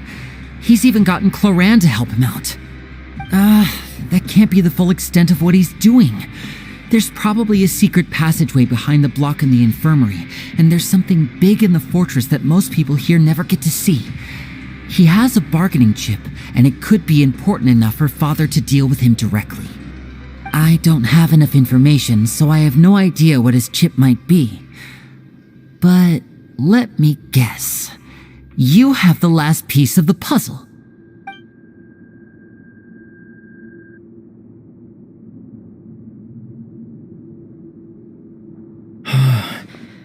I can't believe it. The sea will engulf everyone, just like the prophecy said. Could Risley have wanted to meet Father to figure out a way to deal with this crisis? If you remember, I once mentioned that Father sees the House of the Hearth as her base of operations, and she truly wants to resolve the crisis. But how could Risley have known that? Or perhaps he didn't know, and just wanted to bring Father over to his side, which could be why he said he just wanted to negotiate. Yeah, that makes sense to me. I understand your concerns as well, Traveler. I'll figure out a way to pass this on to our father. No matter what, we're on your side. The 2 of you have already aided us far too much. We probably wouldn't be standing here right now if not for you. If you ever need anything else going forward, please come to the House of the Hearth at any time. Though you may not share the sentiment, after all that we've gone through together, the 3 of us basically see you as family now. You have my gratitude. Thank you for protecting Linny when it really mattered, and thank you for sharing the secrets of the fortress with us. We didn't think you were going to do it. Why are you being so formal all of a sudden?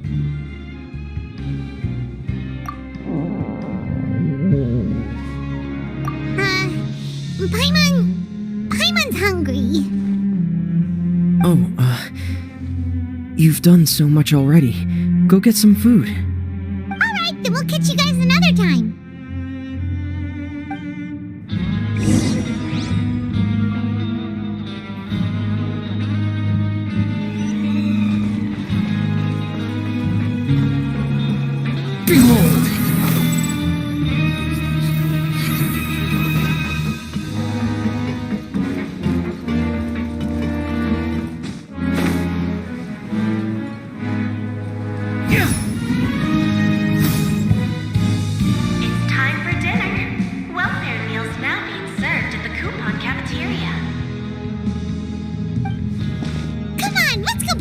as well.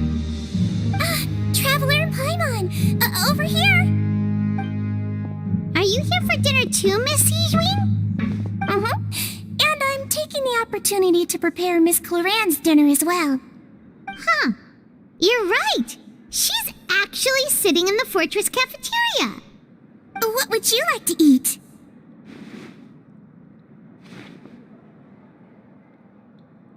Yep, you can. I've already talked to our chef, Mr. Walsey. It's all on me today, so you can get whatever you'd like.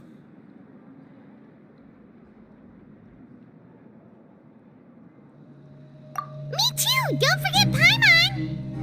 No problem. Just leave it to me.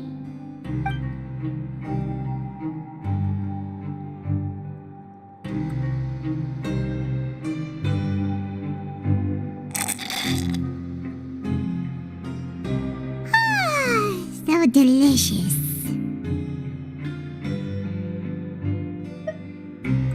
Is this how it feels to be freeloaders? Wait a second, we did do plenty of work after all.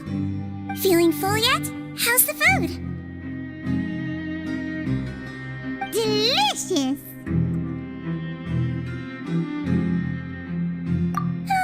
I'm so glad to see you all so happy. Oh, see, the expression on your face just now? The muscle here just moved, which suggests that you're feeling quite relaxed at the moment. Sijwin, do you do this to help your patients or to better understand human beings? A bit of both, I suppose. I'm a Melusine, which means I'm very different from human beings. I must know what you're thinking if I want to take good care of you. You're really good at taking care of people. Even though you're so short, you still talk and act like an older sister. Really? You're reminded of an older sister? That's great to hear. Oh, and what did you mean back in Risley's office? When you said that you were protecting Linny and his siblings as well? Oh, that. I just asked His Grace to look out for those children, especially that diver boy. I was getting a bit worried after hearing that something was wrong with the water. Thankfully, Cloran is very strong and managed to save him in the nick of time. His Grace also sealed the pipes after Cloran left, to make sure that Linny wouldn't impulsively chase after his brother. Although the path was blocked, we still stationed some guards there to stop anyone from approaching. They were instructed to only open the door once Miss Cloran had returned. Oh, and I was keeping an eye on Mr. Linny as well. We had to press him, but we couldn't allow him to be in any real danger. You were all super considerate and really thought everything through. It's just what we do down here at the fortress. At least this has been His Grace's style for as long as he's been the leader. Oh, I really wish Monsieur Neuvillette would come down here more often too. I feel like he'd like it here, with all the darkness and chaos.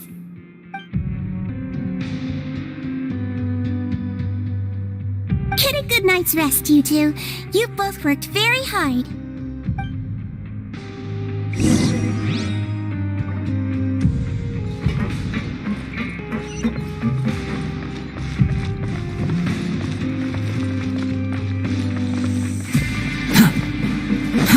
Too slow.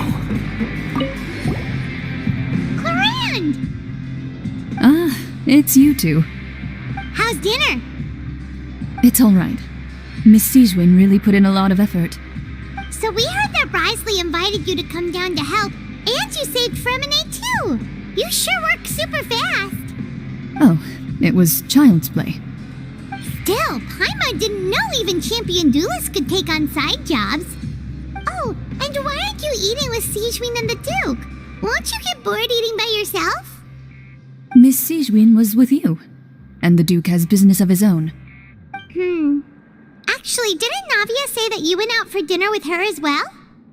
Yeah. First time in a long time. First time in a long time? So you mean you've gone out to dinner with her in the past? In the past, yes. You seem to be enjoying yourselves here. Things will be getting messy at the fortress soon. Don't run around unnecessarily.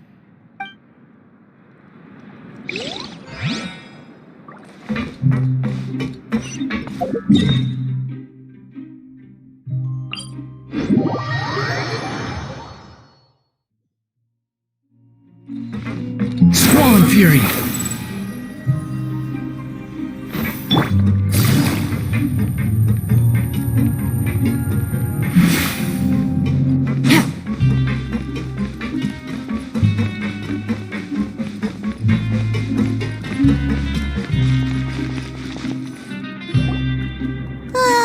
So much has happened. Paimon just feels absolutely exhausted now that she's finally relaxed. Paimon's super sleepy. Are you sleepy too?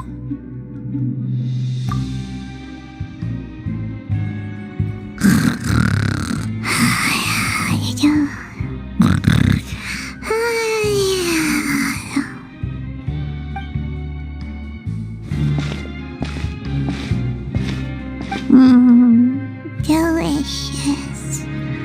Paimon wants seconds for free.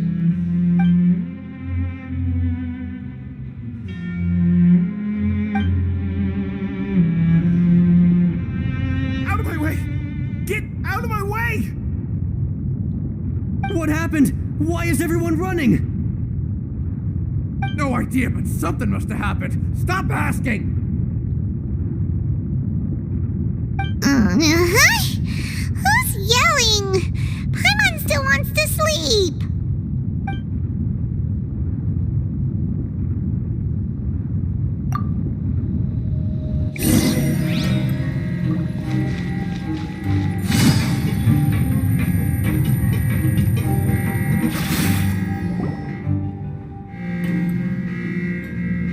What happened?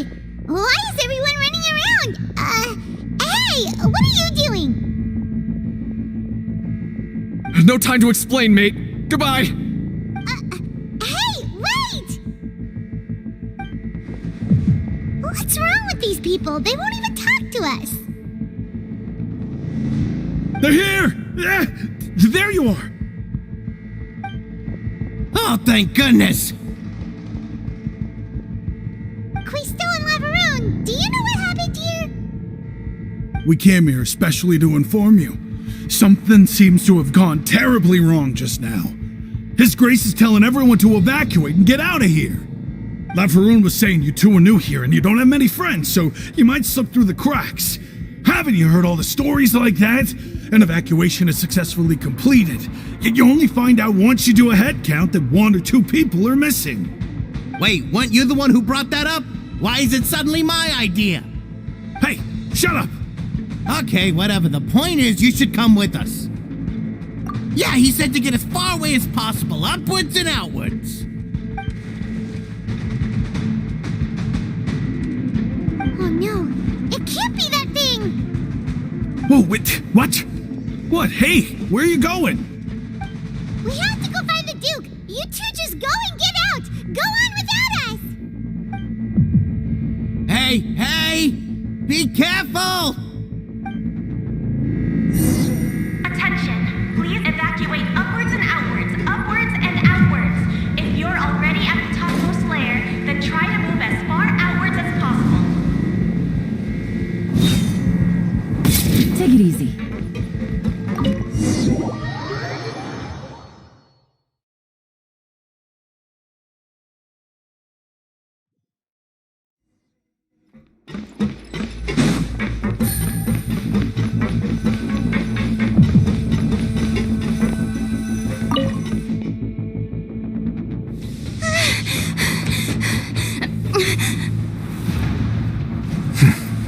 They're here. Just like I said. What happened?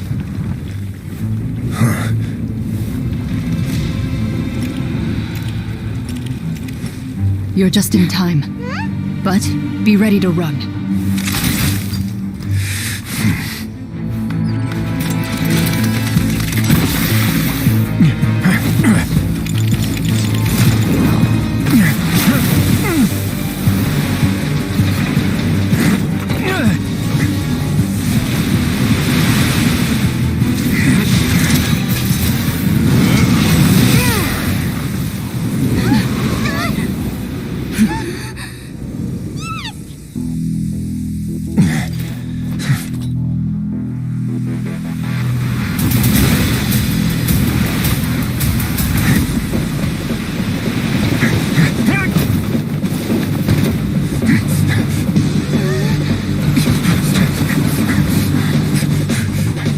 3, 2, 1.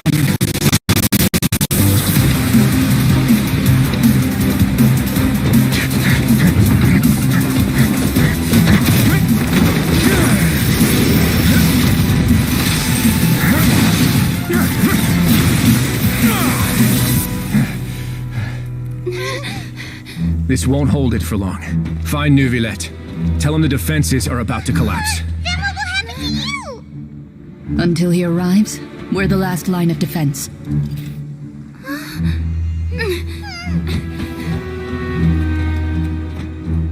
The gate. How long do you think it'll hold? That depends on us.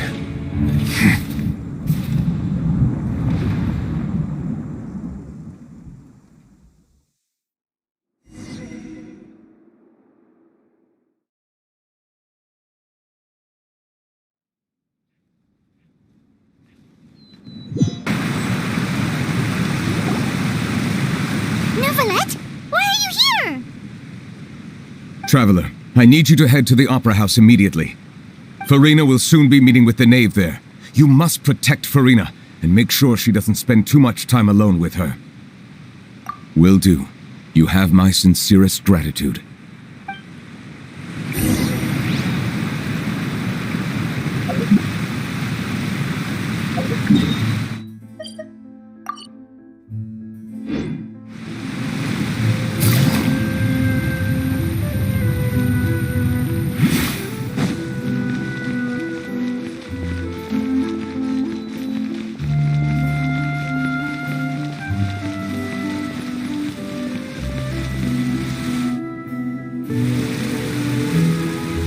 Look!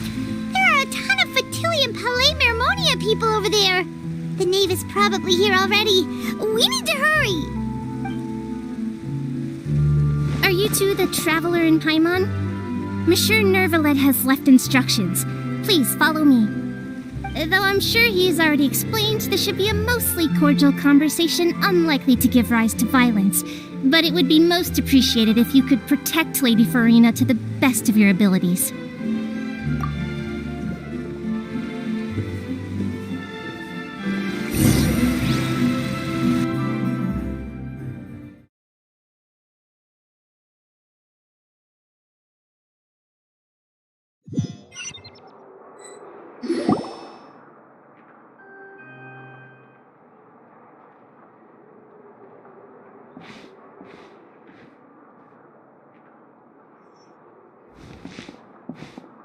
Oh, so you two are the honored guests Miss Farina mentioned. Of course, of course! How could they not attend a meeting such as this? I must always have 2 or more guests at my dessert table. Otherwise, the occasion would be too lonely and unbecoming of my station. It is my pleasure to make your acquaintance, traveler. I have heard much of your accomplishments. I am the knave, one of the 11 Fatui harbingers.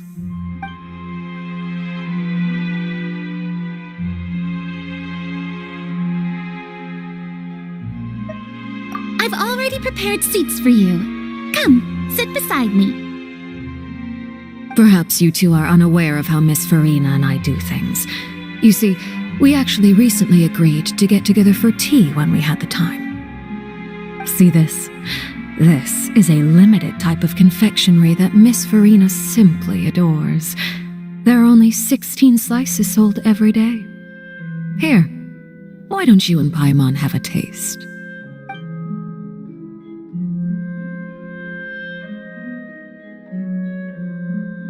Traveler, what do you think of this cake? That's good to hear. So what Child said was on the mark after all. You do share a taste in desserts with Farina and I.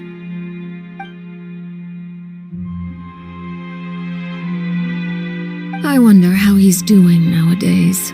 You must have heard, right? He's suddenly gone missing. I'm really worried about his safety, you know. Here's to hoping that he's an excellent swimmer. Since we're talking about him, I feel like I should add something.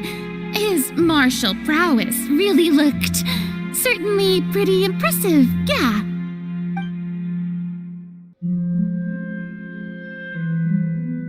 Oh, so you're also familiar with his aptitude for fighting, Miss Farina. Oh, right. I almost forgot. Child was subdued by Udex Neuvillette right in front of you. Against ordinary people, my colleague would never be on the back foot. But alas, he just never imagined he'd run into such a person. I must express my admiration for Monsieur Neuvillette.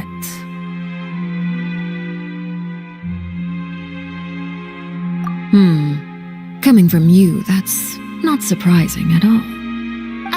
But I thought you would be happier to hear the news. Of course, but it's still a bit of a shame. You see, I would have been far happier had I received this news somewhat earlier.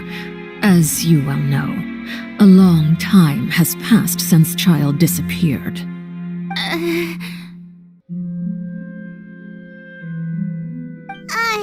Well, in any case, there's no need to worry. We know for sure that Child is still alive. Oh, and just how do you know that? Because we found evidence that proved he left the Fortress of Meripede. And where did he go after leaving the fortress? Well...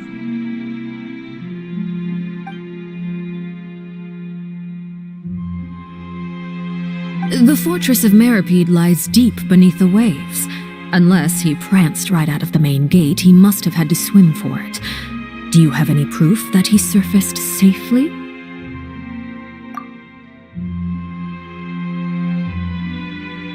Ah, that is good news at least. His sister Tonya sent a letter to Fontaine not too long ago. Since he was unfortunately unavailable, I picked it up on his behalf. Do you have any idea how he usually writes back to his family? Dear Tonya, your letter made me feel like we were still enjoying our time in Snezhnaya together. I'm currently admiring the scenery on the streets in front of the opera house. Is it something like that?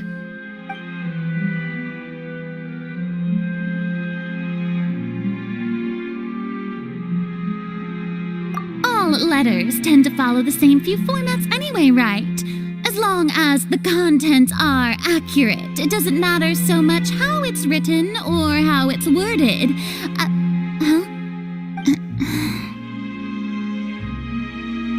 Hold on. The water in the teacup is shaking. I suppose this is also a sign of things to come, Miss Farina. I don't quite understand what you're trying to say. Have we entered into the next stage of the prophecy?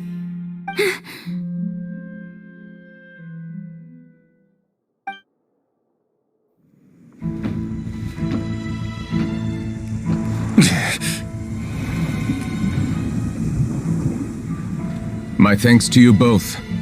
I will take it from here.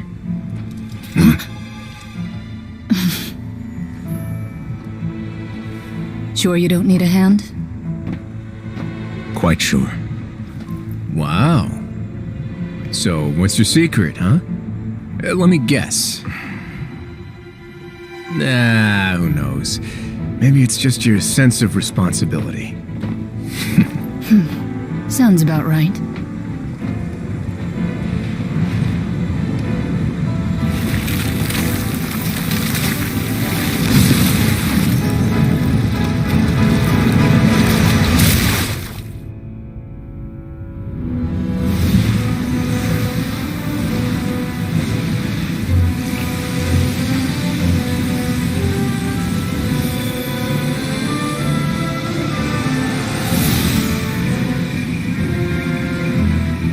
Day may come when the prophecy is fulfilled and the waters burst forth. But it is not this day. This ancient power could easily obliterate an entire race. A tsunami of fury would unleash endless catastrophe.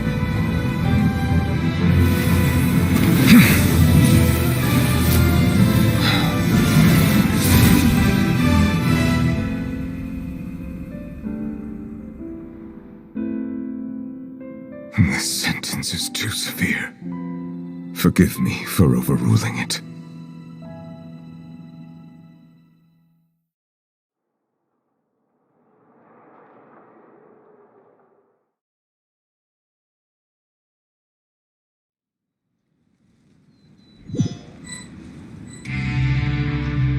All right.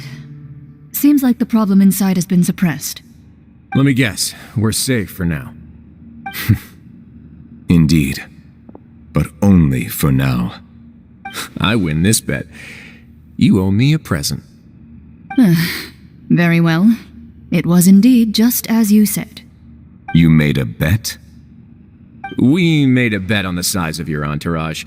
Cloran thought you wouldn't come down by yourself. I figured you would have at least brought a few people along for appearance's sake. It appears I underestimated just how confidential the mission was. Shouldn't you have gotten used to confidential missions by now? That's just how the courts operate. So what gift must the loser give? Tea?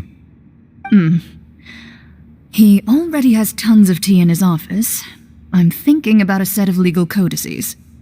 That wouldn't happen to be a dig at my lack of legal awareness, would it? Well, I'm sure His Grace doesn't consider the fortress to be outside the law. I was under the impression the residents of a place like this would be uninterested in the legal codices. That was obviously a joke. Anyway, you've still got some unfinished business to attend to in the overworld, correct? No need to stay here if you have a pressing matter. We all know you can't leave Palais Mermonia for long. Thank you. I hope everything went smoothly with the Fatui Harbinger.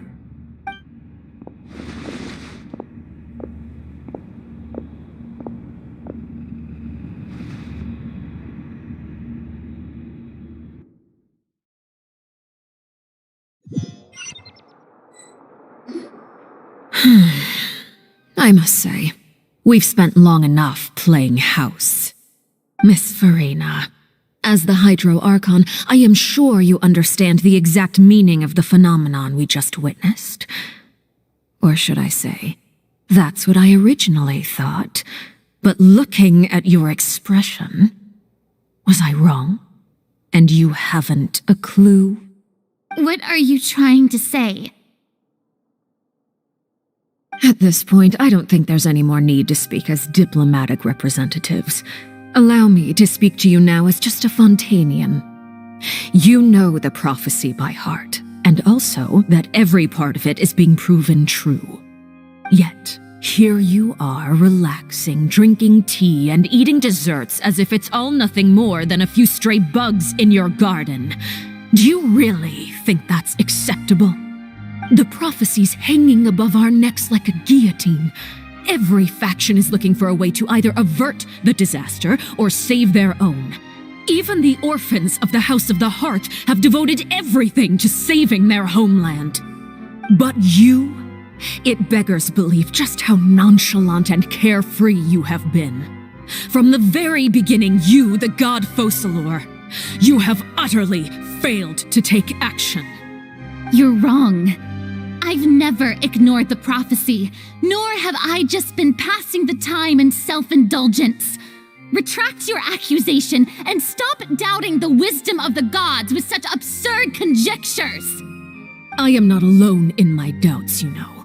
All the children of Fontaine may be harboring the exact same thoughts right now. Oh, great Hydro Archon, how are you going to save them? Save us? How are the people you've sworn to protect supposed to survive in a land that will soon disappear beneath the waves? I have my ways, and I've been working on them for all this time. Even if you look down upon me, you have no right to judge me. Fontaine will be saved, even if I still cannot see the true future right now. As long as I continue on as I am, I will be able to hold my head up high!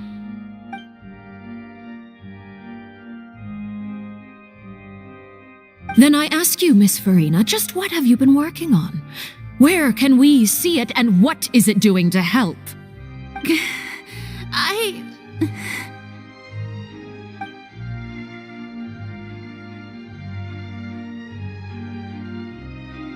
My machinations are just like the prophecy itself.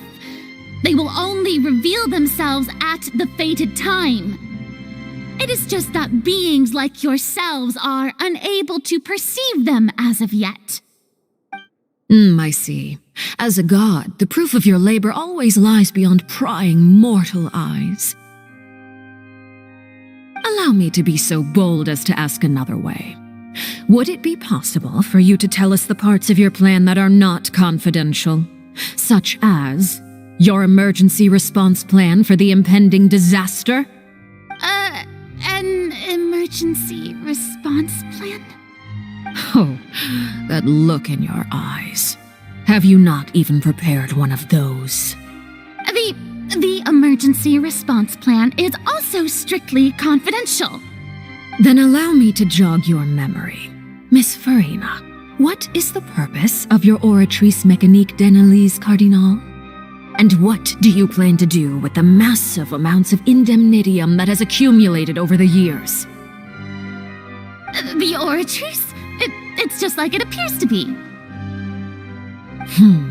So you also have no idea. If I'm not mistaken, someone's using it to prepare for something. But unfortunately, it would seem that someone is not you, Miss Farina. I first caught wind of this when Linny tried to investigate the Oratrice in the Opera House. You see, even just getting close to the core contaminated him with an extremely large amount of indemnitium. But even if that had nothing to do with you, then what could you possibly be working on, oh great Hydro Archon? Oh, right. I almost forgot. Udex Neuvillette is not at the tea party with us today. Miss Farina, I suppose you must have ordered him away to take care of some troublesome business. Yes, that's exactly right. Please keep it a secret for me. Of course I will. Although, I must say, Miss Farina, you seem quite insecure without the Udex by your side. Oh, very well. Let's stop that conversation here. There are still a few slices of cake left, so please, help yourselves, everyone.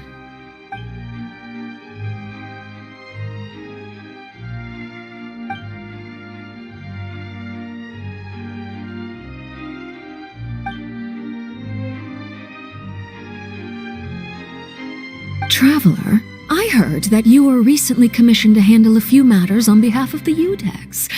Why don't you take an extra slice of cake? Those who work hard deserve gratitude and praise. You too, Paimon. Thank you. Paimon will take you up on that offer.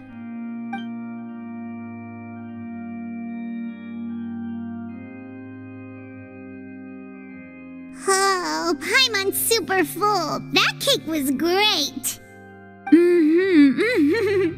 If it's on my tea table, it must be of the highest quality. Yes, and we must thank the knave for bringing these over as well. You're welcome. I'm sure the cake also felt greatly honored to be featured at Miss Farina's table, and I was merely catering to Miss Farina's tastes, seeking a chance to chat over tea. It is getting late. Why don't we call it a day? There are still a few matters that I need to take care of, so I must take my leave now. Very well. We'll end it here. Mind seeing me off, traveler? We could use the opportunity to discuss Child before I must be on my way. Paimon's coming too!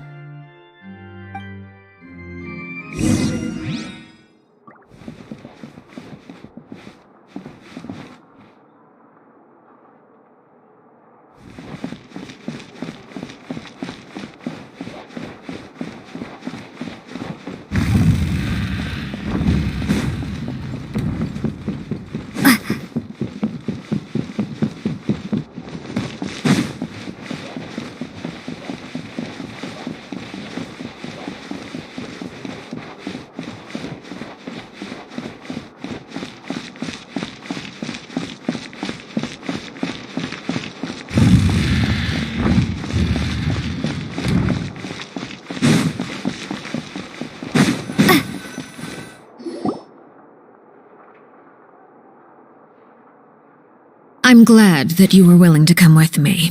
Of course, Child was just an excuse. I have no interest in your dealings with him. That's what Paimon thought. You lent your aid to the children of the House of the Hearth. As their father, I would like to express my gratitude.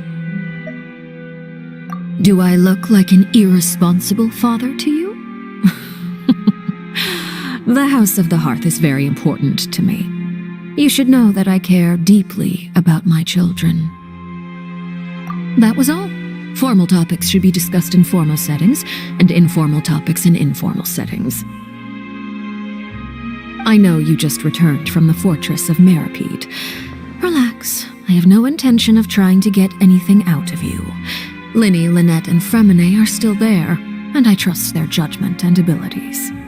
They've all been working very hard and have always done all they can to fight back against anyone who tried to stop them, especially Linny. You mean Ridesley. He's a tricky one to deal with. It's unfortunate that Linny's so eager to prove himself that he can't learn to rely on others, including me. By the way, and you can just consider this a bit of idle gossip, but what's your impression of Furina?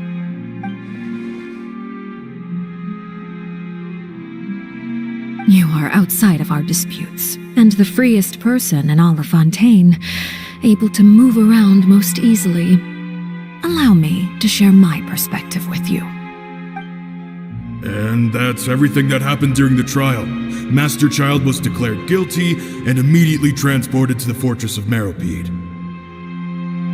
Didn't he say he was coming here on vacation? Does he not feel an ounce of shame for all the trouble he has caused?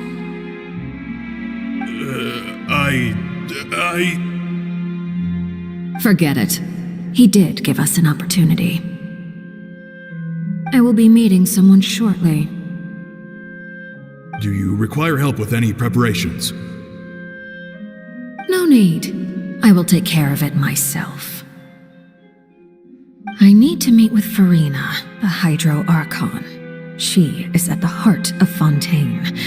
But what's fascinating about her is that she often seems more like a celebrity than a working Archon. Oh? Come over here, you little critter, you!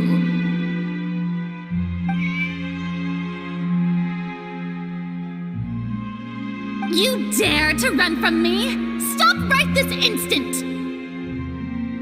My goal is just to discover the location of the Gnosis. But I didn't expect the chance to approach Furina to be handed to me on a silver platter. This is so easy, it's actually making me a bit suspicious. Anything left unguarded is usually just bait. But no one will blame someone for taking the bait. After all, from the moment it was attached to the hook, the bait is meant to be sacrificed. It's just as I guessed in the second before I struck. The Hydronosis is not currently held by the Archon. In fact, this Archon doesn't seem like a god at all. And I sense that she's under some kind of curse. Who are you? And what are you trying to do? Please don't kill me. I'm begging you, please. The fear in her pupils is genuine, so perhaps she's not bait after all. Either way, targeting her has lost all meaning. I left the scene with ease. Nobody came looking for me, and nobody could serve as a witness to my near assassination of Focalor. I suspect even Furina dares not mention this incident to anyone. Not long after, my informants confirmed what I had guessed. After returning to her quarters, Furina quietly cried alone. She was so scared that she could not sleep that night, nor could she even bring herself to eat her cake. There's no doubt that there's something wrong with her. I began to entertain the possibility that she is not the true Hydro Archon. Perhaps Eudex Neuvillette is actually the genuine article. I have to find the Gnosis. If the Neuvillette hypothesis is correct, he is probably in possession of it. Alternatively, It might have been hidden in a place that's hard for ordinary people to access. Yes, Father. My dear children, please speak. News from the fortress of Meropide. Master Child has gone missing. On top of that, the contacts and guards we bribed at the fortress have all gone quiet as well. Probably the handiwork of that Ridesley. I'm afraid so. This is a good opportunity. The value of a harbinger is much higher than most would imagine. We now have an excuse to exert diplomatic pressure on the Fontaine authorities. Set up a meeting for me. I would like to meet the Hydro Archon and Iudex Neuvillette. Oh, and I have an additional mission for you three.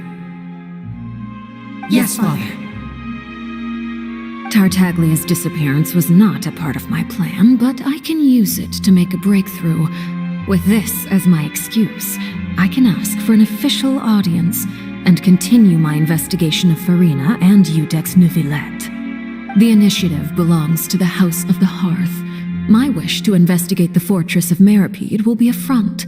Linny and his group will be responsible for the actual intelligence gathering.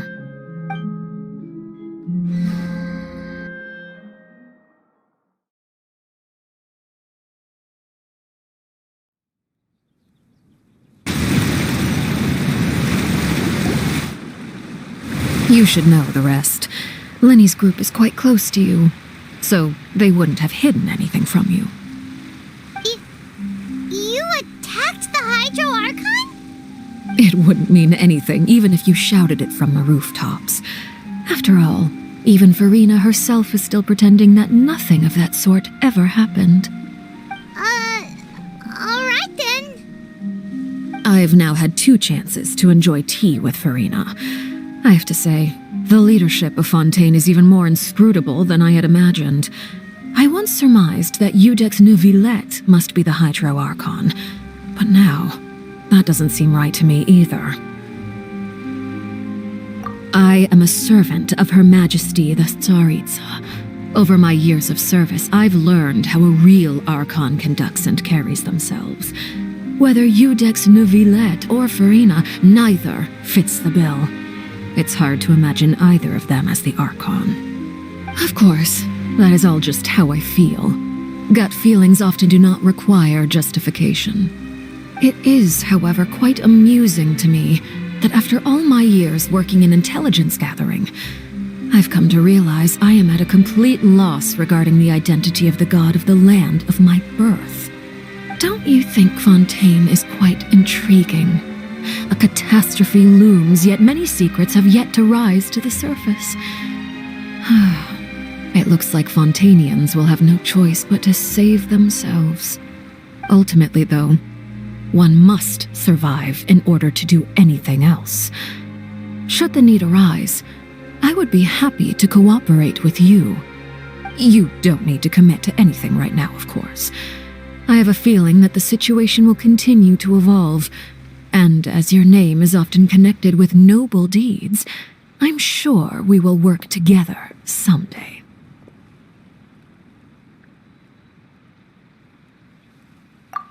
He certainly returned quickly.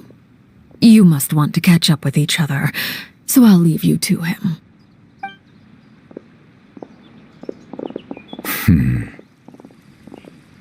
Neuvillette, is it over? For now, yes. But this issue will prove quite thorny in the long term. I'm concerned that sooner or later the prophesized events will occur. Thank you for protecting Farina. To put it simply, I used my power to force back the primordial sea and reseal the sluice gate.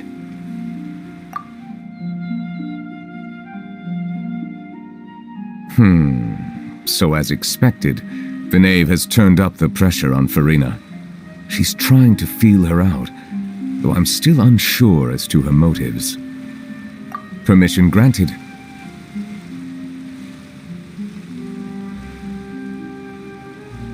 Whoa.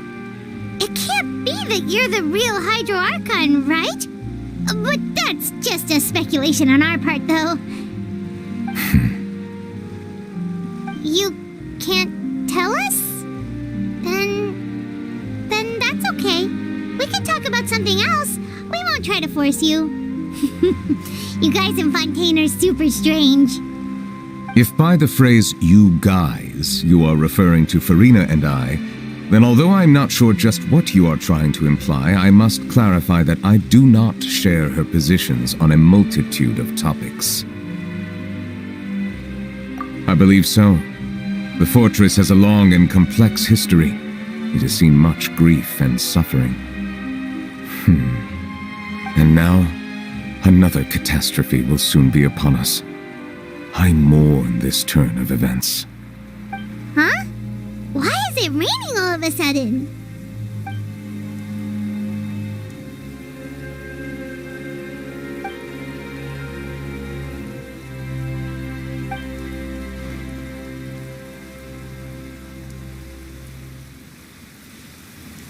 You may be closer to the truth than you think. Oh? And what are you thinking? The dragon of... what? Huh? Please do not be so surprised. Farina? Neuvillette! Neuvillette, are you listening? My apologies. We were just guessing randomly. We didn't guess right, did we? You're not actually the dragon sovereign of water, right? Well, if you don't want to confirm or deny... You guessed correctly. I sincerely hope you'll be able to keep this a secret for me. Right, of course. We'll definitely help you keep it a secret. There's still something Paimon wants to ask you, though. Please, go ahead. Well, if you are the dragon sovereign of water, and you were able to force back the primordial sea from the fortress, then since Fontaine's prophecy is all about seawater, couldn't you just use your power to solve the crisis? None of the currently living dragon sovereigns in the world, myself included, possess our full dragonhood. They say that when the first usurper arrived on Tevat, they seized a part of the dragon's power. Today, that stolen power is the basis of the Archon's authorities. There are 7 elemental Archons and 7 matching dragon sovereigns. The dragon sovereign of water who lived through that era perished a long time ago. As their successor, I know far less of that part of our ancient history. In any case, I believe I will not be able to do much unless the Archon disappears and returns their elemental authority to me. Given the status quo, however, I would recommend finding another way to deal with the prophecy. Oh, so even you can't solve it. I still have some urgent matters to attend to at my office. If you have any more questions regarding ancient history, you are welcome to discuss them with me at a later time. Please go right ahead. There's a place that Paimon wants to go too. Traveler, why don't we pay another visit to the Fortress of Meropide? Paimon is a little worried. We'll see you another time. Take care.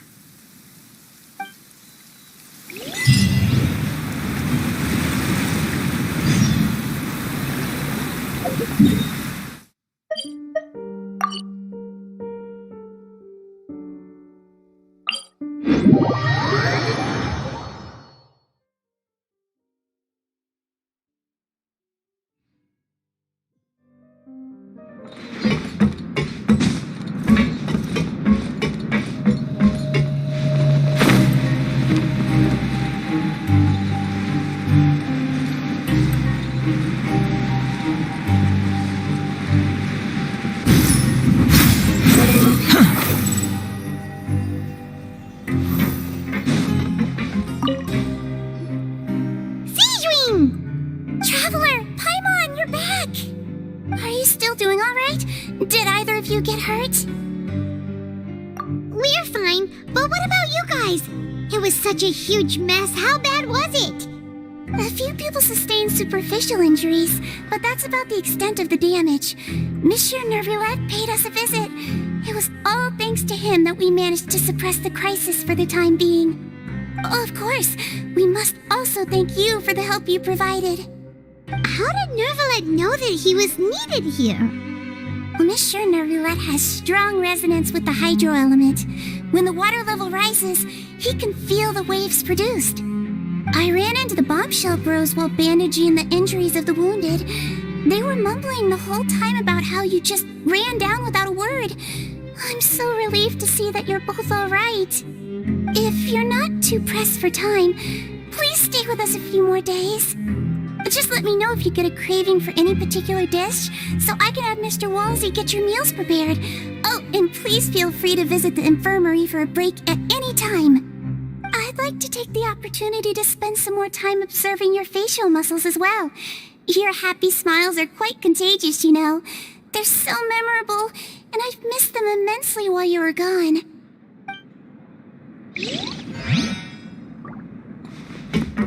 The wind rises.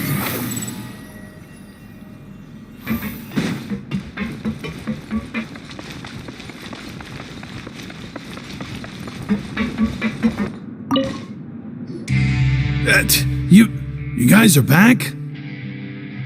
Crystal! Macaroon! You guys didn't get caught and thrown back down here, right?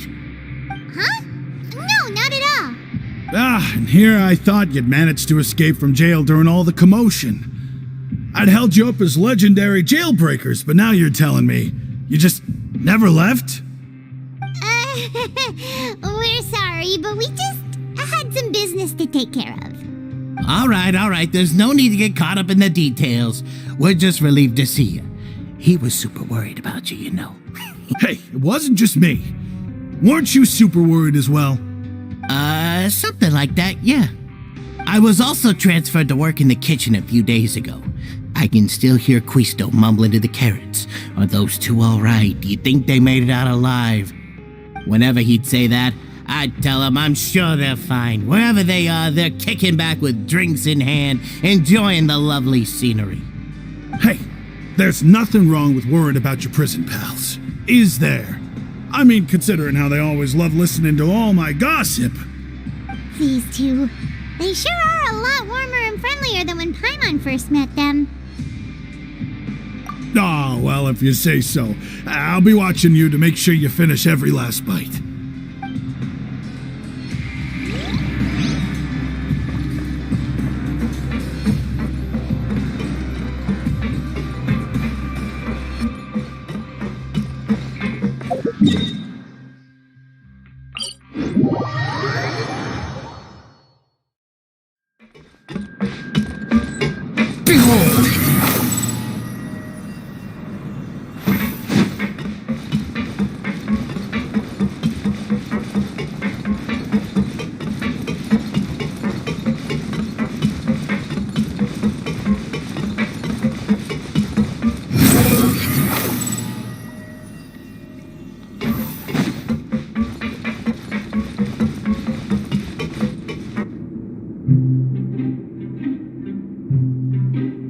Now guess, what suit will this next card be? A bare-teeth cat? Well, look who it is. Traveler, Paimon. Hello, everyone. Looks like you're recovering nicely from it, eh? Thanks to everyone's support. Oh, right. I managed to work up the courage to thank Miss Clarant in person. Whoa, how did she react? She told me that it was nothing. It was as if saving a life wasn't a big deal to her at all. She also told me not to worry about it. She didn't want to stress you out, that's all. She's right, and it's best not to dwell on it. Yeah. Okay, but check this out. We went back to the opera house and we met the knave. You met Father? Did she say anything to you? She said a few things that were, a bit hard to understand. And also that she's looking forward to working with us in the future. Her attitude towards you is even better than what we'd imagined. That's fantastic. You should believe her. She has her own way of doing things, and she'll do everything in her power to help those she considers close, which now might also include you. Mm-hmm. Father is very capable, and also trustworthy. Oh, Paimon just remembered that she thought Linny was a bit too proud as well. She said that you should learn how to rely on others sometimes. Got it. That does sound like something that Father would say. Hey! Are you going to stay here for the next few days? Looks like it, yeah. Excellent. I will host a tea party. For real? Then Paimon wants another serving of cake. Another implies that you were already served some delicious cake while you were up there. How lovely. Well, next time, you're going to have tea and snacks with us.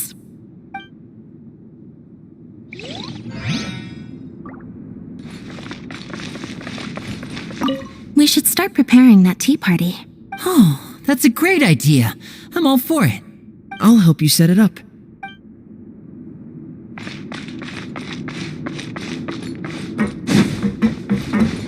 The wind rises.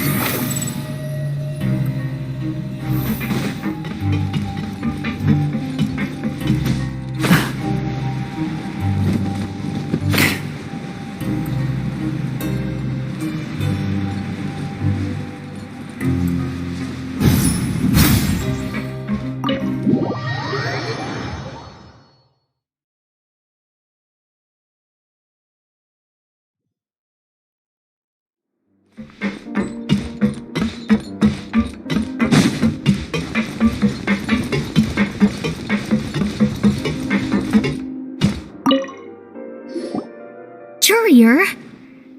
Miss Sishween told me you still haven't eaten. Yeah, I was working on something, so I forgot. That's no excuse for... Huh? What's you two? Courier, Lurvine, we're back! Hello there. It's been quite the mess here recently. How have you been? And you? Are you still taking the secret passageway from the infirmary to work on the ship? Yep.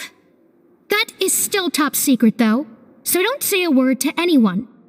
It can be a bit annoying when there are lots of people in the infirmary, but I still prefer taking that route over the one from the Duke's office. I mean, the infirmary does make it easier for you to slack off. Oh yeah? Then why are you also here so much? You two really are just using your jobs as a cover for your relationship, aren't you? Not at all!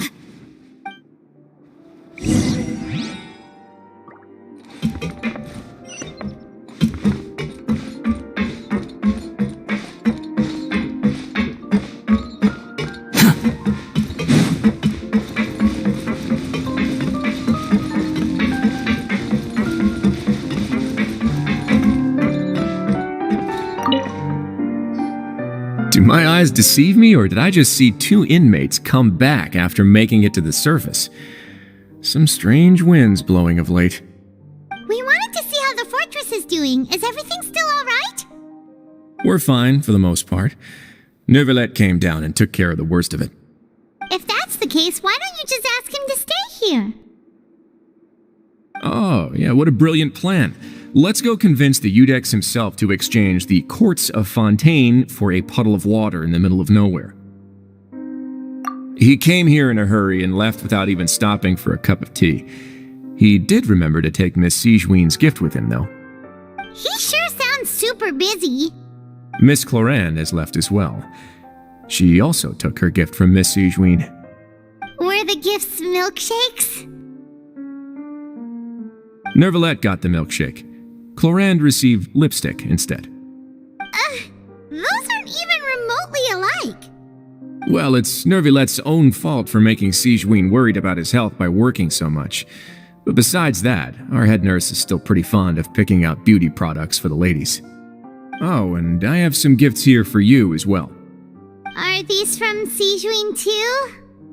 Nope, they're from yours truly. You've already wrapped up your work at the fortress, so you can return to the surface at any time. You haven't yet served your full prison term, however, so you may continue to use your cell until your term is up. For real? Then we could stay here for a really long time? You may access the cafeteria for free. Hooray! Just remember to come complete your paperwork once it's time for your release.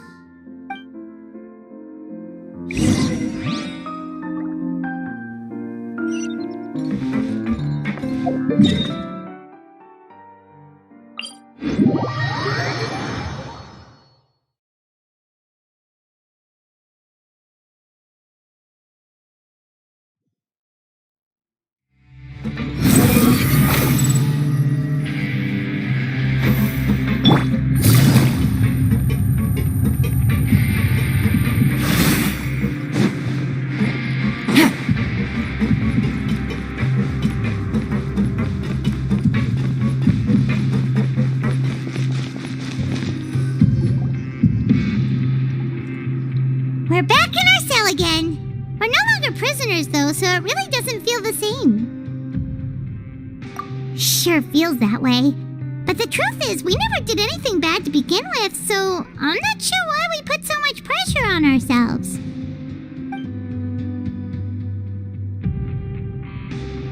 Huh? How did you know? Hey, that's not true! All right. Okay, Paimon just wanted to say that we really are an amazing duo after all. It's like we've now gone to so many places together and become friends with so many people. We've never stopped traveling or stopped meeting new friends. There are so many bad things in the world, and we're just two people, but we've still been solving problems no matter where we go. Isn't that pretty cool? You're counting Paimon today? Aren't you the only adventurer here? Then let's ask Catherine to give Paimon an adventurer handbook as well. Paimon will also be an adventurer from today forward. Just our thoughts making Paimon giddy. Paimon's gonna crash, so you sleep soon too. The last time we fell asleep here, we woke up to a whole mess outside our cell. The primordial seawater nearly rose up. That was so scary. We should be safe now, right? All right then. Good night to you, traveler.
It's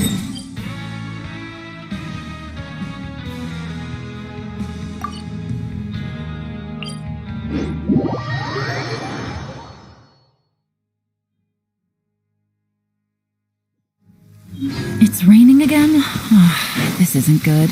If the rain washes away the traces, it's gonna set us back a long way.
Fury. Quit following me. The wind rises. Surge forth.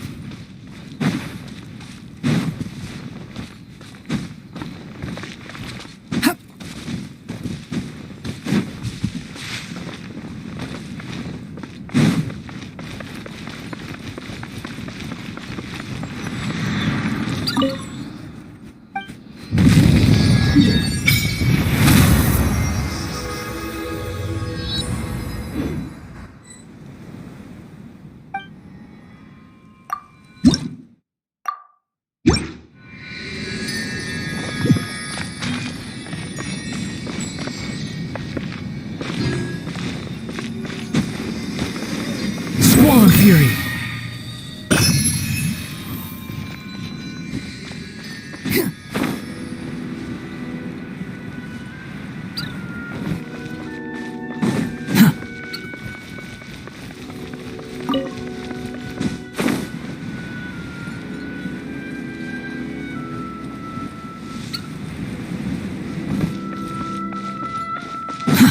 Too slow.